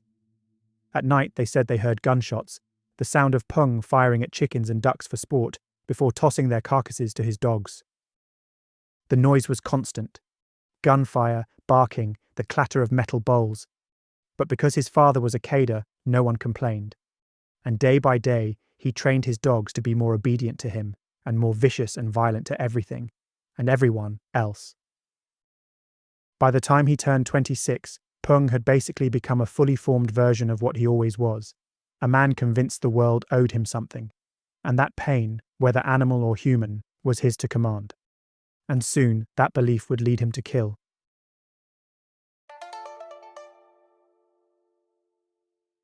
In March 1988, a green carriage train rattled across the dry plains of Gansu, carrying traders, students and farmers on their way home. Among them sat Peng. Somewhere between Lanzhou and Yinchuan, he struck up a conversation with a young woman sitting across the aisle. Her name was Zhao. She was 23, newly graduated, and heading to Yinchuan to visit her relatives. Despite everything you've heard so far, Peng knew how to present as charming and trustworthy when he wanted to. He told Zhao stories about his work at the Forestry Institute, hinted at his family's government connections, and even bragged that he could help her find a good job in the city. To a young woman from a smaller town, he seemed worldly, the kind of man who knew people and could help open doors for you. By the time the train pulled into Yinchuan, they had already exchanged numbers, and before parting ways, Peng told her he'd love to show her around the city sometime. Polite and curious, Zhao agreed. The next day, he went looking for her and found her exactly where she said she was staying. He took her out to eat, walked around the streets with her, and they even saw a movie together. When night came, he invited her back to his home, an offer she accepted. In that quiet corner of the Forestry Institute compound, behind the high walls and the barking dogs, they spent the night together. Afterward, Zhao returned home to her relatives. But over the following weeks, she came back to see Peng again and again. And soon their relationship, at least in her mind, became serious. She began talking about finding work in Yinchuan and maybe even settling there. But for Peng, the novelty of the affair had already faded. He wanted her gone. On April 13th, 1988, she came to stay the night once more while his wife was away on a field assignment. The next morning, as Zhao washed up in the sink, Peng stood behind her, watching. On the table nearby lay a pair of pliers he'd been using to fix a dog cage. And in that moment, something came over him. He grabbed the pliers and struck Zhao in the back of the head. She collapsed instantly, but Peng wasn't finished. He looped a rope around her neck and pulled until she stopped breathing. The whole thing was over within seconds. For a while he just stood there, staring at what he'd done. But he wasn't panicked. He was excited, flooded by a strange sense of relief. And then, almost methodically, like a man tidying up after a day's work, he began to clean. He dragged her body out into the courtyard, stripped it of clothing, and left it there, planning to deal with it later.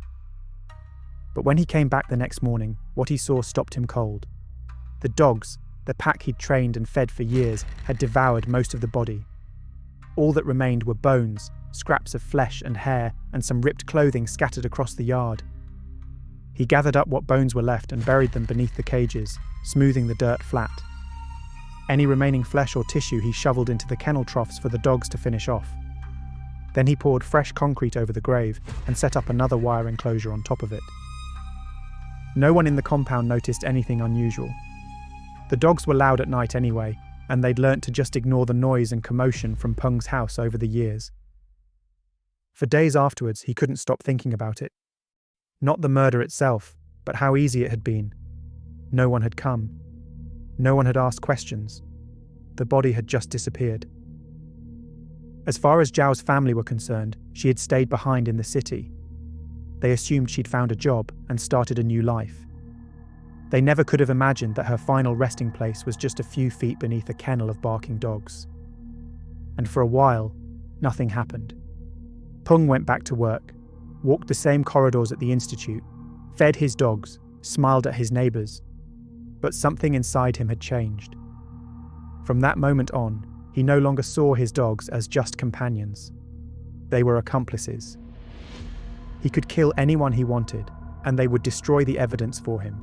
He no longer had to hold back his violent impulses. He'd crossed a line he could never come back from. But just like every moment he'd lashed out as a child, there were no consequences for what he'd done. While he hadn't specifically planned to kill Zhao, the rush it gave him was overwhelming. And the idea of doing it again thrilled him.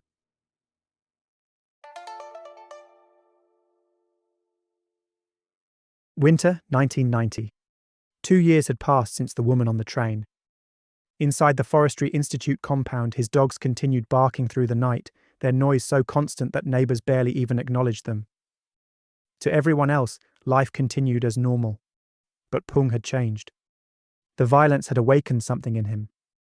Dominating animals no longer satisfied his craving for control. He had seen how far fear and loyalty could be pushed in his dogs, and now he wanted to find out if he could instill that same obedience in other people. He wanted a crew, a small circle of men he could command, who would both fear and admire him. His first recruit was his cousin, Xiaodan, a naive young temp at the institute. He was younger, impressionable, and eager to make some quick money. When Peng suggested forming a crew to carry out big jobs to make big money, Xiaodan agreed without hesitation. But first he told him that they needed weapons. In October, Peng learned that a subsidiary warehouse at the institute had just received a shipment of equipment which he believed contained guns. So on the night of October 18th, he and Xiaodan climbed onto the roof of the building, prized open the tiles, and slipped inside. In wooden crates they found exactly what they'd hoped for: 8 shotguns and loads of boxes of ammunition. They took everything. Back at Peng's house, they sawed down 2 of the barrels and removed the stocks to make the guns easier to hide. Then they stashed the remainder above a shed. To practice, Peng hung stolen chickens and ducks in the yard and fired until the birds stopped moving. He fed the carcasses to his dogs. His neighbours were already accustomed to loud noises from his property, including gunfire at night. They didn't even look twice. Despite telling his new recruit they were going to carry out big jobs together and get rich, over the following weeks, all they stole were petty goods from the institute and a few private homes. They never fired a shot, and they fled at the sign of any guards. In total, they stole around 10,000 yuan worth of goods. But that December, an opportunity arose to make some real money when Yu Dawei, a younger acquaintance who worked at the Great Wall Trading Company, vented to Peng that his manager Li owed him 3,000 yuan and was refusing to pay. So Peng promised to help collect the debt, his own way of pulling Dawei into the crew and of securing a bigger target. On December 22nd, Peng and Xiaodan took 2 of their guns to the Yinchuan train station, planning to hire a taxi, kill the driver, and steal the car, which they would then use to pick up Dawei and go and visit Mr. Li. They waved down a white minivan, driven by a man named Yang, and asked for a fare out toward Yongning County. As the road narrowed past a brick kiln, Peng saw his opportunity and asked to stop so he could pee. But Yang refused, telling him there was a public toilet further along the route he could use instead. As the minivan continued driving, Peng glanced at his cousin and nodded. So Xiaodan fired his weapon. But with his hands trembling, he missed Yang, tearing through the door instead. Yang thought a tire had burst and jumped out to check. When he saw the hole in the door, Peng suddenly shouted, "Someone's shooting at us, get in!" Panicked, Yang jumped back in and sped back toward the city, straight to Peng's house, where he said they'd settle the fare. As they arrived, Peng offered him some tea to calm his nerves after what had happened, but as soon as Yang stepped through the doorway, Xiaodan raised his gun and fired. The blast hit Yang in the back of the head, killing him instantly. They then wrapped his body in canvas and went looking for Dawei, hoping he'd help deal with it. After all, they'd done this for him, or so they told themselves. But Dawei wasn't home, so the 2 men handled it alone, stripping the corpse and pocketing anything of value. When Xiaodan asked what they should do with the body next, Peng simply looked outside and signaled to the dogs. Xiaodan was speechless. Peng fetched a machete and set to work. Piece by piece, he dismembered the body and tossed the remains to the dogs, who devoured them eagerly, just as he'd promised they would. Whatever scraps they left, he buried behind the kennels. The next morning, Peng gathered the last fragments, the skull and blood-soaked clothes, and dumped them in an unused boiler room behind the institute. The damaged minivan was abandoned overnight in a parking lot in the city. It was Peng's second murder, and the first he'd planned from beginning to end.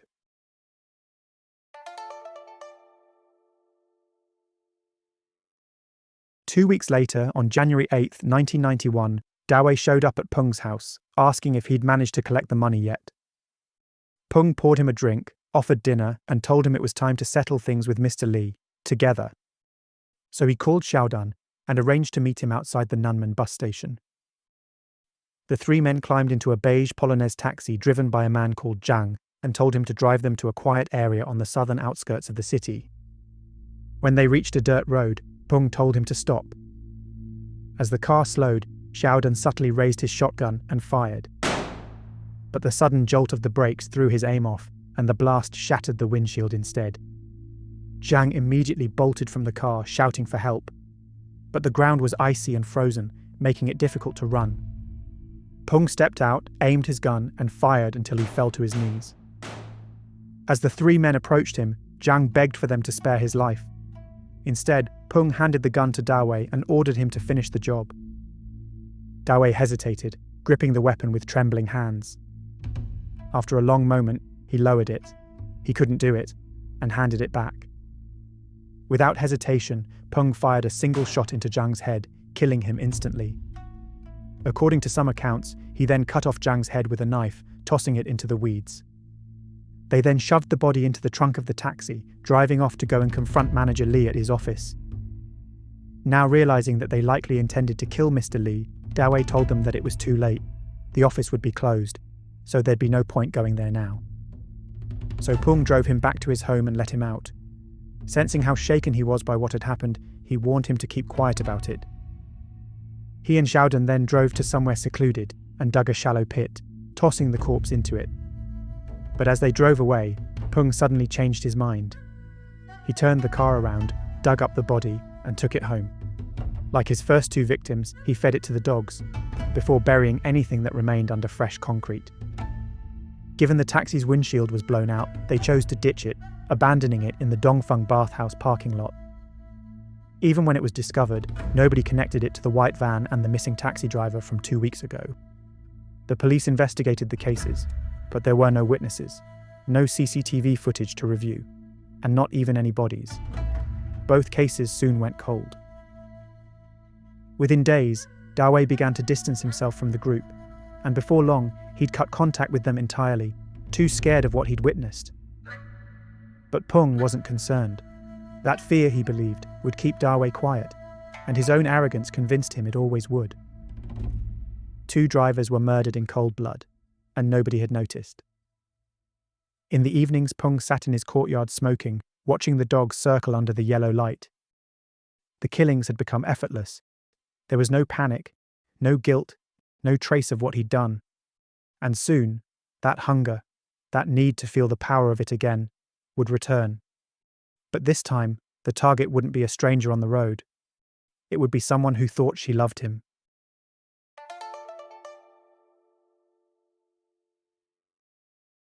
After the murders of the 2 drivers, Peng kept his head down.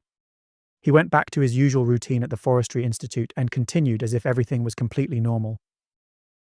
Then, without fanfare, he filed for unpaid leave, an arrangement that let him keep his government title while living entirely on his own terms. He told his colleagues he wanted to go into business, and on paper it sounded respectable enough. Around the compound, word spread that he was breeding wolf dogs to sell for security work, a small venture that seemed to make sense to everyone. And for a while, it worked. The barking, the late nights, the comings and goings. It all looked like a man keeping busy, building a trade. On the surface, he seemed calmer, more focused, almost reformed. But behind closed doors, nothing had changed. He spent his days drinking and gambling, drifting between card rooms and backstreet bars. In the courtyard, he lingered for hours with his dogs, feeding them, training them, watching them rip at meat with a fascination that bordered on obsession. Because beneath that calm exterior, the darkness hadn't gone. It was simply waiting, like one of his dogs, trained to obey until he called upon it. He'd learned how easy it was to kill, and how intoxicating it could be. All it needed now was a reason. In the winter of 1991, the brightest place in the city wasn't the government square or the new hotels.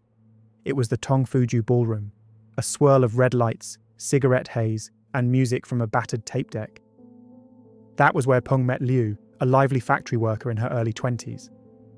After seeing her on the dance floor, Peng approached her between songs.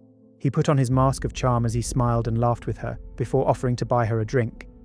By the end of the evening, they'd agreed to meet again the next night. And when they met the next night, she went home with him. And over the next few weeks, they danced, drank, and stayed the night together on multiple occasions. But then one evening, between cigarettes and laughter, she said something that changed everything. She told him that she was trying to arrange a wedding with her fiancé, but money was tight. If he could lend her 3,000 yuan, she said, she could finally move forward with it. She likely believed Peng was wealthy, because he often boasted about his father's position and exaggerated the success of his barely established dog business. But her request hit a nerve. It made him feel used, like she'd only ever seen him as a source of money. She never saw his anger, though. He smiled, told her to give him 10 days, and promised he'd have the money ready. Overjoyed, she thanked him, kissed him goodnight, and left. For the next 10 days, Peng planned. He stopped feeding several of his dogs, leaving them hungrier than ever. He waited until his wife was gone on another field assignment. Then, on the agreed night, Liu returned. They ate dinner, danced to a cassette on the old player. They even slept together. The next morning, as Liu stood by the table fixing her hair in the mirror, Peng watched her reflection. It reminded him of the moment he'd watched Zhao years earlier. So ordinary, so unguarded. He lifted one of the sawed-off shotguns he'd hidden beneath the bed, aimed at the back of her head, and the blast echoed across the compound. But to the neighbours, it was nothing unusual, nothing they didn't hear every other day from his house. Liu fell where she stood. Peng stripped her body, tied a rope around her neck, and dragged her outside and into his neighbour's yard, a space he'd borrowed while his neighbour was away. It was also where his starved, aggressive dogs were waiting. He locked the gate and left. 3 days later, he came back to find the yard silent. All that remained of Liu were gnawed bones, scraps of hair, and the shredded rope. He gathered what he could find and carelessly tossed her skull onto the roof of his own house. Then he buried the remaining bones beneath the kennels and burnt the clothes. He didn't care that the neighbour, or anyone else, could have entered the yard during the days he left her body out in the open. He didn't worry that someone might see the skull on his roof. As far as he was concerned, he was untouchable. Nobody knew about his affair. Nobody came asking questions, and just like before, it was like nothing had ever even happened.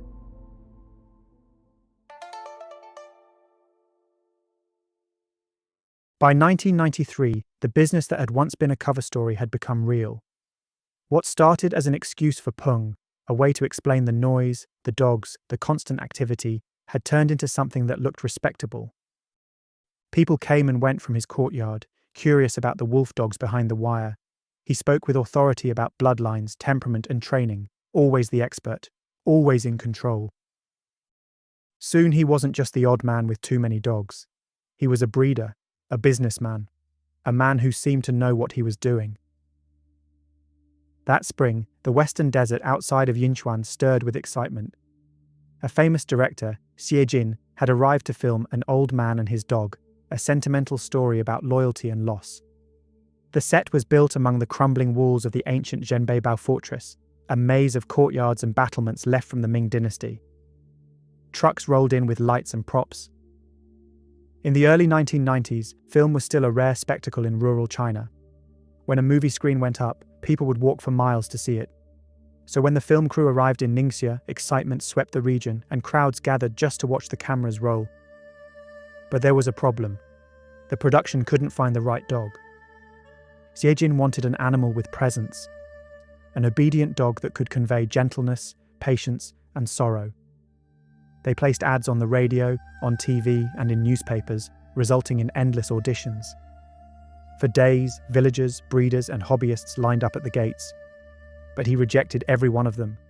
None had the look or temperament he wanted. Without the dog, many scenes couldn't be shot, and nobody knew how long the schedule would have to be delayed, or how expensive it would get if they couldn't find it soon.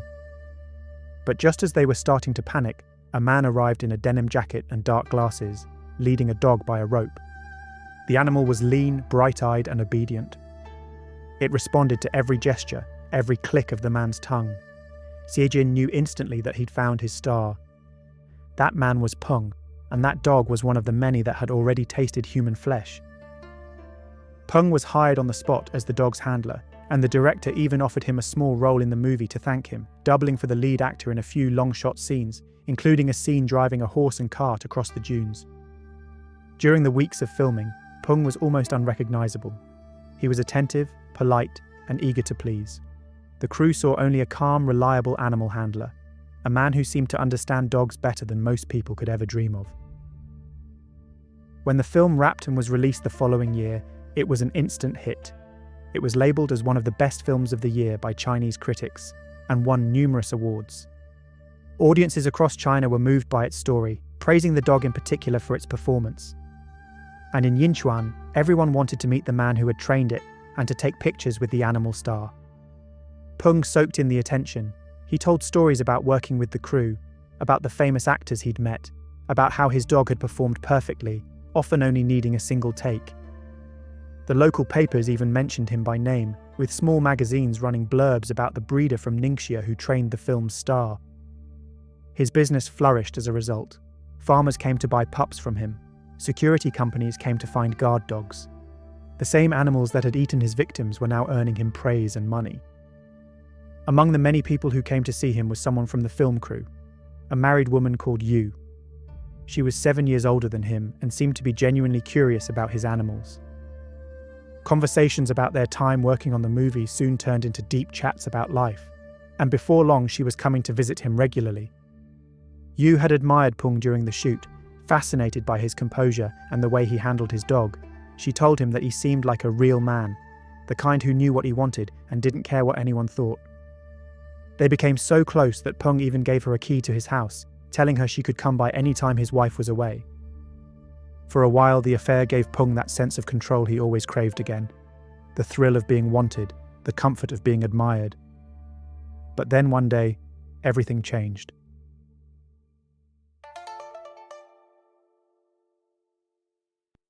In April 1994, Yu called Peng.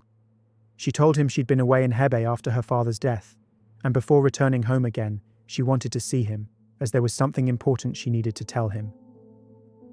They met the next day. After having dinner at one of the best restaurants in the city, they sang karaoke together. It was all smiles and laughter. By midnight, they were back at Peng's house. As she lay against him with her head on his chest, she quietly told him that she was pregnant, and that the baby was his. Peng pretended to be happy, reassuring her and holding her until she fell asleep. But he had no intention of having a child. At dawn, Yu got up to wash. She sat in front of the mirror, humming softly as she began to do her makeup. Behind her, Peng lifted the sawed-off shotgun from beneath the bed and aimed it at her back. There was no hesitation, no fear, just... She fell forward, her face still turned toward the mirror, looking into the reflection to see his shadow leering behind her. Then, Peng lowered the gun, knelt down beside her, and strangled her with his bare hands.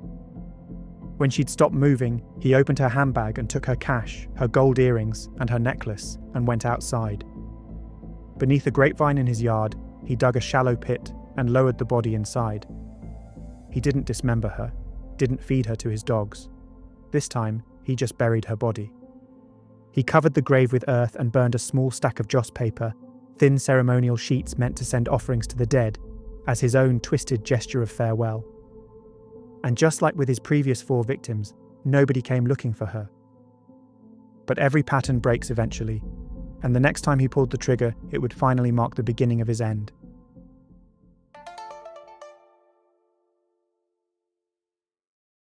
A month after Yu vanished, a man in glasses rolled up to Peng's gate on a bicycle and stared at him for a beat, as if he was trying to remember something. Eventually he said, "Don't you recognize me?" before announcing his name as Ma Wei from junior high. Wei had heard Peng was breeding dogs, he said. He was just about to purchase more than 10 Tibetan Mastiffs and needed advice on how to train them and how to handle a pack. Peng nodded along, his mind already doing the maths. Tibetan Mastiffs sold for real money. So as soon as Wei pedaled off, Peng phoned Xiaodan and told him there might be an opportunity coming their way. He'd arranged for Wei to come back the next day on his way to pick the dogs up, meaning he would likely have a lot of money when he arrived. But when Wei returned to his house, he stepped out of a police car, wearing his uniform. He was a police officer. Whatever plan Peng had in mind died immediately. After humouring Wei and talking about dogs with him, he let him walk away alive, because even Peng wasn't arrogant enough to think he could get away with murdering a police officer. But he wasn't the only old face who was drawn in by Peng's newfound fame and reputation. First there was another former classmate, Li Sanwei. Sanwei worked in a nitrogen fertilizer plant and had vented to Peng about his low pay, late wages, and his general anger at the world. When Peng asked if he'd do anything for money, Sanwei said yes without blinking. Zhang Ming was also a former classmate who crossed paths with him.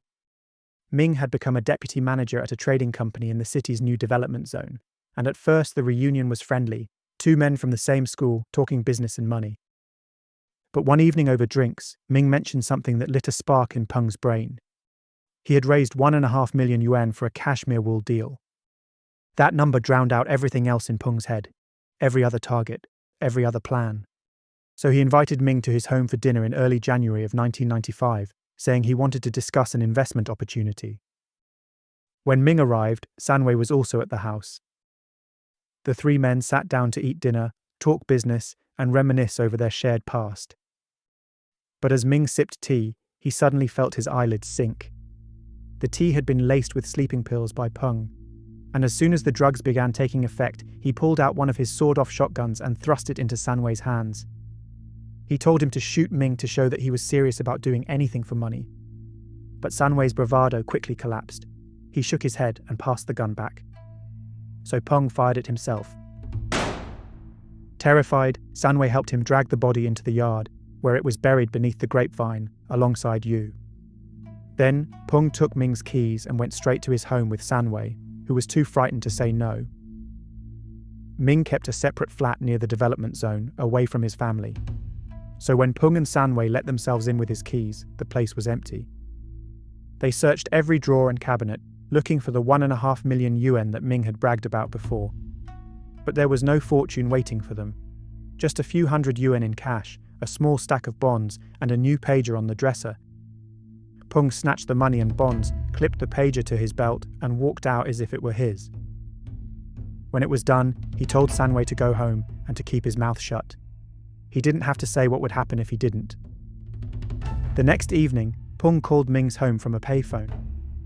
When his wife answered, Peng tried to disguise his voice, claiming he was a business partner as he questioned her about the money. But Ming's wife just told him she didn't know anything about that stuff and that he should just call her husband. But something about it felt off to her, so she called her husband's business partner, Mr. Wang, to check what was going on. Mr. Wang told her he hadn't seen Ming for a couple of days, but offered to page him and check that everything was okay. A few minutes after he paged Ming, he received a call back. But it wasn't his business partner on the phone, it was Peng. Peng introduced himself, giving his full name, and then he told him that Ming had gone south on business. He'd needed to borrow 3,000 yuan from him, so he'd left the pager as collateral. He wasn't sure when he'd be back. Mr. Wang didn't buy the story, and neither did Ming's wife.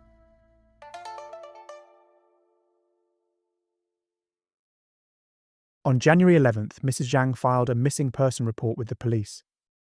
It didn't take long for the authorities to hone in on Peng. Ming had told his wife he was going to meet him before he'd seemingly vanished, and Peng had identified himself by name to Mr. Wang on the phone. On January 16th, they brought him in for questioning. But Peng was calm and collected, sticking to his story, though he expanded on it a little. Peng told them that Ming was in Yunnan doing a drug deal, alongside relatives from Lanzhou. This was why he hadn't told Mr. Wang or his wife about it, and why he'd had to ask him for money, leaving his pager and bonds as collateral. When the officers checked his story, they found nothing.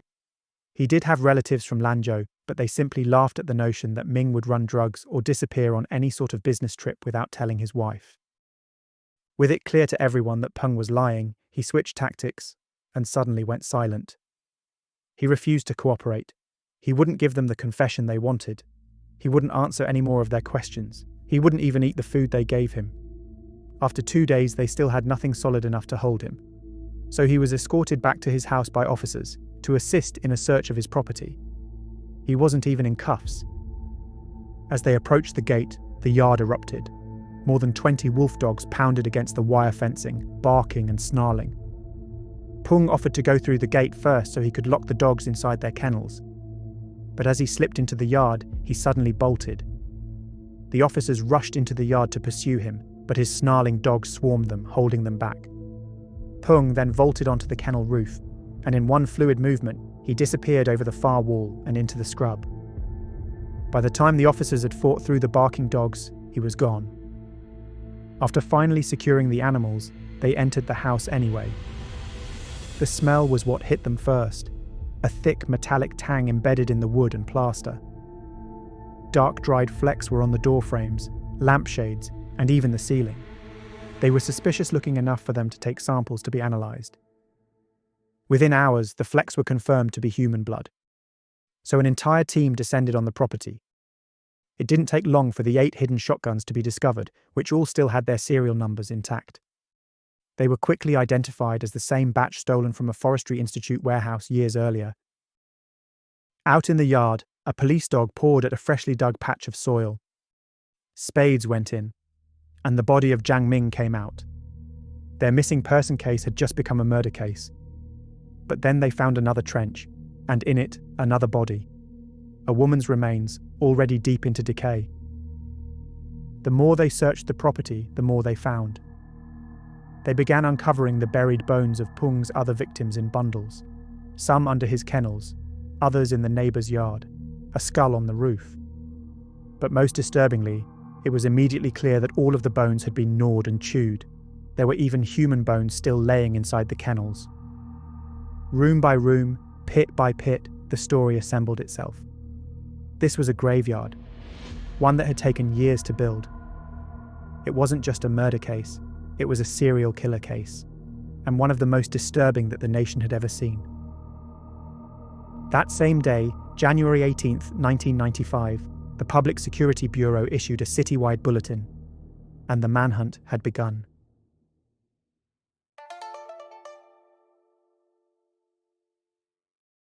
Police checkpoints sprang up immediately, covering all the main exits from the city. Officers searched trains, buses, and rural roads, but Peng had already vanished. In the early hours after his escape, he fled along the Yinggu Highway, keeping to the edges of farmland and avoiding major roads until he found what he was looking for: somewhere quiet and warm to hide. A few miles outside the city, he stumbled across a school for the deaf that was closed for the winter. Beneath one of the buildings ran a heating trench, still pumping warm air through the pipes. He climbed down, pressed his hands to the metal, and decided to stay. For the next 10 days, Peng hid underground. He purchased food from a nearby stall, drank water from a leaky tap, and tried to wait out the search above. When the winter cold became unbearable and he began running out of money for supplies, he set off into the night. He convinced a farmer to sell him an old cotton coat and hat and kept heading north, telling anyone who asked that he had been cheated out of his savings. Along the roadside, he saw his own face staring back at him from wanted posters nailed to telephone poles. The Public Security Bureau had issued a 30,000 yuan reward for his capture, and by that point, they had expanded the manhunt for him nationwide. But Peng wasn't the only one being hunted. Investigators had begun tracing his connections, and one name kept coming up: his cousin, Xiaodan. They learnt that the two had been inseparable. Witnesses told them Xiaodan was often at Peng's house and had been seen firing guns with him. Yinchuan police tracked him down to Shenzhen, which was more than 1,000 miles away, and arrested him on January 29th. During questioning, Xiaodan confessed to everything. He admitted that he and Peng had stolen the guns and ammo from the Forestry Institute warehouse, and that alongside Yu Dawei, they had ambushed and murdered 2 taxi drivers back in 1990. As a result of his statements, Dawei was arrested a couple of days later as well. With his 2 accomplices in custody and a clearer picture of Peng's crimes emerging, the search for him intensified. But Peng just kept moving. He crossed into Inner Mongolia, boarding a bus under a false name, Bai Baoshan. By pure coincidence, years later the nation would be haunted by another serial killer with that actual name. He checked into a roadside inn in Otog Front Banner before moving again to the nearby town of Uxin Banner. It was Chinese New Year, so most businesses were shut and most of the streets were empty. Peng wandered until he found a small family restaurant run by a man named Shu and his son. He told them a story about how he'd been robbed, claiming he couldn't walk properly and needed somewhere to rest. Pitying him, they gave him a meal and a bed for the night, warning that he'd have to leave in the morning. The next day, he met the bus station watchman. Believing his story, he introduced him to an elderly healer, a self-styled witch doctor who was looking for an assistant. The healer offered him a place to stay in exchange for help with chores. For the next 2 months, Peng lived as the witch doctor's apprentice, tending a small fire and carrying supplies from the market.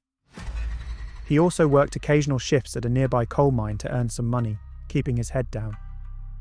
But he lived in constant fear of being recognised. So on March 10th, he broke into a local police station, hoping to find a gun to arm himself. He didn't find any firearms inside, only pistol magazines, but he did locate over 100 ID cards. He kept any that he felt resembled himself and burned the rest. 9 days later, he struck again. He forced open the doors of 2 government offices, but this time he found only bullets. And by then, word of the break-ins and rumours of a stranger in the area had reached the local authorities, leading to an increase in patrols.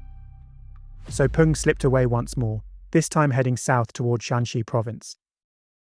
Eventually, after drifting aimlessly for a number of days and struggling to stay hidden, he decided to go back to the school where he knew it was safe and warm. But when he returned to it, it had been locked shut and the heating had been turned off. Unsure where else to hide, he travelled to Pingliang and checked into a cheap hotel using one of the stolen ID cards. For 10 days he stayed there living off what little cash he had left, but when he ran out of money, he decided to risk one last move, this time to Xi'an. He had a nephew who managed a sandcasting factory in the city's Weiyang district. But when he arrived on April 13th, his nephew wasn't there. Instead, a distant relative he'd never met before welcomed him into the factory, poured him tea, and asked him to wait for his nephew to return. But as the man looked closer at him, something clicked in his head.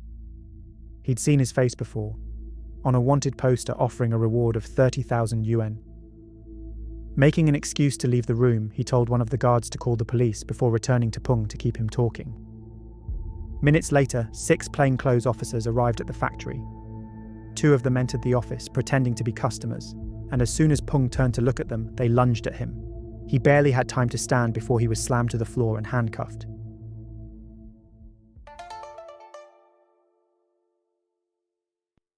After 85 days on the run, the killer who had fed his victims to his dogs was now shackled, thin and expressionless. Peng barely spoke during the journey back to Yinchuan, staring out the window as they drove him through the same streets where his wanted posters still hung. He was immediately charged with 6 counts of first-degree murder, and Xiaodan and Dawei were also both charged for their roles as his accomplices.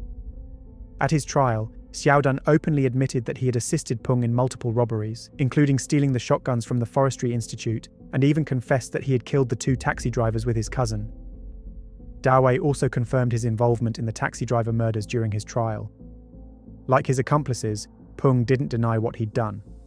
But in stark contrast to them, he bragged and boasted about it, as if he was proud of it. He claimed the 3 women he'd murdered had all interfered with his family life, and so deserved to die. The 3 men he'd murdered, on the other hand, were all killed because he wanted something from them. Money, a car, whatever. He confessed without hesitation to all 6 murders, gloating that the investigators would never find all the body parts because he'd fed them to his dogs. Reporters who were allowed into the courtroom described him as cold, calm, and seeming almost bored, as if the entire thing was somehow beneath him.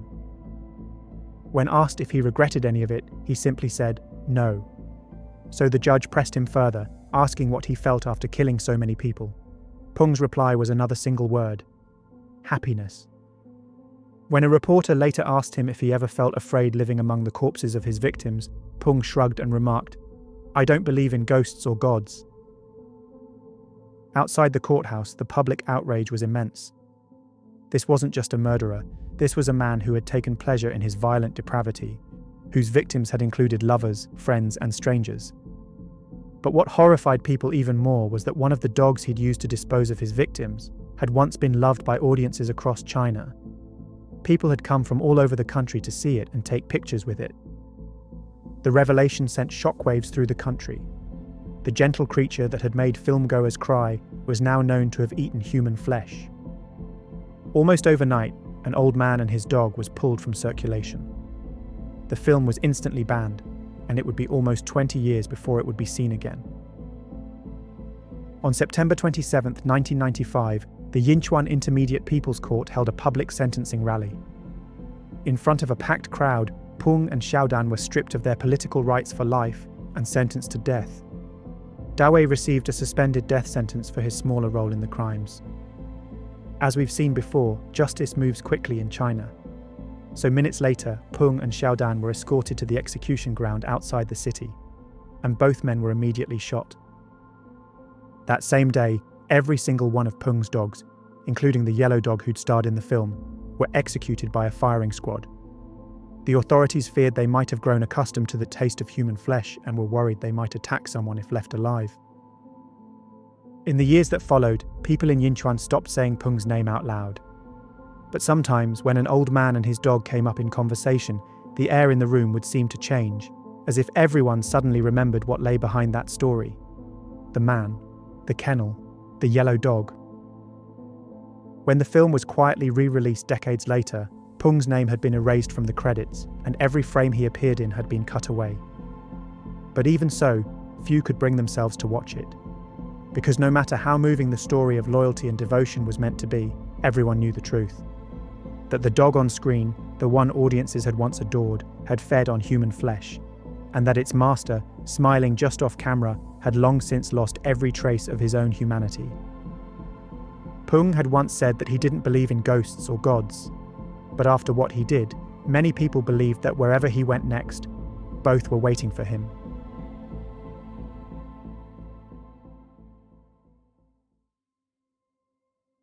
And with that, our deep dive into the case of Peng, the dog breeder butcher, comes to a close. As always, thanks so much for watching. If you found this video interesting, don't forget to like and subscribe, and to do all the other stuff that feeds the bellies of the ever-so-hungry algorithm gods. I'm trying hard to keep putting out videos once a week, but I'm just so behind at the moment. My videos are taking me longer and longer to research, write, and make. I might not be the most talented creator in the world, but I'm trying my best to keep up the quality and to keep improving all the time, and I just can't produce videos at the speed I want to right now. So apologies if I'm a little bit inconsistent at the moment. It doesn't help that all of YouTube's algorithm changes over the last few months have made everything wildly unpredictable either. But anyway, if you want to support my channel further, there's a membership option here on YouTube and a Patreon linked in the description down below. They're really just gestures of support right now, so don't feel any obligation to join either, though you will get to see your name on screen if you do, alongside all the lovely folks coming up in a few seconds. Oh, and I'm pretty sure I'm supposed to tell you to check out some of my other videos at this point too, right? I never remember to do that, and I really should start doing that. If the algorithm gods ask, tell them I did it. So until next time, you have been watching The Mystery Abyss.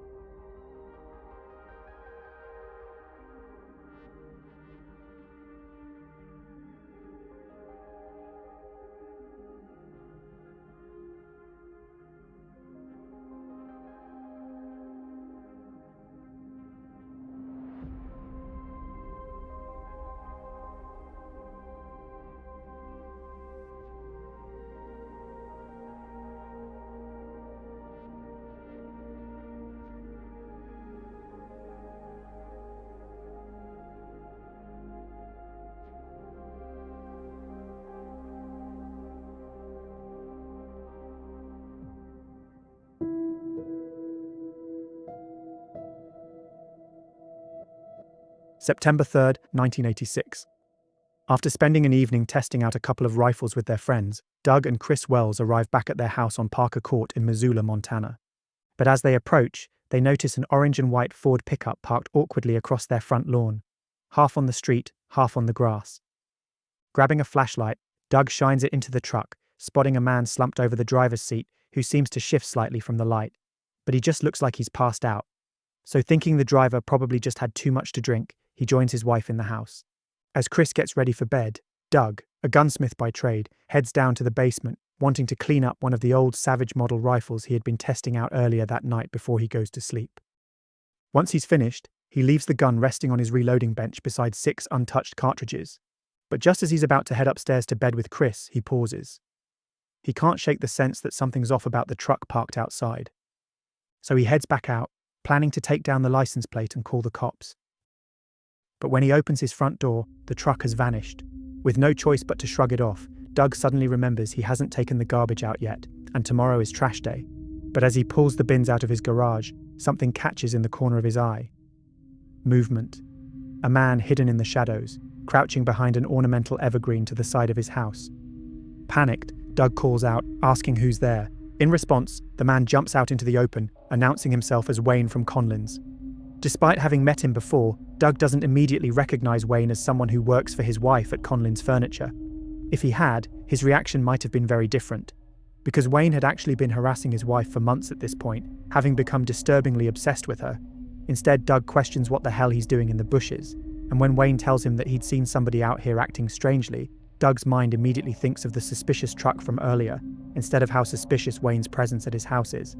Assuming he must have been driving by and seen something, when Wayne tells him to hurry inside and grab a flashlight so they can check it out together, Doug doesn't think twice about it. But as Doug steps into his garage and heads up the stairs to his house, something suddenly strikes him hard.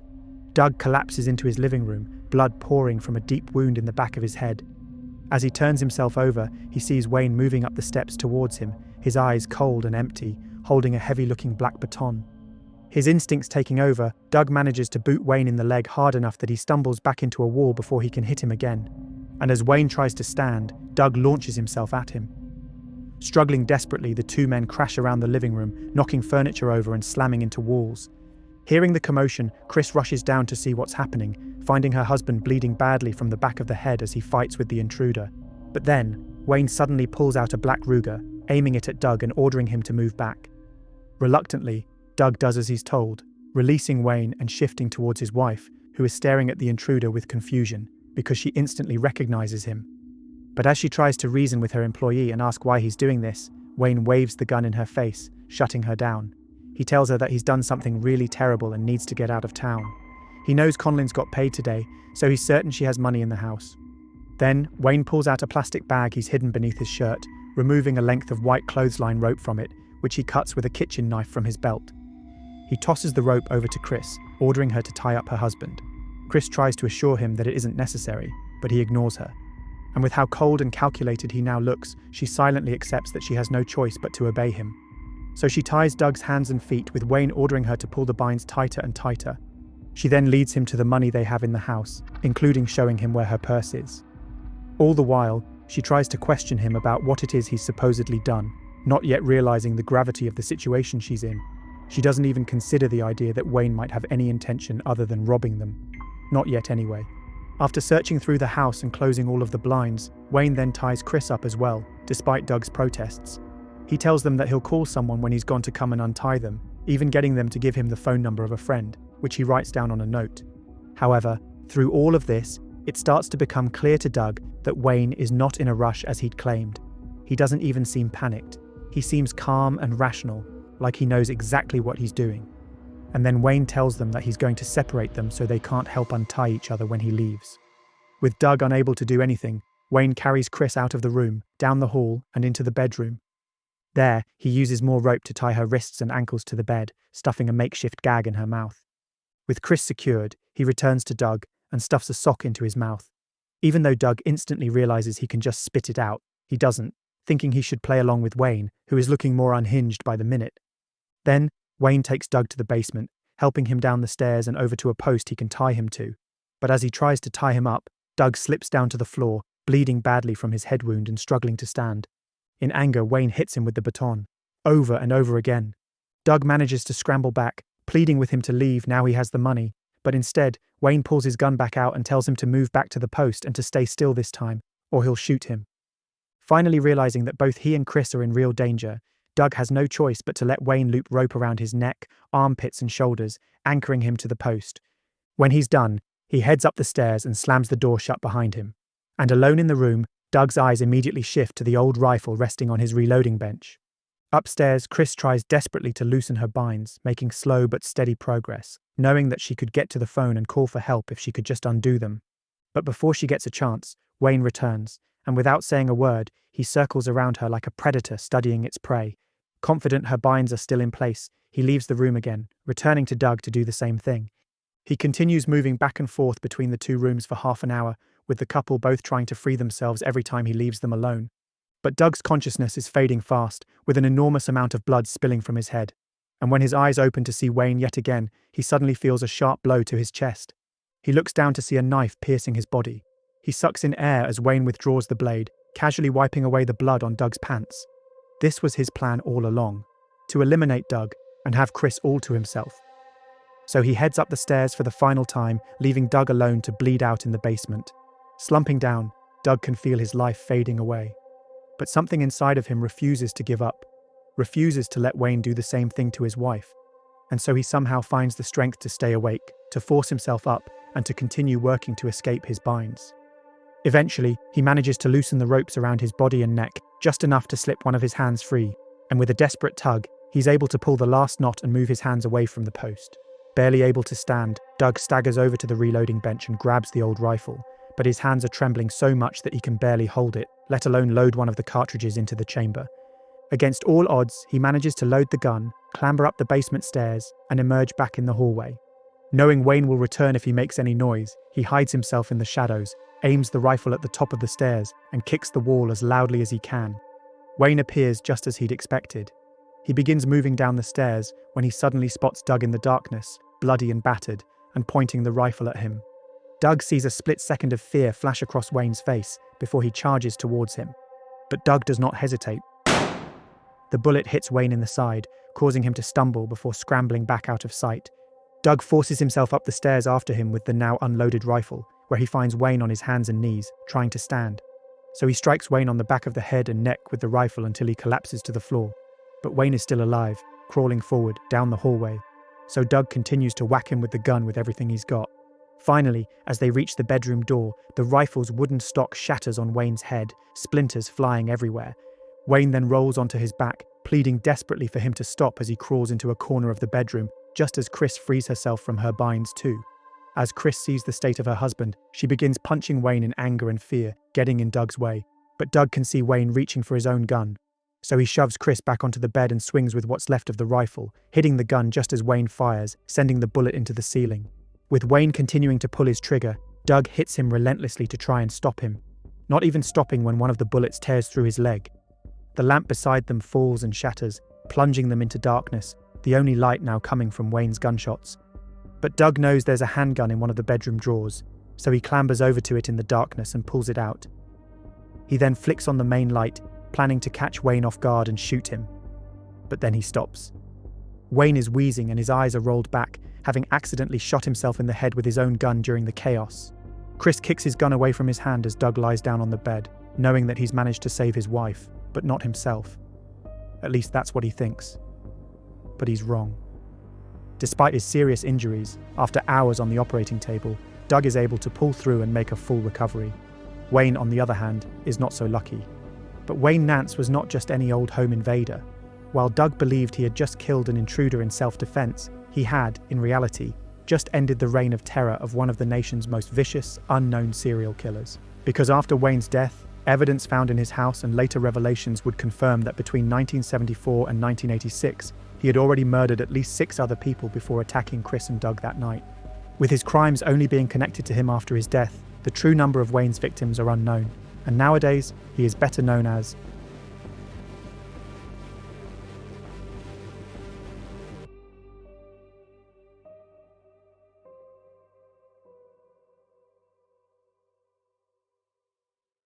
Born on October 18, 1955, Wayne Nance grew up in a working-class trailer park just outside of Missoula, alongside his 4 siblings.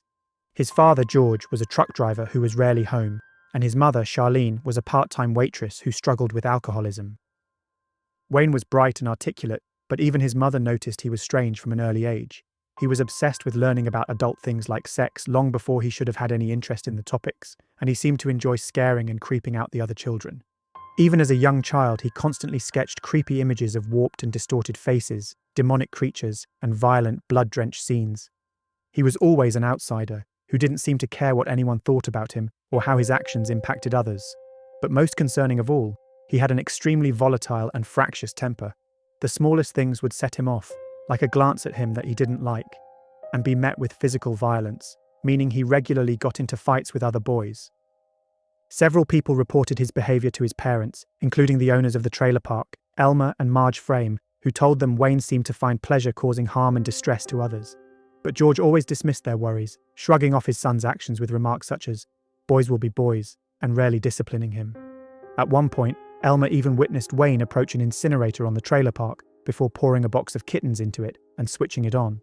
According to Elmer, Wayne then stood listening to the animals screaming, looking completely unfazed by it. In 1968, when Wayne was 13 years old, his father, George, was arrested for armed robbery and assault. George had held up a local store at gunpoint, tying up the assistant manager and beating him with a pistol, which led to him receiving a 5-year prison sentence. And now looking after Wayne and his 4 siblings alone, Charlene found it even more difficult to keep him in check. While she wanted to send him to a reform school, she just didn't have the money to do it. Despite his growing reputation at school for terrorizing his classmates, Wayne was still an exceptional student who impressed his teachers with his grades and academic ability. They tried to encourage his love for reading, hoping it would help move him away from his troubling behaviour. But Wayne only grew increasingly odd.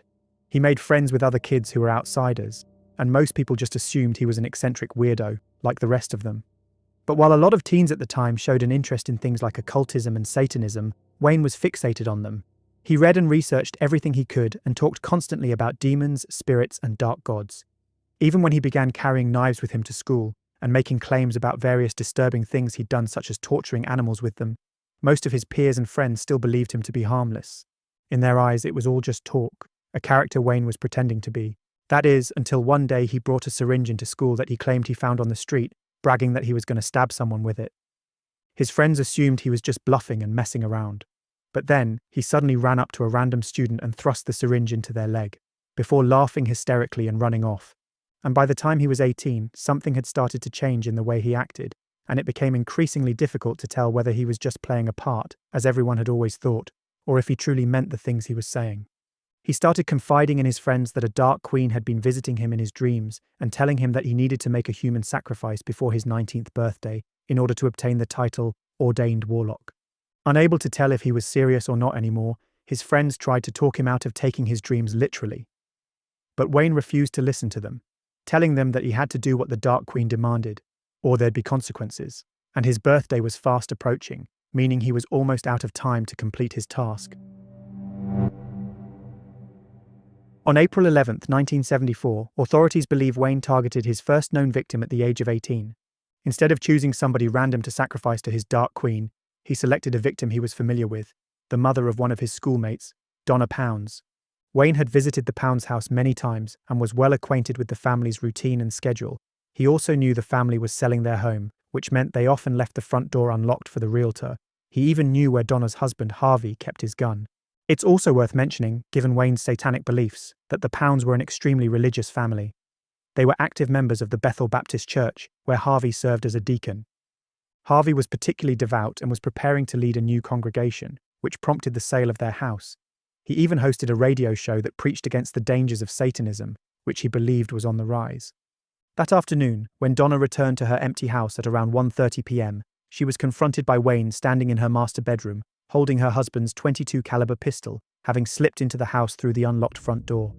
Before she could even try and plead with him, he fired a warning shot, silencing her. He then ordered her onto the bed and tied her wrists and ankles to the posts with pieces of white rope he'd brought with him in a black gym bag. He then cut away her clothes with a knife and proceeded to assault her. Afterwards, he untied her and forced her down into the basement, bringing her to a small furnace room beneath the stairs. There, he tied her back up, taped her mouth shut, and stood behind her. He then fired 5 shots into the back of her head at point-blank range. As a final act of violation, he inserted the gun inside of her, leaving it there. Then he turned off the lights, climbed the stairs, and left. When Harvey arrived home, one of his daughters was watching TV with a friend, unaware her mother's dead body was down in the basement beneath them. She told him there were ropes on the bed upstairs for some reason, which he immediately went to investigate. In the bedroom, he found the ropes as well as clear signs that something terrible had happened: Donna's ripped clothes and his empty gun holster. Trying not to panic them, he convinced his daughter and her friend to go over to her place. Once he was alone, he continued looking through the house, trying to figure out what had happened and where his wife was, both of which were answered when he entered the basement and found her dead body still on her knees by the furnace. He immediately called the police, who rushed to the scene, with detectives later stating it was one of the most vicious crimes the area had ever seen. Although the detectives tried to keep the severity of the crime hidden to avoid causing mass panic in the small, tight-knit community, rumours quickly circulated about what had happened, and one such rumour was started by Wayne himself. Because the next day at school, Wayne sat next to his close friend Bill Van Canagan on the gym bleachers and coldly told him, "It's done." Then Wayne pulled up his sleeve, revealing a crude, bloodied pentagram he had carved into his forearm. Bill knew exactly what he was referring to. He knew in that moment that Wayne had made his sacrifice to the Dark Queen and that he had murdered Donna Pounds. But he didn't know what to do with the information, especially given Wayne had started making thinly veiled threats to harm him if he told anyone. He worried that if he went to the police, Wayne would find out, and he would murder him next. Wayne, after all, knew everything about him. He was one of his closest friends, or at least he had been. So Bill chose to take his information to their school principal instead, Don Harbaugh. Although Principal Harbaugh took him seriously, he also pointed out that he had no evidence Wayne had killed Donna, and that if he was wrong, accusing him of murder on the basis of his strange behaviour would ruin his life. Ultimately, he told Bill that unless he was willing to talk to the sheriff's department himself, there wasn't much he could do to help him. Surprisingly, Bill did actually find the courage to go directly to the police. And although the information he offered them gave them nothing concrete to arrest Wayne with, it turned out they had actually already been looking in his direction. Detectives had initially suspected Harvey Pounds of killing his own wife, especially as he had no alibi, and they had learnt he had been having an inappropriate relationship with another woman, giving him a motive. However, a number of witnesses came forward saying they had seen Wayne near the Pounds house on the day of the murder, with others describing someone who matched his build, carrying a black gym bag through the field behind the house. It also turned out he had skipped school that day, and nobody knew where he had been. And finally, a blood-stained latex glove was discovered on the road towards the trailer park he lived in, which had been sent off to an FBI lab for analysis. So armed with all this information, deputies went to Wayne's home in the trailer park while he was at school, where his mother, Charlene, let them in after they showed her a search warrant. Among the searchers was Deputy Larry Weatherman, whose career would in many ways be defined by this case. He had been the one who had found the latex glove, and once inside Wayne's room in the trailer, he was determined to find its missing partner. Deputy Weatherman was shocked at how neat and orderly Wayne's room was. He didn't find the glove, but he did locate a black gym bag that matched the one witnesses had seen someone carrying. And when he opened the bag, he discovered a range of bullets and shell casings inside, some of which happened to be the same brand as the ones used in the murder. The deputies even managed to locate a pair of Wayne's underwear in one of his drawers that had a dark stain on it that looked like blood. which Charlene told them she had only just washed and wasn't able to get the discoloration out. With all this evidence, they brought Wayne in for questioning. But when they spoke to him, he was calm and articulate and answered every question with ease. He told them he had been at home working on a class project that day, that the glove had nothing to do with him, that the shell casings and bullets were just random ones he had collected. He even willingly took a polygraph test for them, which he passed with ease. And given this was the early 1970s, when polygraph tests were much more widely accepted as reliable, this seemed to suggest that Wayne was telling the truth to them.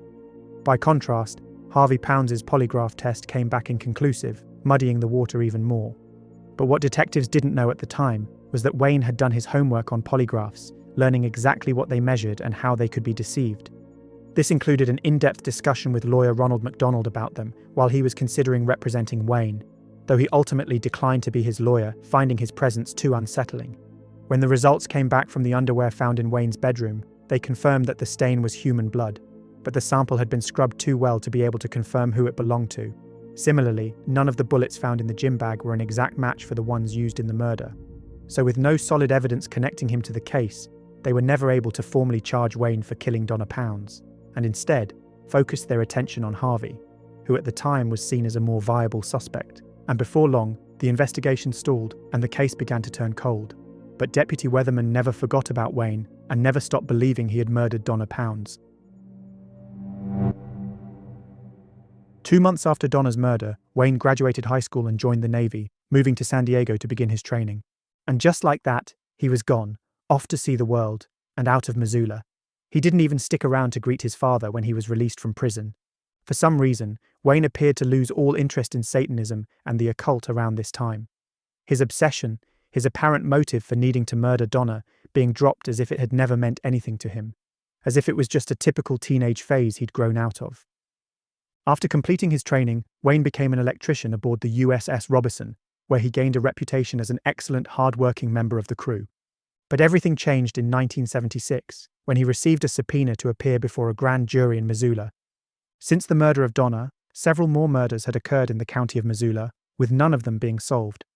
And this had led to a growing paranoia that a satanic cult was operating in the area. Though this rumor likely originated with Wayne's ties to Satanism and the occult, it put immense pressure on the authorities to try to solve some of these murders. And as a result, a grand jury was assembled to review the case of Donna Pounds. In total, more than 100 witnesses were called to testify, including Bill and various friends and classmates of Wayne, who told the jury about the things Wayne had said and done both before and after Donna's murder.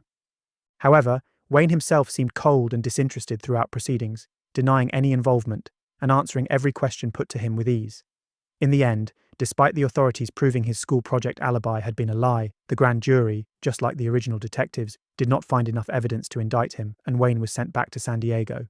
But in San Diego, back aboard the USS Robertson, something changed in Wayne. He seemed unsettled by what had happened, and his mindset was suddenly completely different.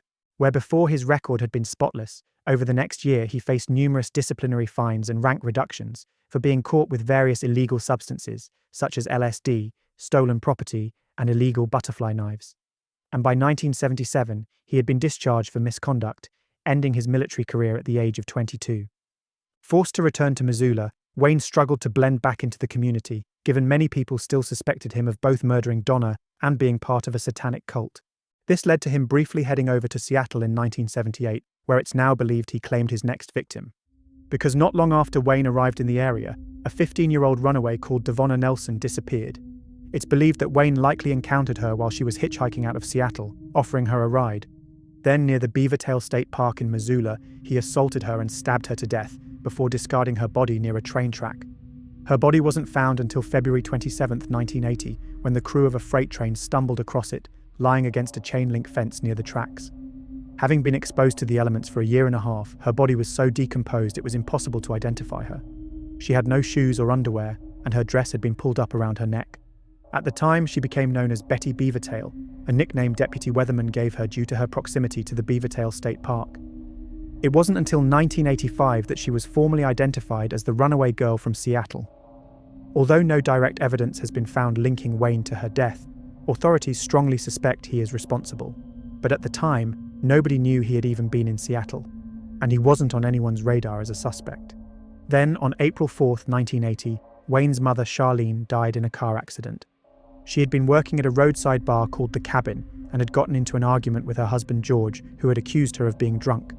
After speeding off in her car, she crashed into a tree while driving along Deer Creek Road. There were no skid marks found, and no signs she attempted to brake. And as a result, authorities believed she had done it intentionally. Only a month after she was buried, George's father also passed away, leaving him a small home on Minnesota Avenue, a short walk away from the cabin. So the family, including Wayne, relocated to the house. Wayne had enrolled in courses at the University of Montana and was doing surprisingly well until his mother's death, after which he began failing all of his classes and eventually dropped out. Instead, he found work as a security guard at the cabin. And Wayne was good at the job, always ready to step in but never looking for a fight. In fact, he'd warned his fellow bouncers that he might lose control if things got physical, so he usually hung back while they did the talking. Wayne seemed to finally find his place back in society, building close friendships with other employees who knew nothing about his past, and nothing about the disturbing things he continued to do behind closed doors. Everyone at the cabin saw him as charming and kind-hearted, and he seemed to go out of his way to be helpful, doing things like scraping ice off his co-workers' windshields during winter just to be nice. He was the last person any of them would have suspected of being a violent predator. In one instance, in the summer of 1981, Wayne focused his attention on a woman called Doris Schmidt. Doris had recently moved into a one-bedroom apartment in East Missoula after separating from her husband Bill. Having watched her since she'd moved in, Wayne knew that she lived alone and would be an easy target. But what he didn't know was that on the very night he chose to attack her, she had allowed Bill to stay over to help comfort him over his father's battle with a terminal illness. Wayne slipped into the apartment at night and crept towards the bedroom. But when he opened the door, he was confronted by an angry Bill who ordered him to get out immediately. Wayne pretended he was drunk and confused and stumbled out of the room, closing the door behind him. But Wayne didn't actually leave. Clearly deciding his next moves, Doris heard him still moving around in the next room. So this time when Bill went out to confront him, he was forced to physically throw him out of the apartment. But the next morning, Doris and Bill woke to find Wayne asleep outside their window. He told them that he'd gotten drunk and wandered into the wrong apartment, so they didn't call the police or press charges. Only years later, when Doris discovered who Wayne truly was, did she realise just how lucky she'd been that Bill had come to stay with her that night. Rather than being put off by this experience, Wayne realised that he needed to be more cautious moving forward and to be far better prepared before his next attack.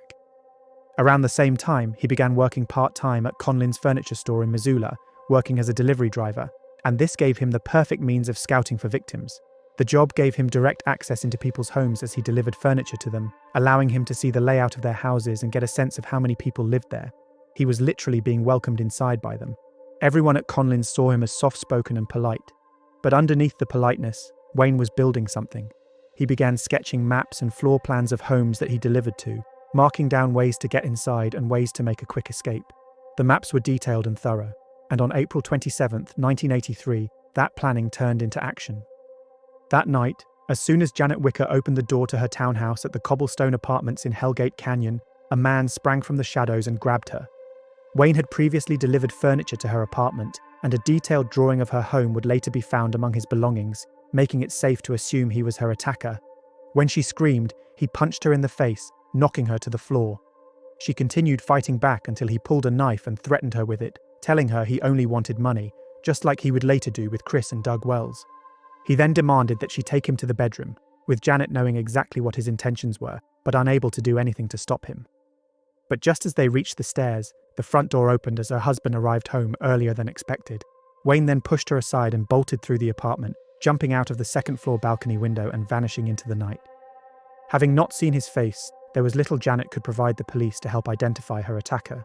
And once again, nobody was looking at Wayne, even though his violent and predatory behaviour was escalating week by week. Interestingly, around the time Wayne started working at Conlin's, his boss, Chris Wells, discovered somebody had snuck into her house and poured blood on her wedding dress before putting it back into her cupboard. She never found out who had done it, why they had done it, or when they had done it. But given everything that unfolded later, it seems likely that Wayne was responsible, and that it was a sign of his growing obsession with her that would ultimately lead to his own death. In August of 1984, a 16-year-old runaway calling herself Robin was hitching a ride with a trucker. But after getting into an argument with him, he kicked her out of his vehicle close to the cabin bar. Unsure what to do next, she entered the bar, striking up a conversation with Wayne as he worked as a bouncer at the doors. she told him what had happened, explaining that she didn't have any money. So putting on the charming and friendly persona he had perfected, Wayne offered to buy her a drink and began chatting with her. After telling him she had nowhere to stay, Wayne invited her to crash at his place for a bit, until she figured out what she was going to do next. Feeling an instant connection with him, she happily agreed to his offer. Even his father, George, seemed to accept her in the house, offering her money to do various chores for him. Wayne's co-workers, particularly a woman called Julie Slocum, who happened to have a crush on him, all found the dynamic between the two strange. Wayne didn't usually speak much about his private life, but now he was bragging about his sex life with Robin and telling everyone how infatuated with her he was. But around a month after she'd shown up at the bar, Robin suddenly vanished. The last time anyone saw her was at a birthday party for Julie, and when Julie and Wayne's other co-workers asked about her whereabouts, Wayne simply stated, "She's gone," which they all just assumed meant the two had broken up and that Robin had moved on, hitchhiking somewhere new. Though Julie couldn't shake the feeling that there was something off about it all. And she was right. Robin hadn't just gotten on a bus or in a truck and left town. She was dead. Trusting Wayne completely, she had happily accepted his invitation for a walk in the woods, likely expecting a romantic outing. Instead, Wayne led her to a shallow grave near the Bonner Dam. While it's unknown exactly what happened next, what is known is that he shot her in the back of the head, then twice more in the temple. She was left face up and naked in the grave. But unlike his previous murders and attacks, Robin's death seemed to deeply affect him, and he became noticeably withdrawn and irritable afterwards. Eventually, this led to the breakdown of his friendships with the other staff at the bar, including Julie, before he quit his job altogether, going full-time at Conlin's instead. Then, on Christmas Eve 1984, a nature photographer was walking along the frozen Clark Fork River near the Bonner Dam when he saw something poking out of the frozen ground. As he approached to see what it was, he found himself looking at a decomposed human leg. Panicked, he memorized the terrain as best as he could and hurried back to his car, driving to a phone to call the sheriff's department. Larry Weatherman, who was now a captain, was among those who arrived at the crime scene, but the ground was so frozen that their shovels couldn't penetrate it to dig out the remains. Unable to make any progress, they sealed off the scene with a tent and left a propane heater running to try and warm up the grounds over the next 2 days, returning after Christmas. Finally able to excavate the remains, they quickly determined that the victim was a woman who had been shot in the head. Captain Weatherman couldn't help but think of Betty Beavertail, who hadn't yet been identified, whose body was found tangled in a chain-link fence not far from where they now were, about 4 years earlier. This second Jane Doe was given the name Debbie Deer Creek, after a creek that flowed nearby. Importantly, the medical examiner was able to recover her dental records, hoping they might help identify her, and he also determined that her hair had been dyed multiple times, most recently a reddish auburn colour. However, just like Captain Weatherman's previous murder case, the victim did not match the description of anyone reported missing from Missoula County. He submitted her details to various other law enforcement agencies around the country, and even had a reconstruction of her face made, something he had also done for Betty Beavertail. In both cases, he had found no leads. But Captain Weatherman had never forgotten about Wayne Nance. Though everyone else in his life now viewed him as a kind, considerate person, Weatherman was confident it was all an act. He had always believed Wayne had killed Donna Pounds all those years ago, and he knew Wayne was in the area again, and that both bodies had been found close to where he was living. He strongly suspected Wayne was involved in both unsolved murders, but he had no evidence to back up his gut, and no way to prove it. After seeing a story about Debbie Deer Creek on Crime Stoppers, Julie was convinced that the victim was Robin. The dyed hair, the age, the date she was believed to have been murdered, it all lined up. So she called the hotline, telling them what she knew. However, Robin was not the girl's real name, so did not help the investigation in any way. And Julie didn't mention she had been in a relationship with Wayne Nance, because while she thought Wayne had acted strangely around the time, no part of her believed he was in any way involved. After all, the Wayne she knew was warm and kind and charming. Just like Julie, Wayne's co-workers at Conlin's only ever saw this side of him, and nobody believed for a second he could be responsible for any sort of crime. So when women began filing complaints stating that Wayne had been making obscene anonymous phone calls to them after delivering furniture to their houses, they were ignored. Nobody at the store ever followed up on them, and they were dismissed as the work of a prankster. Later that year, in September 1985, the skeletal remains of another young woman were found by a bear hunter in a wooded area near Missoula, only 3 miles from where Debbie Deer Creek's body had been discovered. Found with no clothes, no ID, and no personal items of any kind, and believed to have been left there for around a year, she was dubbed Christy Crystal Creek, after another nearby creek. Her body was severely decomposed, and she had been shot twice in the head at close range, with two .32 caliber bullets discovered lodged in her skull. Christie was estimated to be between 18 and 35 years old, with her dental work indicating that she may have been of Asian heritage. Captain Weatherman was hopeful this might make it easier to identify her, given dental records had just helped him to identify Betty Beavertail at long last. Interestingly, it was actually the Green River Killer Task Force who helped them to identify her as Devonna Nelson, the 15-year-old runaway from Seattle, not Montana, as Weatherman had always believed. Given the task force was hunting a serial killer who had been preying on young women, mostly runaways and sex workers, since 1982, they were cross-referencing missing persons with unidentified remains across the region. Captain Weatherman had submitted dental records for Betty Beavertail to try and identify her, and the task force found them to match the records they had for Devonna, who they had initially believed may have been a victim of the Green River Killer. But while Captain Weatherman had been able to finally identify Devonna, he had no knowledge that Wayne had been in Seattle when she vanished, and her identity brought him and his team no closer to linking Wayne, or anyone else, to the three murders. A few months later, on December 12, 1985, the Shook family's quiet evening in their new home was interrupted by a violent knock on their door. At the time, Teresa Shook was baking cookies, and her husband Mike was relaxing on their new sofa, which had been purchased at Conlin's Furniture and delivered a couple of weeks earlier by Wayne. Before Mike and Teresa could properly react to the loud knock, their 4-year-old son Luke rushed to the door and opened it. Standing on the other side was Wayne, holding a gun and with a knife tucked into his belt. When Luke asked who he was, Wayne stared at him for a moment before responding, "I'm Conan the Barbarian." Then, without warning, he pushed the toddler aside and shut the door. He told Mike and Teresa that he wanted money, promising that they wouldn't be harmed if they complied with his demands. While it's unclear what happened next, something led Wayne to shoot Teresa in the leg, and it would later be determined he had attempted to dig the bullet out of her leg with a knife, though he had not been successful. It's unclear exactly why he did this, but it could imply he had intended for the shot to be a warning, just like in the Donna Pounds case, or that he had been trying to retrieve the evidence and cover his tracks. A struggle then broke out, during which Mike was struck in the head before being tied up, stabbed in the chest, and left to die where he fell. This was almost identical to what he would go on to do to Doug Wells, as detailed in the opening of this video. After killing Mike, Wayne forced Teresa upstairs and tied her to the bed with rope. He then assaulted her and stabbed her to death. She was left with her underwear missing and a pillow placed over her face. Throughout the ordeal, Luke hid in his room and remained too scared to move. His 7-year-old brother, Matt, slept through the entire thing, and their 2-year-old sister, Megan, was left crying in her crib next to her mother's lifeless body.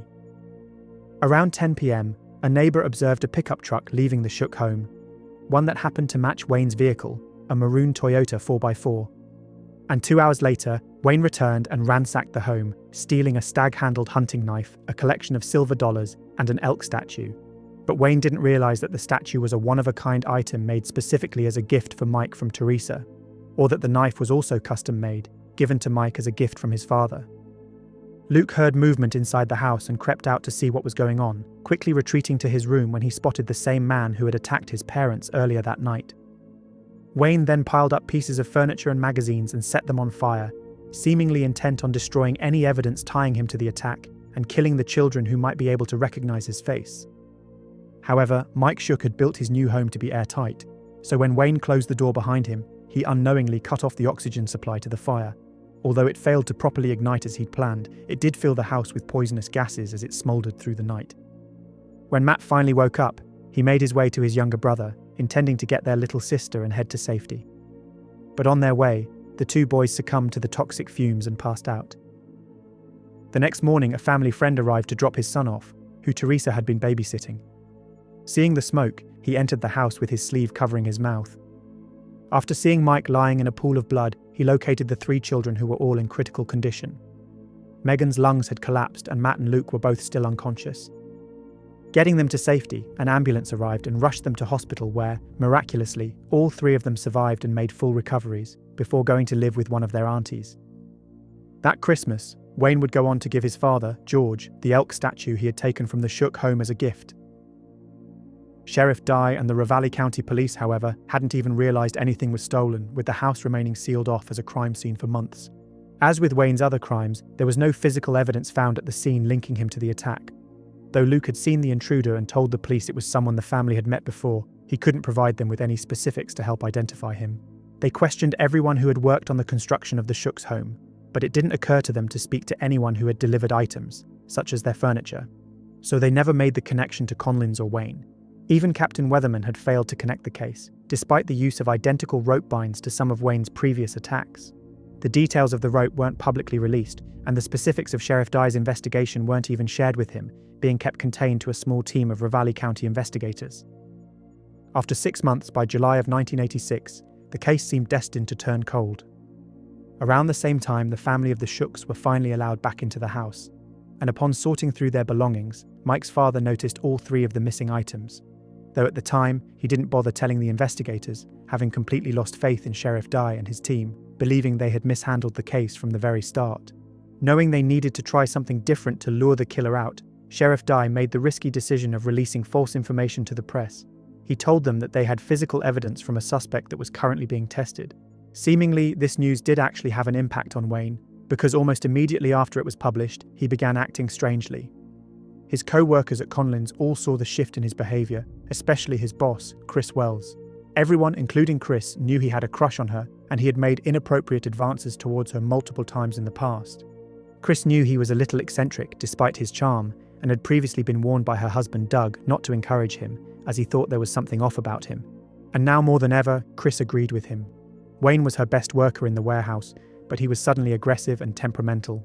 And with this shift, many of his previous quirks seemed to take on a darker undertone. Wayne had started snapping unwanted photographs of the various women at work, catching them off guard. Chris eventually had to step in and tell him he wasn't allowed to do it anymore.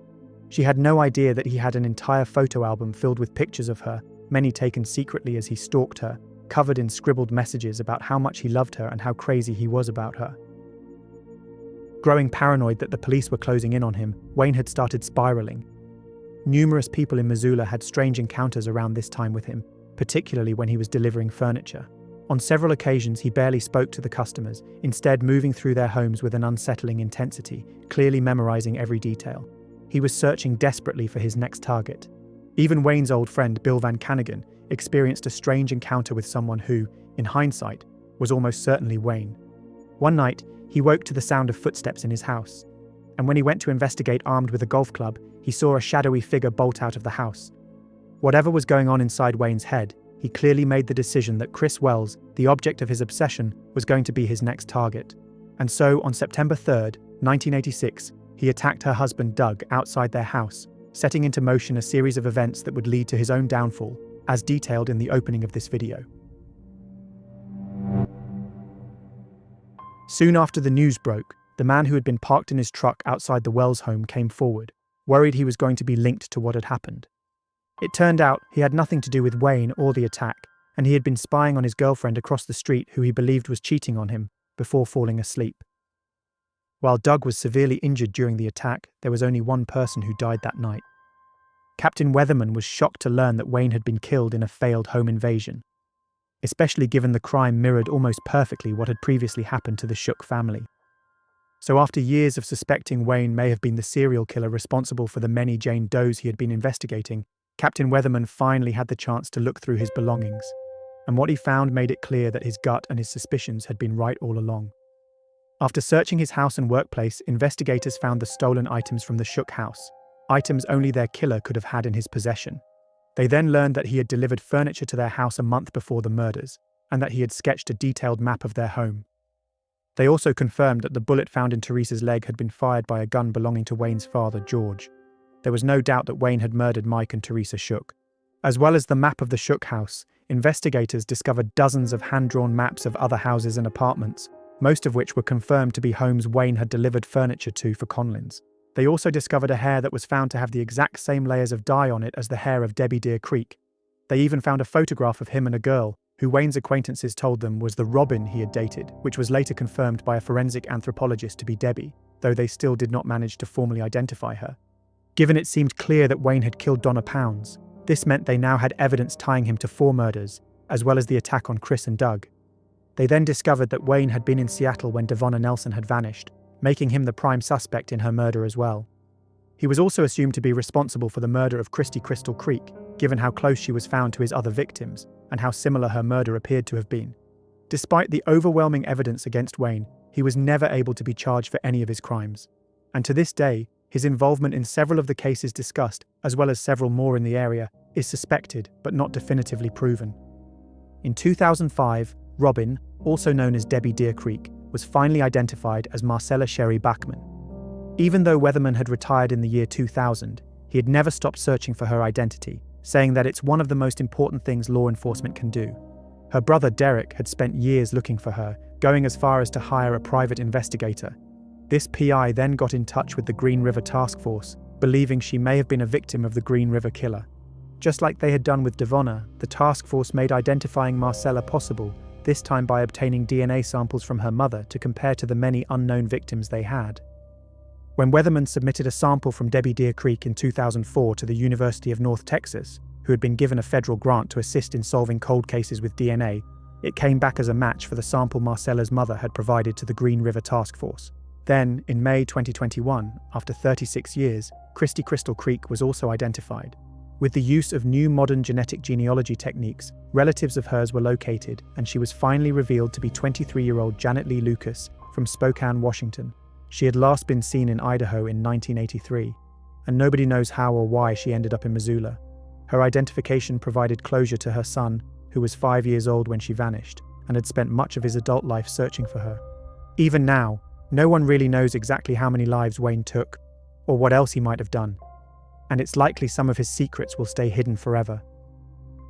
For the people of Missoula, that uncertainty still feels raw, even decades later. Wayne Nance wasn't just a killer, he was someone they knew, someone they trusted. And in a place like Missoula, that might be the most frightening thing of all. And with that, our deep dive into the case of the Missoula Mauler comes to a close. As always, thanks so much for watching, and if you found this video interesting, then don't forget to like and subscribe, and feel free to drop a comment down below to let me know your thoughts, and to appease the almighty algorithm gods, of course. If you want to support my channel further, there's a membership option here on YouTube, and a Patreon linked below. And I just want to take a moment to give a massive shout out to all of my existing members and Patreon supporters, as it really does mean the world to have you in my corner. Until next time, you have been watching The Mystery Abyss.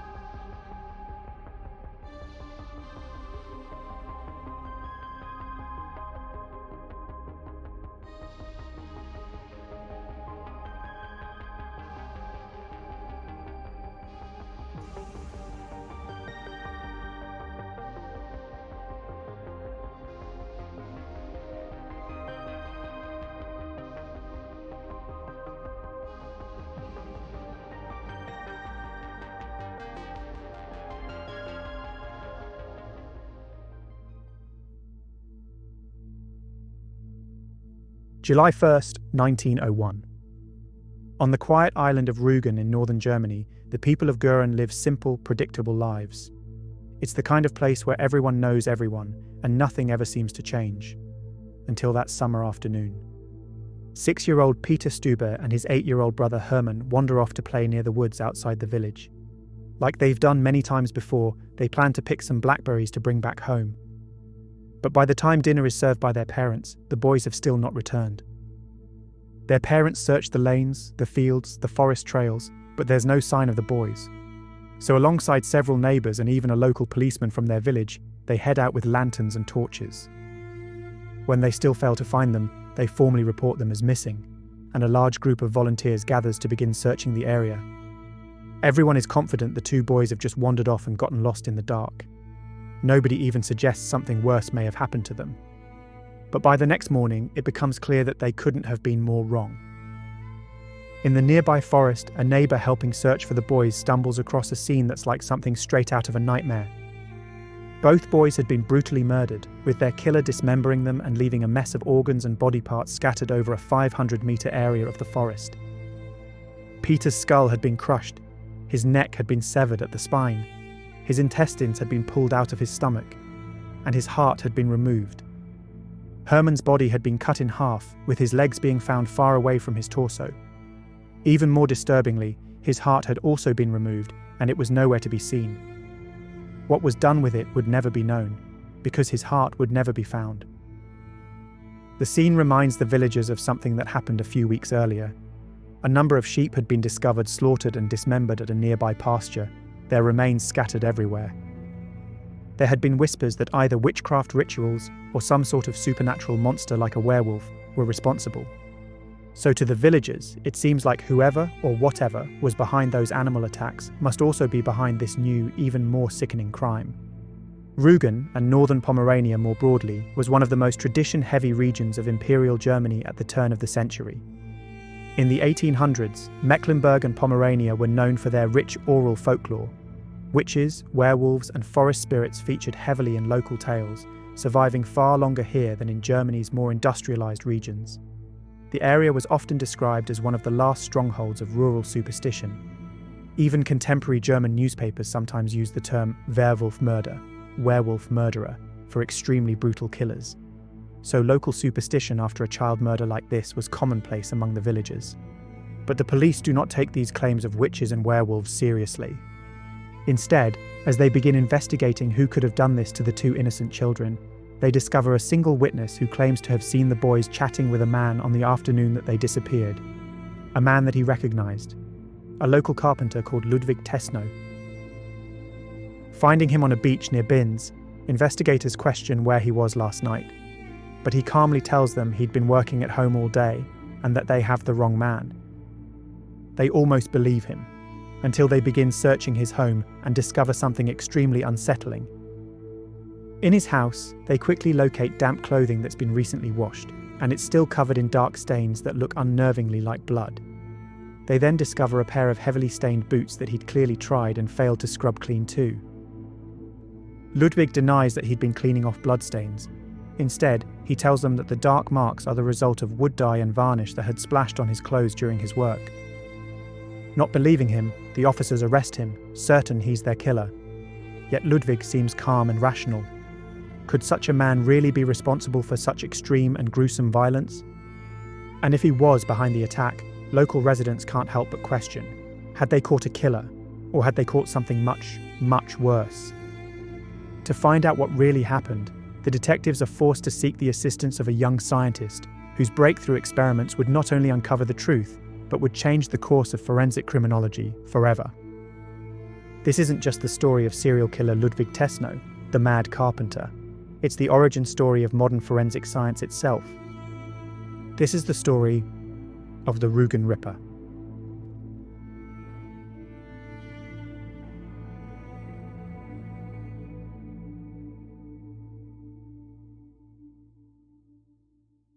After his arrest, Ludwig was initially held in a shed at the Binz Fire Department, where the police arranged a carriage to transport him to a train station.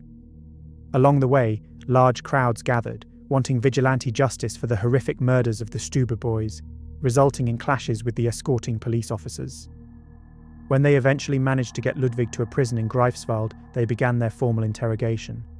Yet as they questioned him, Ludwig remained adamant that they had the wrong man, and that the red stains on his clothes really were from carpenter's varnish.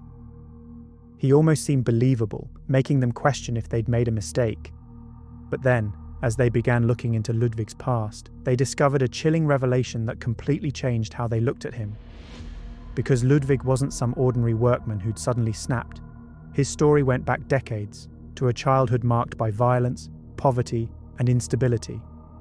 And the more investigators learned about where he came from, and what he'd previously been accused of, the clearer it became that the quiet carpenter from Rügen was hiding a dark secret, a dark monster inside of him.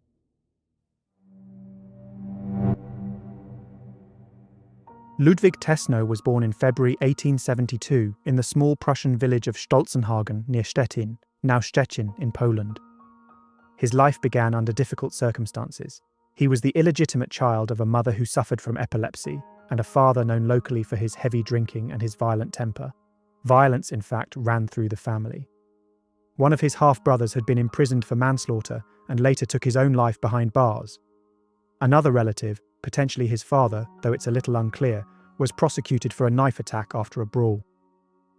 When Ludwig's mother later married a man named Friedrich Ludwig Tessnow, the child took his stepfather's name. But the marriage was short-lived. Her new husband also drank heavily, and it wasn't long before the home broke apart again. As a young man, Ludwig trained as a carpenter, a common trade in the villages of northern Germany. But his early adulthood was already marked by instability. Police records show he had multiple convictions for theft, burglary, and begging during this time. He drifted from workshop to workshop, never staying long, taking seasonal work where he could.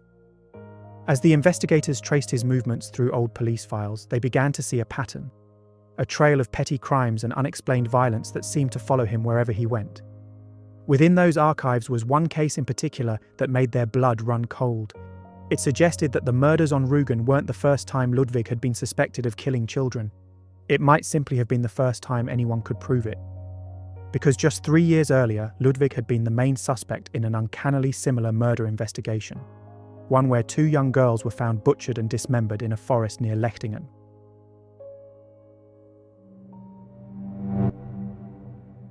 Three years before the tragedy on Rügen, another small community just outside Osnabrück in northwestern Germany faced a nightmare of its own. On the morning of September 9, 1898, 2 7-year-old girls, Elsa Langemeyer and Hannelore Heidmann, left for school like they did every other day. Yet, on this occasion, they never arrived. This prompted a huge search effort spearheaded by their parents. But the 2 girls couldn't be found anywhere in the village. By evening, the search had expanded to the nearby forests, and to the horror of the volunteers, they soon stumbled across the mutilated and dismembered body of Hannelore. Much like the murders of the Stuber brothers, she had been savagely broken and torn apart, and her body pieces were scattered around a vast area. A few hours later, they discovered Elsa's body in the same forest, having suffered the same unimaginable fate. As police began their investigation, interviewing everyone in the village, a witness told them they had seen Ludwig walking out of the forest and into the village on the day the 2 girls were killed. The same witness claimed that Ludwig's clothes looked like they were heavily stained with something dark that resembled blood. Police rushed to arrest Ludwig, finding him still wearing the stained clothes. Yet he quickly explained the marks away as being wood dye from a carpentry job, claiming he'd been returning from work when he was spotted near the woods. In 1898, forensic science was in its infancy, and to the naked eye, there was no way to distinguish a dried bloodstain from a splash of dark dye. The investigators were powerless to refute his claim. As police interrogated him, Ludwig showed no signs of anxiety, and police felt he appeared rational and sound, not like the type of person who could have committed such extreme violence only hours earlier. Although they did find a button in the forest near one of the crime scenes that matched those on Ludwig's suit, Ludwig claimed it had been lost weeks earlier, and they ultimately released him, believing his claim about the wood dye and having no other evidence linking him to the murders. While it might seem strange to us that they let him go, it's worth remembering that at the time, the prevailing belief was that only someone with a severe mental illness could commit such horrific acts of murder. So the fact that Ludwig was calm, rational, and realistically seemed normal to them essentially cleared him of suspicion. Supposedly, in the weeks after the murders, Ludwig was frequently seen around the village wearing the same stained clothes. He'd made no attempt to clean them, which perhaps makes sense if the stains really were wood dye. But if they were blood from the girls, the levels of arrogance and depravity are almost unbelievable.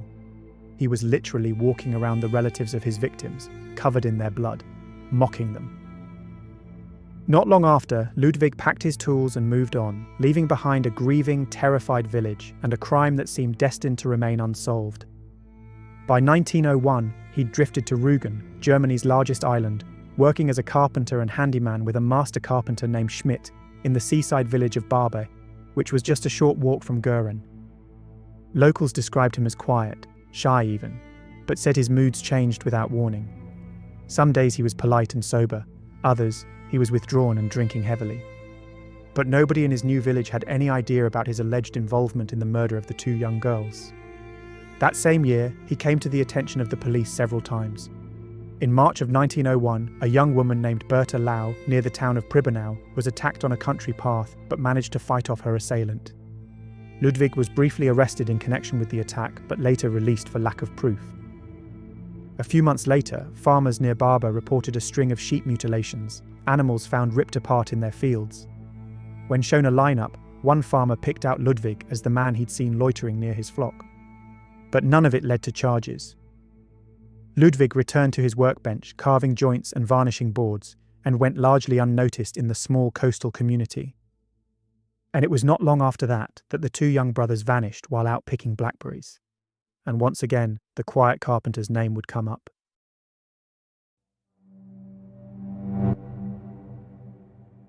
With evidence linking him to two uncomfortably similar crimes, the police now had no doubt that Ludwig was their killer.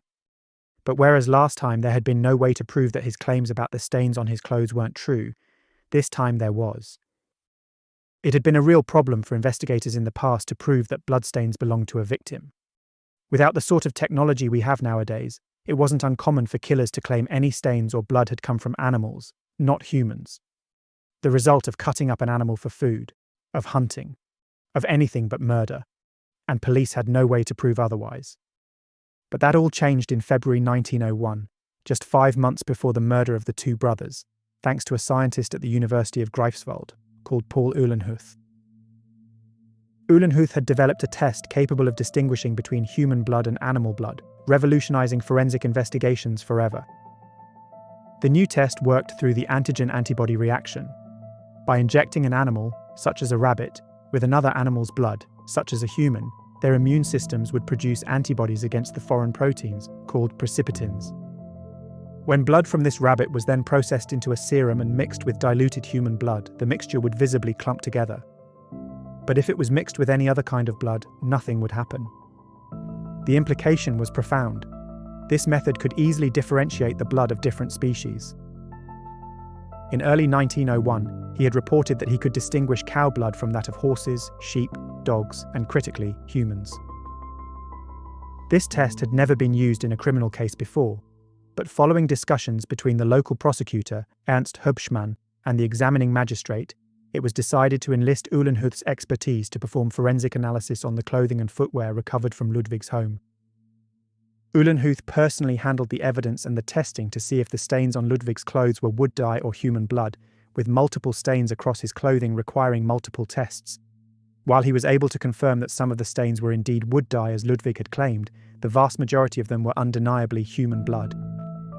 His tests found human blood on 6 different areas of Ludwig's coat, 7 spots on his trousers, 4 locations on his waistcoat, and once on both his cap and his vest. As well as human blood, he also found traces of sheep's blood on Ludwig's jacket and trousers, which essentially confirmed that Ludwig had not only killed the Stuber brothers, but that he'd also been responsible for the mutilated sheep found a couple of weeks before their murders. While technology at the time didn't enable them to confirm exactly whose blood was on Ludwig's clothing, it was deemed strong enough evidence to charge him with murder. For the first time in history, science had linked a suspect to a murder through species-specific blood testing. The story made front-page news across Germany, with the press dubbing it Der Blutprobefall, the blood test case. And by the summer of 1902, the trial for the monster of Rügen was set to begin.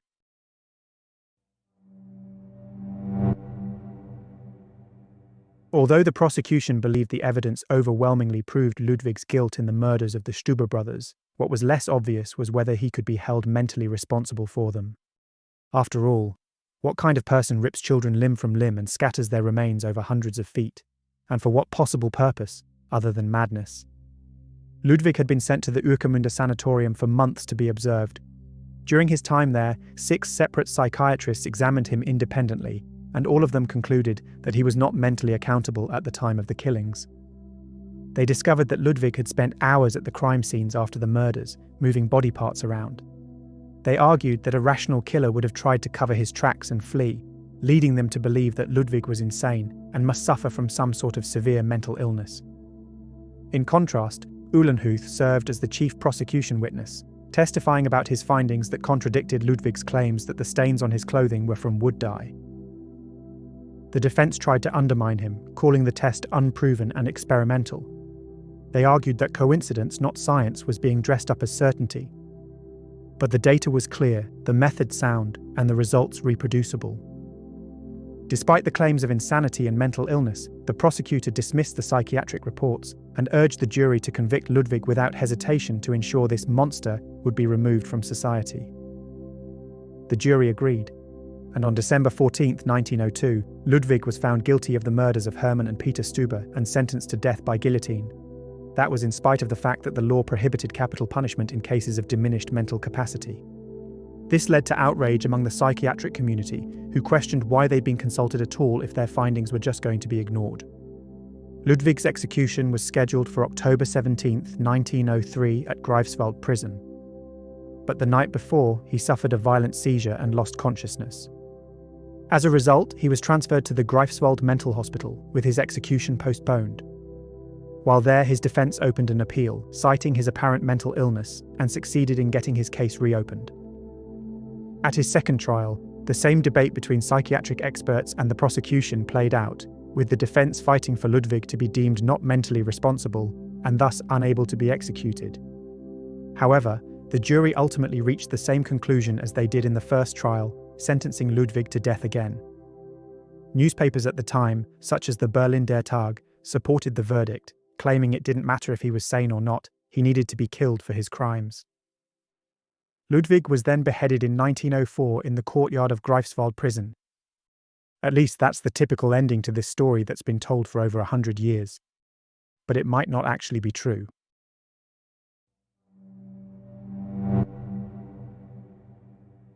There are actually no documents or judicial files that exist regarding Ludwig's execution.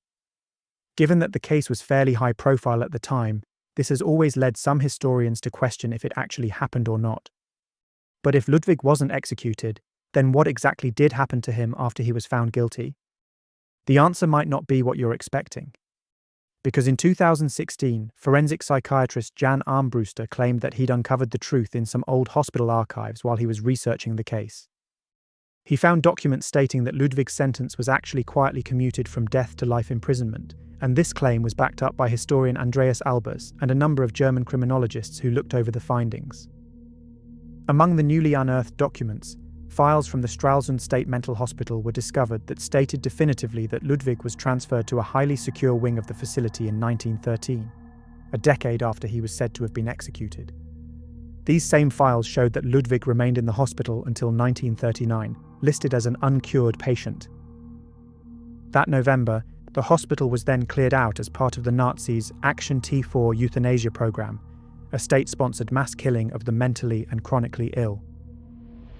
According to the files, 300 of the hospital's mentally ill patients were taken to Poland and executed by the SS in what is now known as the Piaśnica massacre, and Ludwig was among them. If this is true, Ludwig, a monstrous killer who terrified the public, may have ultimately met his fate at the hands of a far larger, more methodical, and even more incomprehensible machine of death.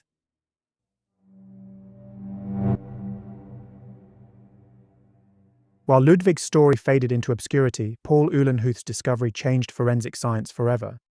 His precipitin method, the first test that could tell human blood from animal blood, was officially adopted as court-admissible evidence in Prussia in 1903, barely a year after Ludwig's conviction. Within a decade, laboratories across Europe were using it in thousands of criminal cases.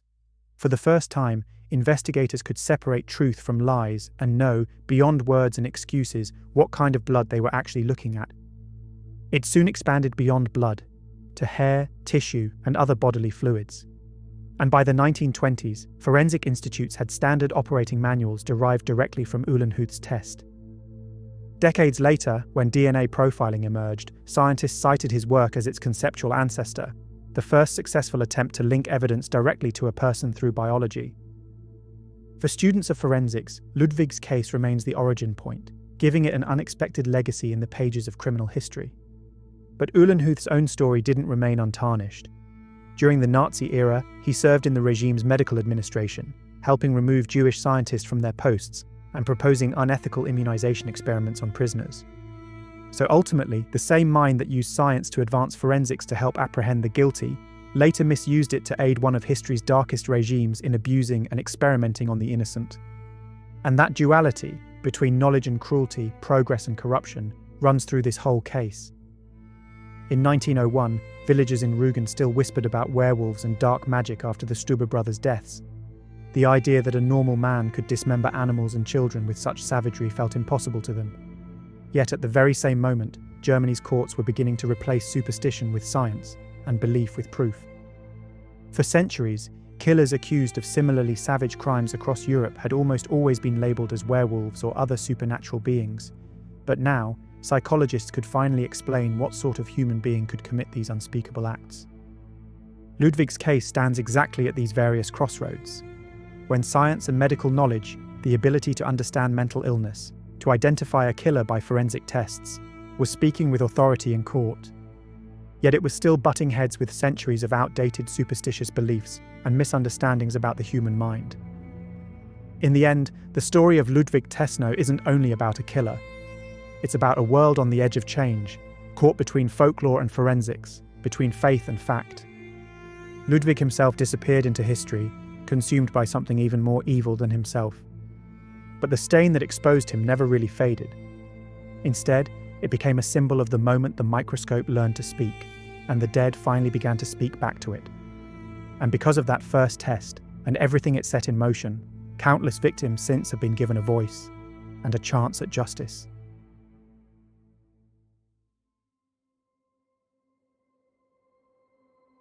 And with that, our exploration of this historic true crime case comes to a close.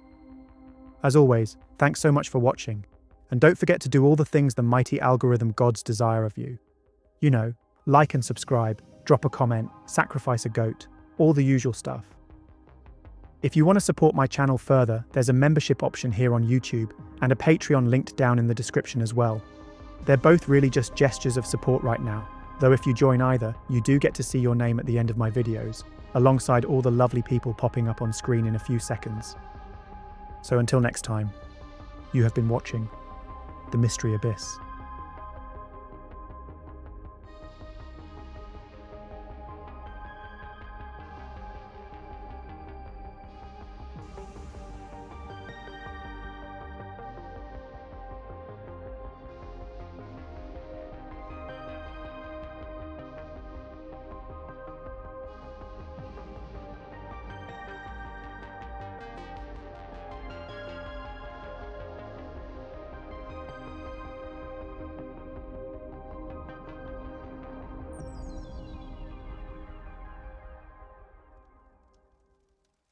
If you're somehow still watching and not fast asleep, Merry Christmas.